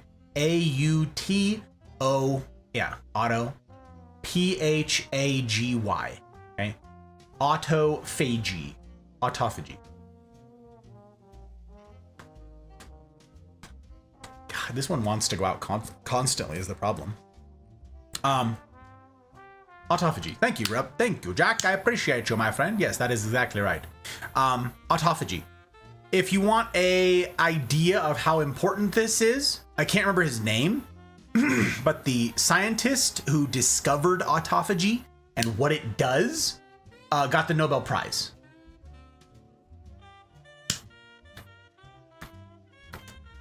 Because of its implications, because of the import of this thing. Autophagy. Call me rebel. I know. I was like reading it in my brain and I was like, that sounds wrong, because it is. Something we should have studied over 100 years ago. What's interesting is we've known about it, but we haven't had a name for it and we haven't had the numbers for it. Autophagy. Autophagy is something, it's not like we invented this thing, it's ongoing. We just didn't know what it was, or most importantly, and for our purposes here, how to instigate it, how to initiate autophagy. That's what's critical. That's what's important. That's what I want to go into. Autophagy is your, at a cellular level, it's your body cannibalizing old cells. Okay, it's in the name. It's like the Latin for like phagy is like consuming. Auto, it does it like automatically. It's like your, or self or something like that. It's consuming yourself. It's your cells consuming old cells. Okay, eating, cannibalizing old, busted, decrepit cells. Remember I mentioned the rainy day earlier? I want to talk more about that rainy day. Your body is storing all that stuff, yes, for a rainy day, right? Well, the other thing is, remember that, remember the foreman I talked about? Sitting in there with his little clipboard and he's looking at all the stuff coming in going, yeah, we need repairs over there and over that guy. He's got a stack of papers a mile high all around him of all the things in the body that need doing. Tons. micro problems, tiny problems, not just, oh, you tore some muscle cells doing your strength workout. We need to repair those. That's great. But he's triaging. He's triaging where the stuff goes, okay? But he's triaging in a very literal sense. You're dying all the time. We're all dying. Congratulations. You're part of life. Same as me. It's a terminal condition. Welcome. Cheers. And the foreman is trying very hard to keep you on this side of dying, okay? All right? Trying to keep you here. Trying to keep you alive. So, he's triaging. Triaging. It's an emergency all the time. What needs doing first? Well, your basic needs. Energy to keep your organs functioning, to keep your brain, your main organ functioning. All that stuff is getting all the priority for everything, okay? Your foreman is sitting there carrying out all these instructions, and the paperwork is piling up because your body can't keep up. Okay, that's all of us. Your body just does not. If you just eat the standard Western diet all the time, you wake up, you eat. Right before you go to bed, you'd eat. Eat, all snack all day, eat all day, okay? At night, your body is still scrambling to handle all the stuff that you fed it. Okay? And for the next several hours after you go to bed, your foreman is working extra hard to, okay, this needs going, keep organizing all this stuff. And then he clears out the floor and it's like, oh, thank God, we got almost all of that done. That was such a big, and then you're awake and you're eating again. Oh my God, here it comes. All right, back to work, folks, let's go. No rest for the weary. That's your body. Your body is exhausted from go, go, go, go, go, go, go.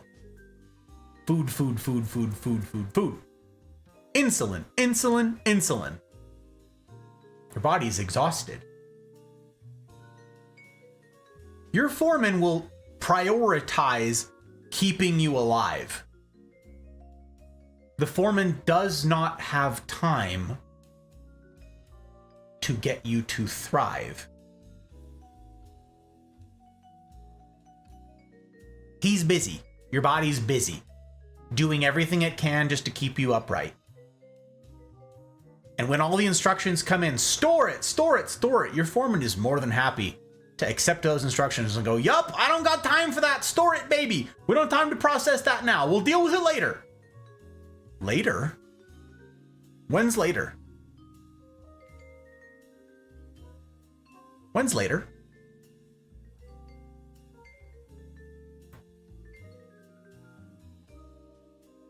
Later's that rainy day. That rainy day, that for you, my friends, may never come.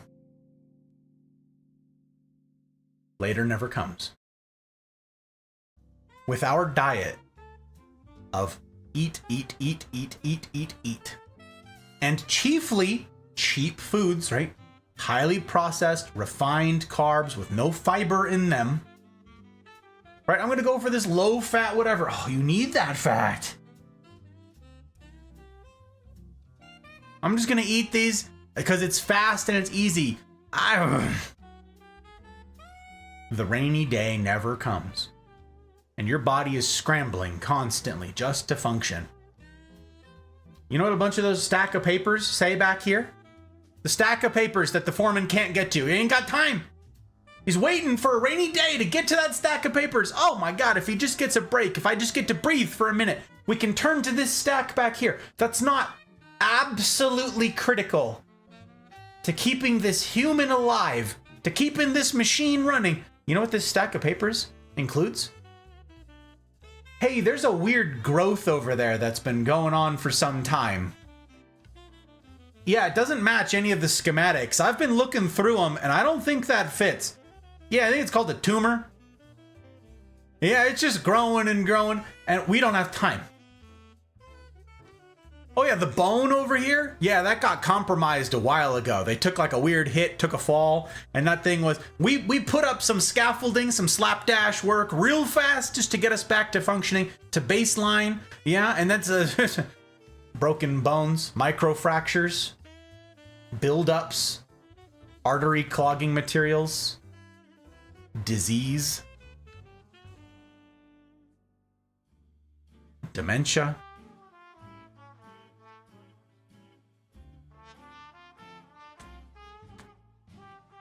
All that plaque in your brain. That's all put on the back burner. Always. What's that? Some sort of rogue cell mutating over and over and over? Oh, it's cancer over there. Back burner.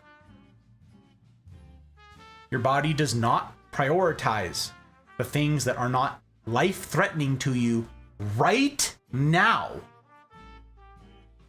Your body, that foreman, only cares about keeping you alive and will only care about the backlog if he's got time for the backlog. That's fasting. Fasting is your rainy day. And if you don't fast, I mean this, like a literal thing. There's a dozen doctors that I've done just in a quick, like,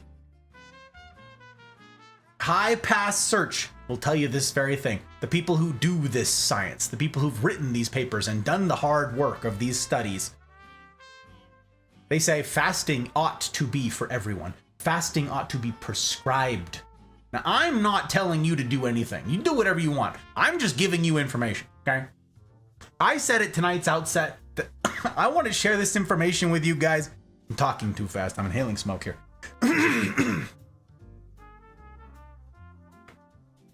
I want you guys to thrive. I can't force you to do anything. And I'm not going to try and coerce you into anything either. At best, maybe you'll do it begrudgingly. At worst, you'll ignore me and we'll have ruined a relationship. I'm not trying to coerce anyone into anything. I'm not trying to guilt anyone into anything either. My purpose is to equip you with information that you can then use of your own volition. Do it or don't. It's your life. It's your health. It's your family.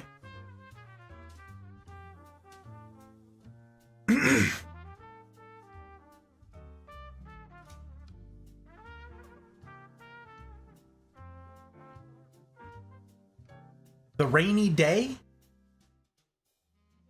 that's totally in your control. Last week, I talked about a lot of stuff, that strange things that we don't have. Let me clarify. We don't have hard and fast, like super robust clinical data yet on these things. And I say yet because it is coming. They are being studied right now and the results are promising. Are they conclusive? No, they're pending. But based on everything that we know about this fasting science and how your body is constantly go, go, go, and all the hormones that we've talked about here tonight, all of that, the simple introduction of intermittent fasting, no joke, could reverse basically every health problem that we have in the human body everywhere. It's not hyperbolic to say. The preliminary findings from the neurodegenerative diseases, Alzheimer's, Parkinson's, etc., suggest that giving your body a rainy day means that your foreman can go, nothing coming in? Really? All right. All right. First of all, I guess you need energy, body. Right. Okay. We need energy. We got right. Triage. Keep the body working. Okay. Okay. Nobody panic. We've got a job to do. Keep this machine running. Right. Okay. There's no food coming in. Therefore, there's no energy coming in. We burned up all the glycogen after a while. Right. We've burned up all the glycogen. We've burned up all of the readily available stuff in the workspace. we still need, say again for easy numbers, 2,000 calories. We still need 2,000 calories. Will we have 300,000 calories worth of fat in the freezer? Z. Go get it. Hey, all you workers, go, baby, go, let's go, chop, chop. Go ahead, pull it out of the freezers, come on, get it, freezer's open. Pull all that out, feed the body, keep the brain moving, switch over to ketosis, right? Ketone bodies, yes, yes, burn the fat. Let's go, burn the fat, burn the fat. And now that's happening. And your foreman just goes, all right, now what? Holy backlog. Ooh, all right. What do we got here?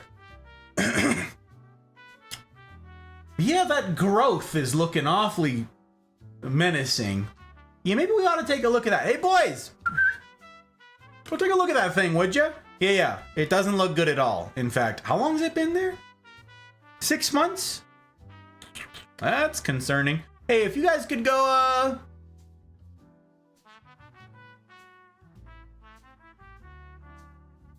do some demo work? What's the demo work? Autophagy. Autophagy is the demo. Your foreman goes, hey boys, that thing doesn't belong. One of these things is not like the others. Go ahead, break her down, baby. Go and use that as fuel too. As a matter of fact, consume those and restore yourselves. And your cells will cannibalize the unhealthy, broken, mutated, deformed, or defunct cells.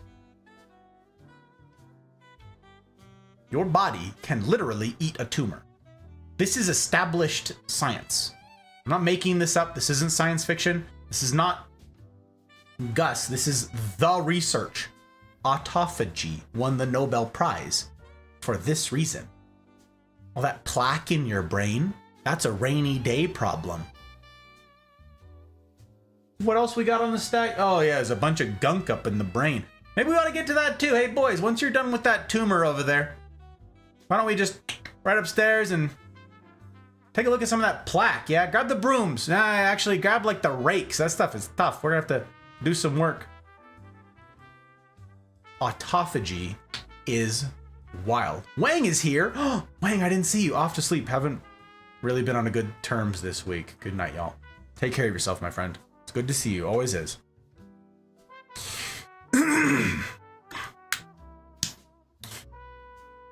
Autophagy. Is fasting the only way to kick autophagy? Turn autophagy on? No. But you know what? It's free. What's my question? What's my question at the outset? For all of this talk as we close, who stands to gain?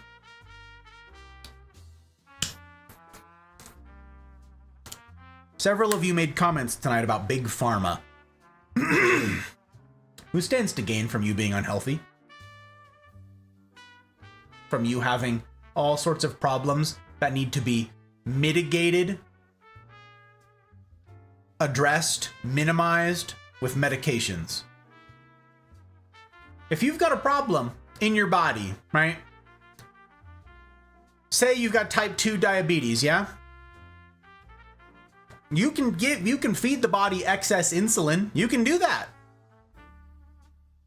And your body will, utilize it and it'll do its job. Your medication will do its job. But it won't address the root problem. It won't address why you have type 2 diabetes. It's a band-aid for the symptom. It will not address root causes.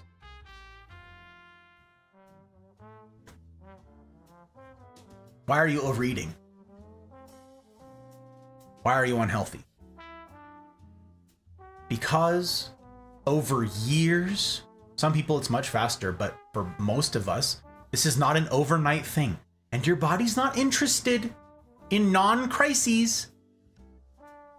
This is why it comes full circle to Suki's comment earlier. I really like the way you put this, Suki. I don't know if you're still here, but I'm saying it for posterity. Suki was like, it seems like we're exchanging one problem for another problem, right? We're shelving a problem for later. Yeah, that's your body. Your body is saying, I need to keep you alive. We start with life. That's why I started with that. I want to bring the whole thing back. I made this nice pretty circle for you, okay? I want to start with, let's keep you alive. Take your medications, address the symptoms to keep you alive, and then start to do something that will address the root problems so that eventually you don't even need the medications anymore because you don't have the symptoms, because you've addressed the root, because you've got to the base of this thing, the source of the problem. And now we can address that when? On a rainy heckin' day. Your body, over time, is piling on things. When you're young, you don't have this backlog. Your body can keep up. Everything is being used. You're busy, right? Your metabolism is super high because you're young. Everything's working at peak efficiency. It's all going, baby. You're working. And maybe one paper gets stacked behind the foreman here, and he's like, yeah, not a problem. Everything is well-oiled machine. And then a couple weeks later, another piece of paper. That's not a big deal, not a big deal. And now some of you are in your 40s, in your 50s, in your 60s. And that stack of papers, one paper a week, one paper a month,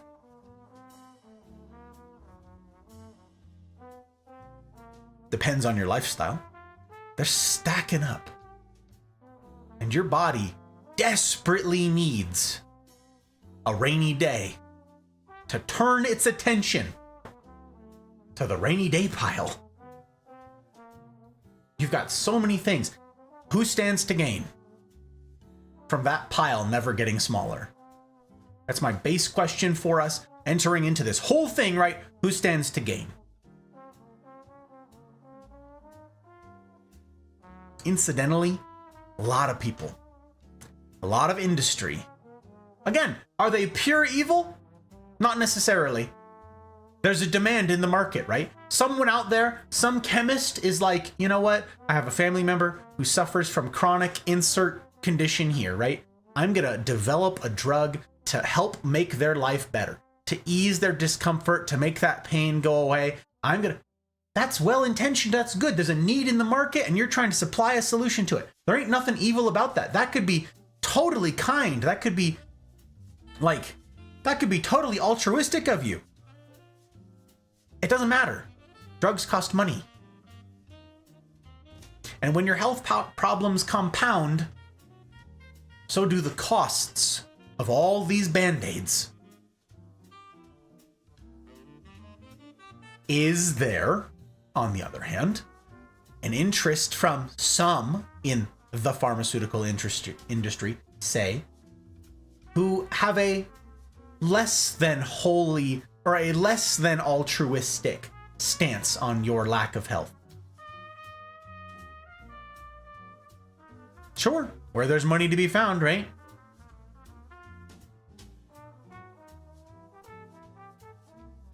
Who stands to gain from you fasting?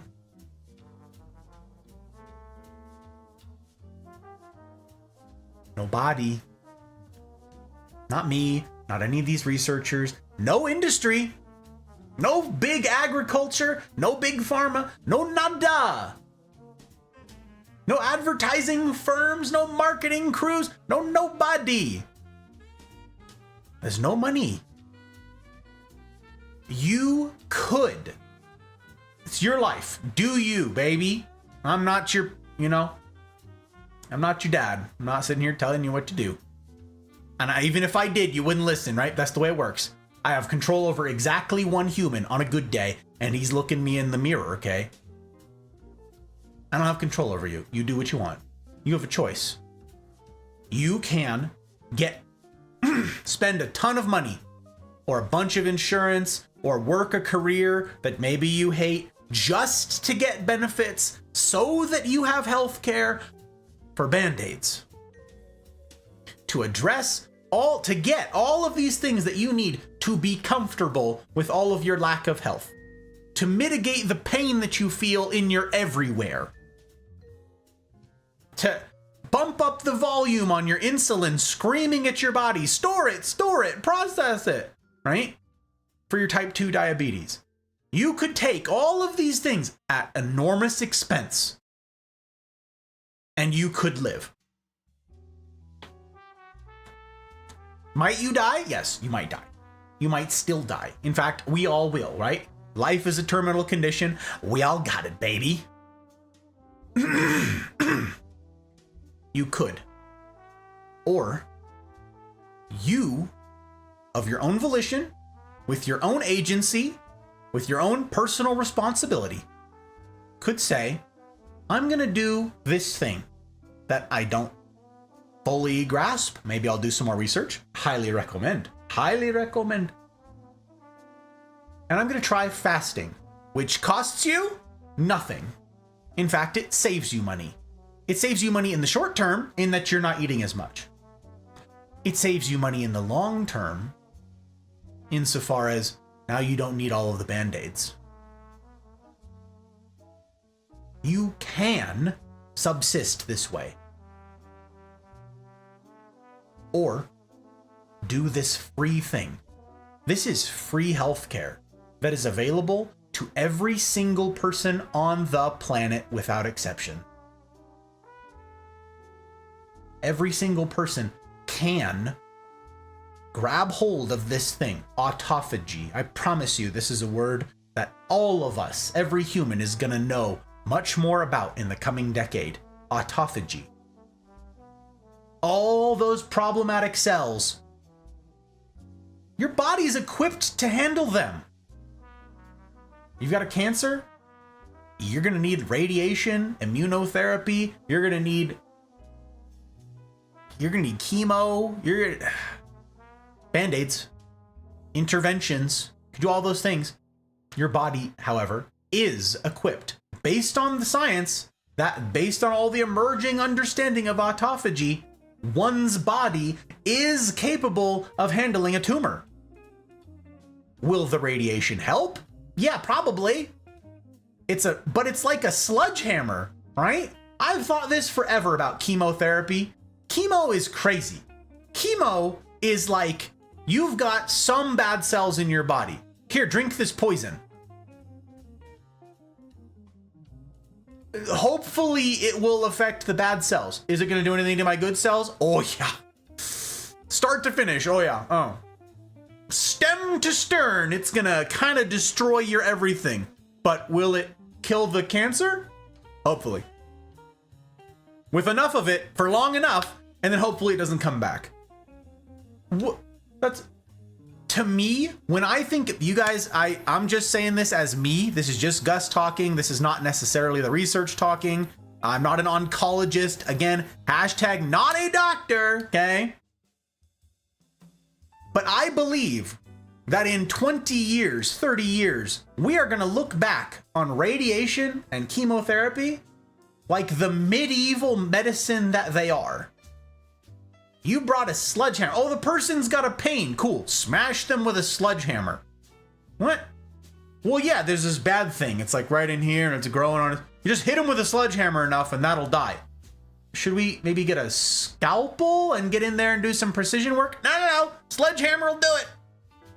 Here, drink this poison until you're all better or dead.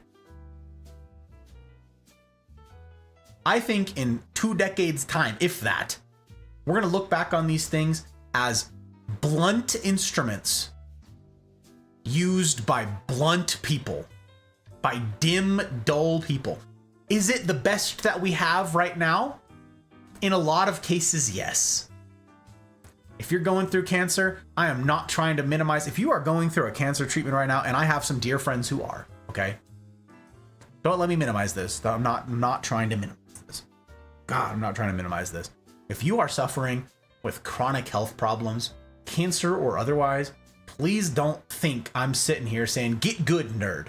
I established that right at the beginning of tonight. That is not my sentiment. It's not helpful to you, right? Is it technically accurate? Yes, but it's not helpful to you. I'm trying to be helpful to you because I love you.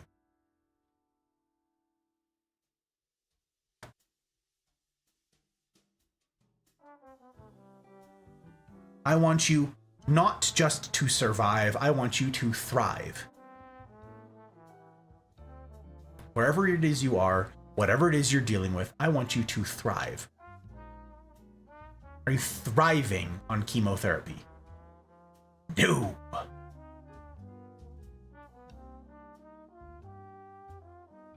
The benefits that were discussed in last week's documentary on fasting were the longevity sorts of things. It wasn't about weight loss. We got into a lot of the weight loss type stuff here tonight. But the longevity stuff has to do with disease. Dis-ease. Your body is not at ease. That pile of paperwork is stacking up behind the foreman because it's not an emergency. It will be. You know what's crazy? I picture that foreman sitting there with that stack of papers, right? And you're eating. This is, again, it's a brilliant picture for so many reasons because you can expand it so much, okay? That foreman is sitting there and he's like, yeah, bring in the food. Let's go. Store it, do this, do that. He's triaging, right? He's busy. He's sweating bullets. There's papers flying. And then an alarm starts going off and he goes, what the hell is that? Well, that growth over there that he's been ignoring because it's not killing you this very moment is now killing you this very moment. It got so big that it pushed up against something critical and it pinched off something and it blocked some sort of passageway, and now something about you is dying, if not you entirely. You are dying right now. And he goes, what the tumor? Oh God. And he turns around through the stack of papers and is just tossing papers, right? Papers are flying everywhere. And he's like, what is that thing? And he's like, it's gotta be in here somewhere. And he finds the piece of paper that says, oh, right. From 4 years ago, we had an initial report that there was something weird growing right there. Oh, yup, sure enough. And now all the food that you're eating still, right, is just like piling up, and it's just like, and it's causing a wreck, and your body's not doing anything because now it's in full panic mode because now you have organs shutting down. Now your body will try to care. It will try to triage. Your body is smart. Your body wants you to stay, again, on this side of death, right? Your body wants you to stay alive. It's gonna fight for you, baby. It's gonna, oh God, man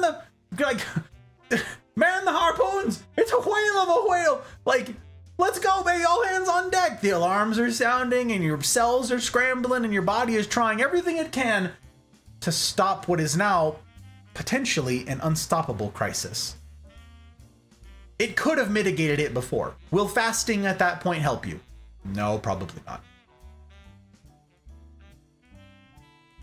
Your body will try to respond to the emergent crises because it's interested in keeping you alive. But that growth is not a crisis yet. And your body's going to ignore it so long as you keep it busy with all of the busy work. Buy more freezers. It's all your foreman knows how to do. He gets like a discount for buying in bulk for the new ice boxes that you're having installed everywhere to accommodate the new fat stores. More freezers, baby. That's the order of the day, is more freezers. Your foreman and your body can't do anything until you stop ordering freezers. Until he's done with the minutia. Fasting for any duration is the rainy day. The question is it a long enough rainy day? Again, the most robust research is centered around the 16-8, okay? 8-hour feeding window, 16 hours of fasting, right? You don't eat a single calorie the first hour within waking, and you don't have a single calorie the 3 hours before bedtime, right? There's our pillars that we build on. Yeah, there's our 2 structural piles for this whole thing, okay? Great. That's a minimum. If you've got more serious health concerns, that's where longer fasts come in. And that's what we talked about a lot last week. I talked about a lot of the anecdotal stuff that talks about what happens when you're fasting for 4 days. I mentioned, and I found this in several other pieces of literature to do with all of this, okay?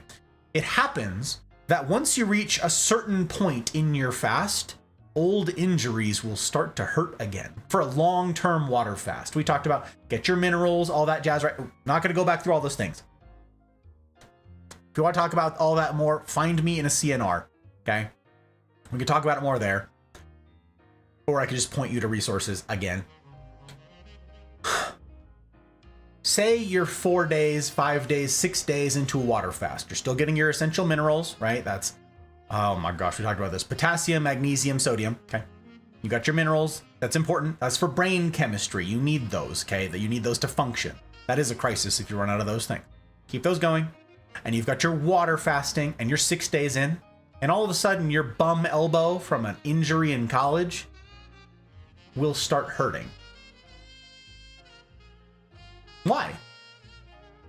It's because day 1 and day 2 of your fast, your foreman was like, all right, let's clear up the clutter. There's no new stuff coming in. Let's clear up this immediate area, right? We finish off what we've got here in the general purpose, general use. We'll consume all those things for energy. Cool. Let's crack open some freezers. Make sure we're converting those things into ketone bodies that now the body is going to use as fuel. We're going to do those things. Great. Okay. We've got our energy covered. Awesome. Everything's sort of on autopilot. Everybody just keep feeding fat. Okay. That's the order of the day. There's nothing new coming in. Oh, cool. Okay. We actually need that sodium and stuff. Cool. Put the sodium to use. Keep the blood working. Great. Okay. Once that's on autopilot, that's ketosis. Again, for ladies, typically that starts at 36 hours, depending on what you ate before and depending on what you got floating around in your system. For guys, that typically starts at 48 hours, okay? That's like deep ketosis, where there's nothing left and your body is switching over to 100% ketones. That's fat for fuel, okay? Once that happens, day 2, right? 48 hours in. So day 3, your foreman's going, well, let's get to the rainy day pile. Okay, let's do it. Starts sifting through papers and goes, let's start with some simple things first, right? We've got this weird rash over here. Yes, this is a real thing. We got this weird rash. Let's maybe address that, yeah? Here, let's send the doc over there. Doc's busy, not busy anymore. Doc was busy triaging a bunch of stuff here in the immediate. Let's send him over to the rash. Take care of that rash. We got this weird nagging cough. Let's address that too. That's like this weird spasm thing that's happening. Let's go handle that, okay? And then a couple days later, he's like, we've really got like made a good dent here. We got a toehold in this whole health business. What if say we take this a step further? Okay, go deeper down in the pile. What else we got here? Hey, right, you guys remember when we repaired the elbow? Hey, you guys remember this? It was like 15 years ago. God, look at the slap job we did. Look at the crappy work we did. Oh, we were so busy. I remember that. That was the summer of such and such, and they were in Europe eating every single thing they could get their grubby meat hooks on. Oh my gosh. Yeah, look at the elbow. God, look at this. Oh my God, how is it even holding together? Yeah, that probably hurts. And that's no good either. All right, boys, well, we've got the time. Rainy day. Let's do it. And they start demoing all the slapstick work. And your elbow starts hurting. And you're like, what the heck? I thought that old injury was done and gone. No, it was fine. And it's not killing you now, right? And maybe you've grown accustomed to the pain. You remember earlier? Deadening the pain? Eventually your body stops sending pain signals. Maybe you're just used to it now. You're numb to it. Yeah, you're just used to the fact that your elbow doesn't really bend this way anymore. You've just accepted your fate. It's whatever. Well, now the foreman's like, let's do this upright. Let's fix that for real. Yeah, we've got components around here. Let's make it happen. Let's go. Come on. Knock it down, boys. And they start busting down all those old temporary structures that they built up around your injury to protect you in the short term as a triage, right? And then they never got to do any of the deep healing, never got to do any of the intricate work to make it whole again. So they start busting down all of that temporary construction, and you feel pain. This has been well documented in everybody who's done all these things. You start feeling pain in your old injuries. This is exactly what's happening. Autophagy. Your body is going to take all of those old, busted, temporary cells and consume them and make something new, recycle them, and now rebuild that elbow the right way. All right, boys, let's do a good job this time. Make it nice and pretty for me. Look, we got the specifications right here. This is what it's supposed to look like. No, this goes here. Wow, we had that all turned around. And there was a trapped nerve in there. Get that out of there. Free that bad boy. Let's do this right. Now it goes on the left side. Very good, very good. Raise it up, raise it up. And over the course of this rainy day, your body can do real healing, real construction, real work to rebuild the stuff that's been on the rainy day pile, perhaps for decades for some of you.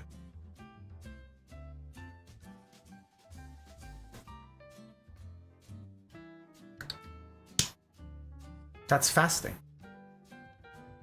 It's not a medication that does that. You can get a surgery in there. Maybe they'll give you a fake elbow, right? Maybe they'll put some pins, some rods in there.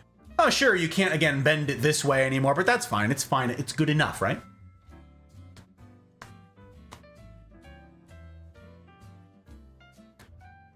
Your body can do all of this on its own. If only we will give it a chance. Guys, I've seen the research, what little there is on a lot of the longer fast type stuff, talking about all range of health problems. Someone has a skin condition that got cleared up. Someone had a broken bone that's now healed. Someone has a cancer that goes into remission. A tumor that shrinks. The hair loss is fixed. Like the weirdest, tiniest little things that were each of them just a piece of paper once upon a time. One spot that produced hair on your head before it started getting blocked and there was a problem there. That was a piece of paper that went on the pile. Not critical, doesn't matter, not gonna affect the health, the living of this being, right? Like, that's... You're sitting there, your body doesn't care. Oh, you lose a little hair, so what? It's on the pile. Well, the cells were damaged. That did something. Maybe in an instance. Maybe you damaged something and you busted out a follicle growing thing. Whatever. Again, not a doctor, nor a dermatologist. Your body can fix those things. Skin conditions that clear up. Okay? Blemishes that go away. Eyesight that can return. Weird. Your body has the schematics. It knows how to fix you. Are you giving it a chance? Dermatologist, yeah. Are you giving it a chance? That's what I want to leave you with. How many rainy days have you given your body? A 16-8 is a start. That's great. If you can give your body 16 hours every single day, maybe that means that your foreman every single day can turn to the rainy day pile and grab one piece of paper and go, yeah, let's do this. Boys, let's do this today. And they'll work on that until the food starts coming in again. And your party's like, all right, okay, more stuff to do. Hey, drop what you're doing, back to the food thing. Let's go, triage. If you give it a chance with a 16-8, one piece of paper. Binge. Binge, what am I gonna do with you, my guy? What are you doing? What are you doing with me? Doing me kindnesses, further kindnesses, and I'm grateful.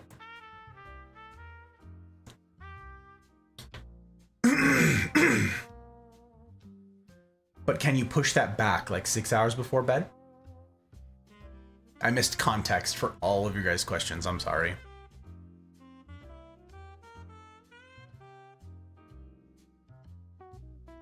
You're gonna kick me out. That's what you're gonna do. I'm scheming and plotting. Devious. You're scheming? You're plotting? Devious with Lee? I don't want to kick you out. You seem like good people. Binge. Am worried. Am sweating.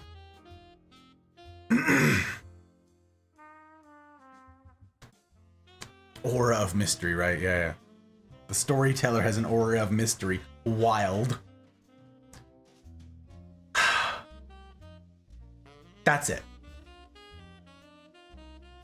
I'm going to end my formal lectures about fasting and health and diet and all the rest of it. I'm going to end that with this one. There was an appetite. Again, no pun intended, but there it is. There was an appetite for another talk of this, and so I've delivered it. But all I've done is scratch the surface of some of the technical stuff, okay? You guys can get, like, so much more information about all of this stuff. Again, I recommend, I point you to a gentleman named Dr. Jason Fung, F-U-N-G. And you can learn about a ton of this stuff from research that now goes back a long time. 10, 15 years. We're getting there, and the science is getting more robust every single day to show this stuff. And the question I leave you with is the question that I started you with.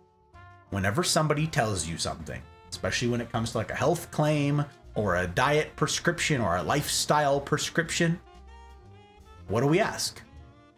What does this person stand to gain by telling me this? Who stands to gain by you being unhealthy?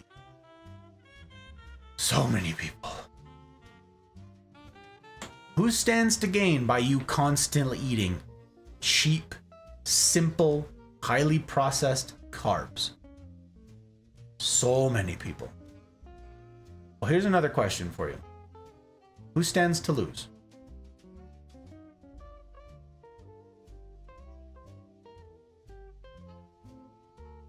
For my part, I'm not okay with you being the one who's constantly losing. Again, I know that this has been a tough thing to talk about. You know, much like an old injury, I know that this is an old sore spot for a lot of you guys. I know a lot of you guys have like traumas built around this. Your body, injuries that maybe got you to where you are, and your body image and how it affects all of your life, your health, your social life, your everything. I know that this is a sore, and I know that this is going to be a tender thing for a lot of you. But I'm not okay with you being a victim. I can't make you do anything. I just wanted to equip you. I wanted to equip you with information, at least a baseline introduction to some of this stuff, so that you can do your own homework, because I want you to be empowered. I don't really like that word. I know it's thrown around a lot. But I want you to be empowered. You do have agency. You do have personal responsibility. You've got this. And my question to each of you again is, what do you stand to lose? That's going to be personal for all of us. What do you stand to lose? Who gains? Who benefits from you trying this? Who stands to gain by manipulating you into fasting? Freaking nobody does. That's the basis for why I will trust this. It's not the only reason why. There's lots of numbers. I'm a numbers guy. But I start with, what do I have to lose? Some discomfort? My routine.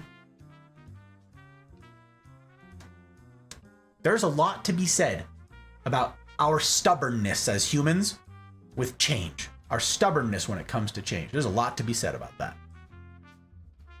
Something new. Don't like it. It's new. I get that. Totally get it. And doctors do too.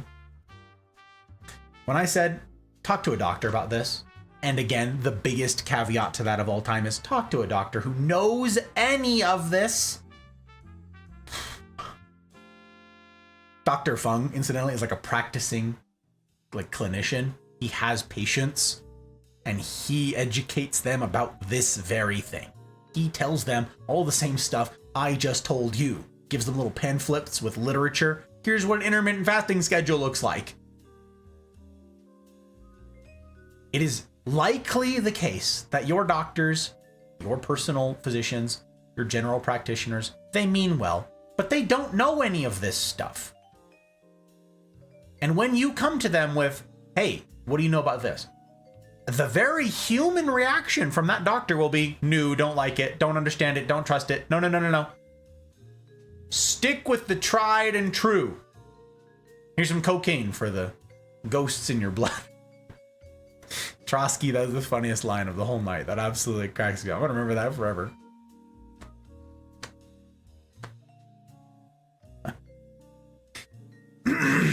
It's probably not malicious. On the other hand, it could be. It could be, like Dougal kindly supplied earlier here tonight. Went to his doctor. Doctor has prescriptions on display because that doctor makes a commission every time he prescribes one of those medications to you. Band-Aids. Do they work? Probably. Will they help? Probably. Will they cost you? Most assuredly. Will they solve the root problem underneath all of it?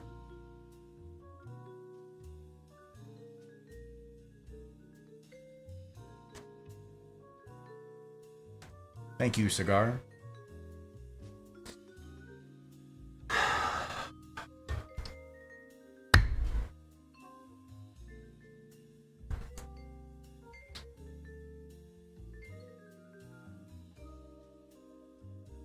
Start with the question. Who stands to gain? Who stands to lose? You can do this. Start small. Start with 12 hours a day. Many of you, that'll be a proof of concept that you've never even conceived of before. It'll blow your mind. You're like, go 12 hours without eating? Won't I die? You won't die. You won't die. If you're super worried about it, and you do have some sort of outstanding, some sort of special health consideration, some sort of special health concern, yeah, talk to a doctor first. Who knows what they're talking about? But broadly speaking, anybody in any shape, at any stage of their life, any age, minus growing teenagers and children, right? Of course, adults here. You'll go 12 hours just fine. It won't have any benefit, any effects on you except good ones. And then up it to 13 hours. And then up it to 14. And then to 15. And then to 16. And then do that as consistently as you can. And go for strict. If your health is a concern to you, if it's a concern to your family, find what you can stick with. Find what will work for you and that is practical for you. What did we say the 4 things were? There are 4 baseline things that increase your body's ability to burn fat. If all you want to do is get rid of all that excess fat, which is not great to have, and it leads to heart disease and all the other problems that will kill you. 4 things: intermittent fasting, a ketogenic diet, eating unprocessed foods, exercise. Whatever individual one of those, or combination of those, or all of those, whatever implementation of those 4 things that you can do in your life and then stick to will revolutionize your health. That's not me talking, that is all of the science talking.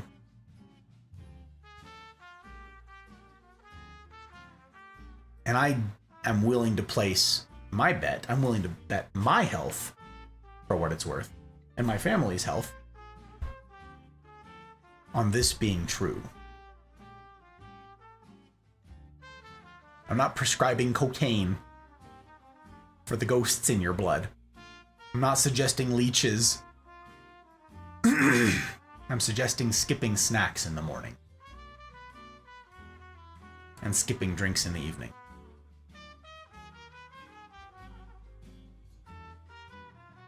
What I promise you guys with the CNR, with getting plugged into a community that you show up to consistently, what I promise you? A long string of probably boring days, right? That's how community is built. That's how friendships are built.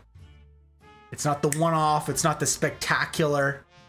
We're looking for the one-off. We're looking for the spectacular. There's no silver bullet.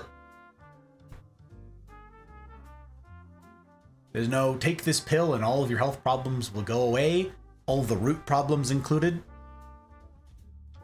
But this is pretty darned good. And it costs you nothing. In fact, it saves you. I hope this was of benefit to you guys. I'm going to be doing longer fasts. I usually do. Not super often, but also intermittent fasting. And I encourage you guys, if you want to try it, try it. Do it with community. Find someone in your CNR group who wants to do it with you, to be an accountability partner. Exchange phone numbers or just DM one another in Discord, whatever it is, and be like, hey, I'm doing this thing. Hey, have you tried this recipe? Hey, what do you know about this thing? Hey, I read this article. Whatever it is. Or hey, I'm struggling today. No, man, you got this. I got you. Find somebody to do it with. I mentioned at the outset tonight that community was a part of this. Turns out that there's a bunch of health benefits, including weight loss benefits, to community. Isn't that crazy? There's like numbers behind that too. Dr. Fung, you can like read his book. He's got a bunch of books. You can listen to his podcast and talk about it. There's a bunch of like stuff that comes along with community.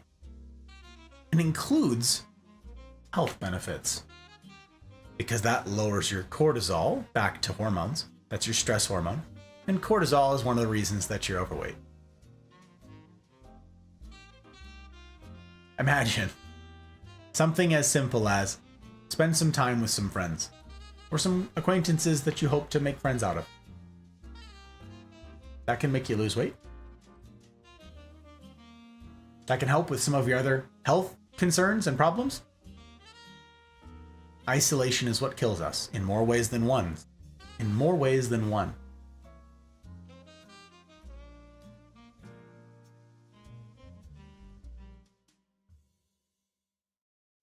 I said it a bit ago, but it bears repeating. I love you guys. And not in some abstract sense. I mean, you're my reason for being here. You're my reason that I'll do all of this stuff. You're the reason that I'm a streamer. You're the reason that I'm a creator. You're the reason that I'm giving talks on this. You're the reason that I'll read all these books. You're the reason that I'm gonna have windows open and be cold in my own office so I can spend these evenings with you. and dispense to you what I hope can be of benefit to you, as I hope to be. Loving someone often means saying hard things.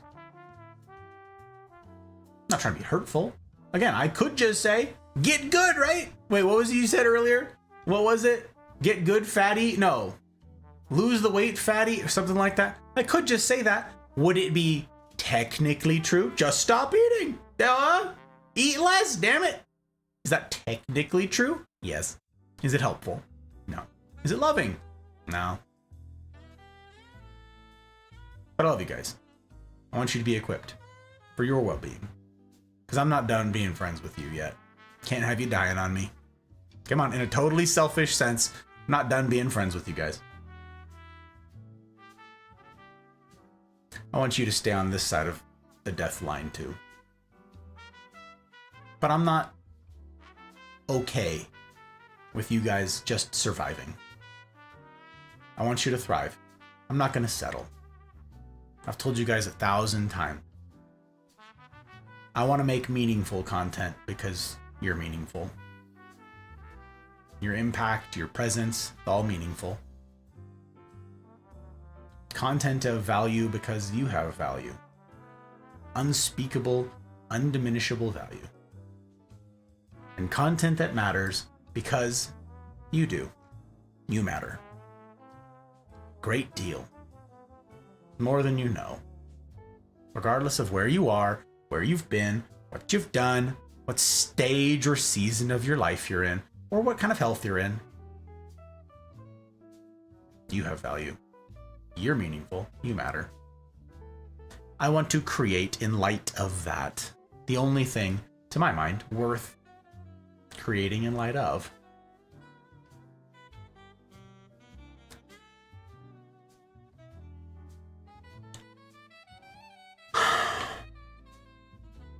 You're my why.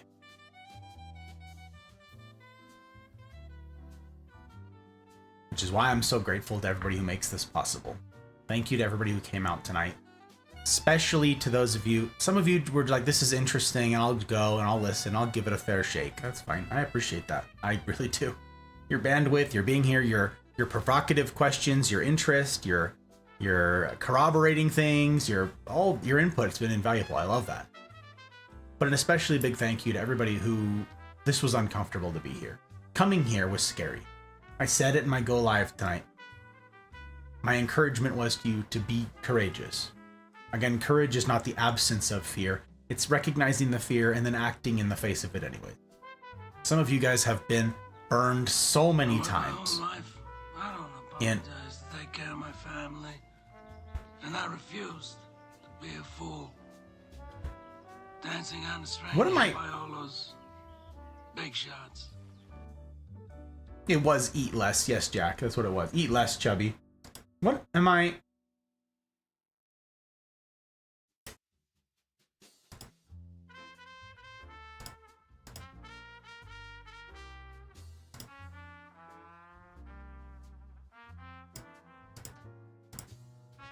Rana, thank you.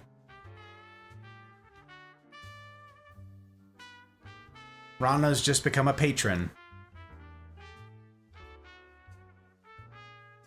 And that's pretty darned cool.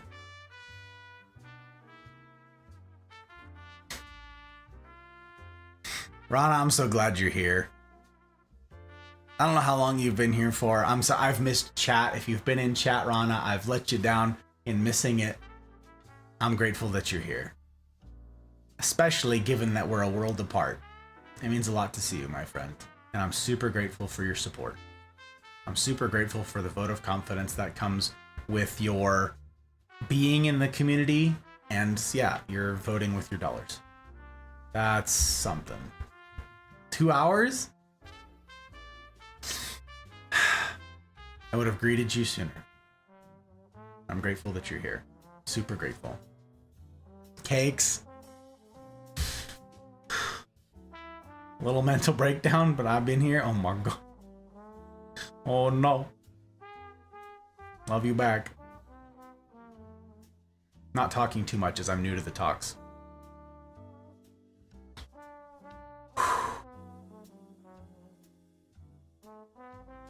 Thank you guys. All of you who've made the time, who've practiced courage, I'm super proud of you.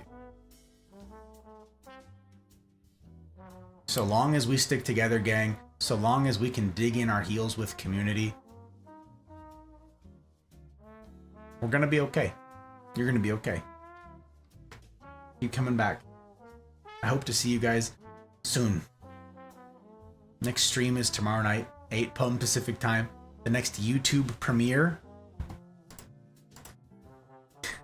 Fox, I'm grateful that you're here. I'm grateful as heck that you were here for this thing, my friend. Take care of yourself. Guys, the next YouTube premiere is right here. That's tomorrow morning. Tomorrow morning, my time, so it's in 9 hours. In 9 hours, this premieres. Wherever you are in the world, in 9 hours, this video premieres. That's the next Gus talk that I have edited down that I finally get to share with you guys. It's on value, and it's an important talk. Very different than this, but very important. It was a nightmare to edit too, so I hope you guys will pull up a tab and then mute it so you don't scare yourself, don't jump scare yourself. Pull up the tab and mute it. You can watch it, save it for later, add to your save later list, whatever it is. It was edited down from over 6 hours long to be the distillation of the ideas. It's still funny at times, but it's a lot of information. I think it's pretty darned good. So I think it'll be of value to you. Young Gus, yeah, it was a while ago. James, good to see you, sir. We're ending.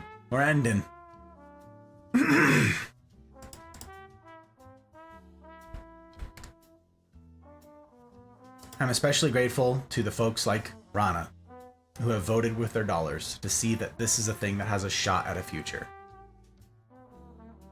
I hope to earn it. I hope to earn that vote of confidence with everything that I get up to, but especially with these talks. I don't take these lightly at all, you guys. And I'm so glad that people are being brave and trying hard mode, joining the Discord, facing up to those hard mode rules and saying, I'll give it a shot. And then being extra brave and saying, maybe I'll try this whole community thing too. Maybe I'll get plugged into a CNR. Maybe I'll get to meet people. Maybe I'll overcome some of my anxieties. Maybe make some friends. And I'm grateful for the opportunity to keep doing it. And it comes from patrons like Rana. I'm especially grateful to these folks right here, my public patrons. Aki, Binge, BV, Bootless, CJ number 2, now Dano, jumping in tonight. Leanne, Ferret, Goose, Joke, Abby, Mama Gus, Karma, Zenith, Ryan, Thump, Skittles, Tech, Trotsky, Pell, Dragon, CJ number 1, and Zin. To you lot, and to all the rest of you who chose, of your own volition, to try hard mode, where you could have been anywhere else on this Friday night. I say it all the time. It speaks volumes. It says a great deal about the caliber of human who would choose such a thing. So I get to raise my final glass of the evening to you, that remarkable sort. Cheers.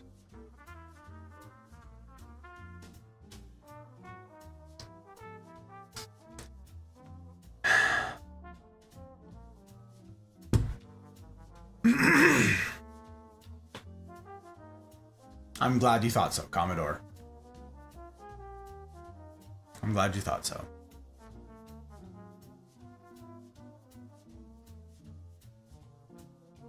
YouTube premieres in the morning because it's a Gus talk. We can't do a watch party at the beginning of a stream. It's too long. I hope that gives you time over the course of your weekend to maybe give it a look-see. Do algorithm things, would you? Like, subscribe, share, watch it twice, whatever. Gets it in front of more eyeballs, so hopefully it's of value to more people. Next stream, Outer Wilds, continues tomorrow night, 8 p.m. Pacific time. It's not tomorrow until I go to sleep. Okay? Not tomorrow until I go to sleep. Saturday, the 27th, 8 p.m. Pacific time. Jack, I'm grateful to have had you here. Always, my friend. It's always a pleasure. Thank you for keeping count. To everybody that I missed in chat, I'm sorry that I missed your chat. I am going to reread chat. I'm going to go through it. Whenever I have a night like this where I have to miss a bunch of chat, I'll go back through it, hopefully tomorrow. This weekend is Hot Bride and I are celebrating our anniversary. Tuesday is our 8-year wedding anniversary. And she's going to be very busy with school, and I'm going to be here streaming with you guys. We're going to be celebrating our anniversary this weekend.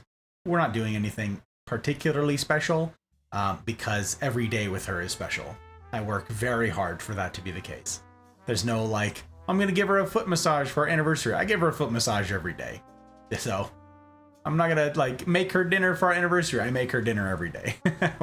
Like I work very hard to make her whole life magical. I don't need an anniversary to do that. So we don't really do anything special on the day. So it's not like my hands are tied and I need to cancel stream, but people will be mad. Nah, we'll be okay.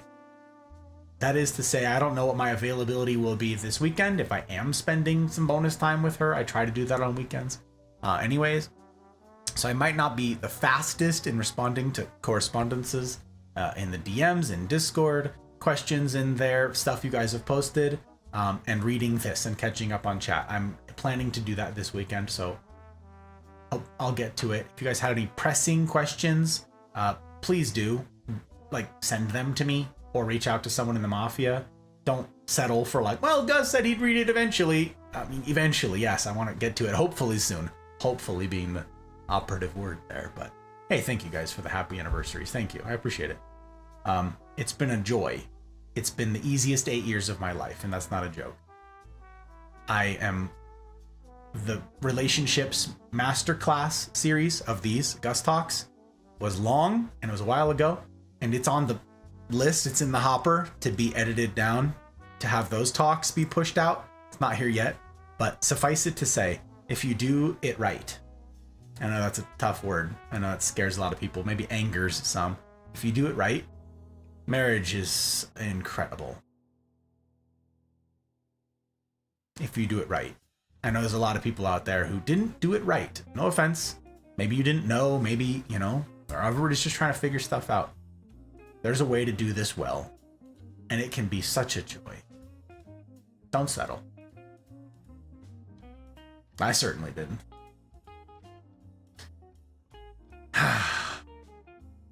8 years talking about fasting. Hey, puns. Yeah. 8 years went by fast. It's true. It went by fast.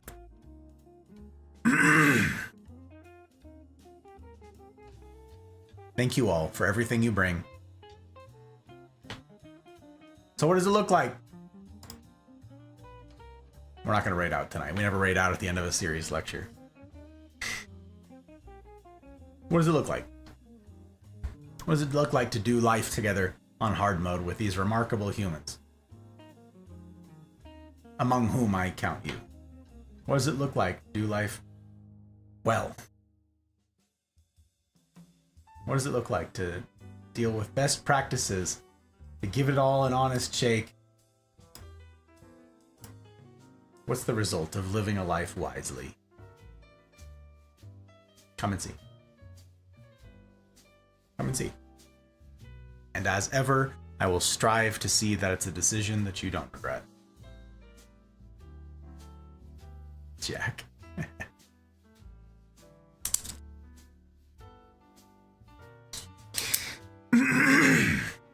And in the meantime, I wish for you each marvelous evenings, mornings, wherever you be, and I will see you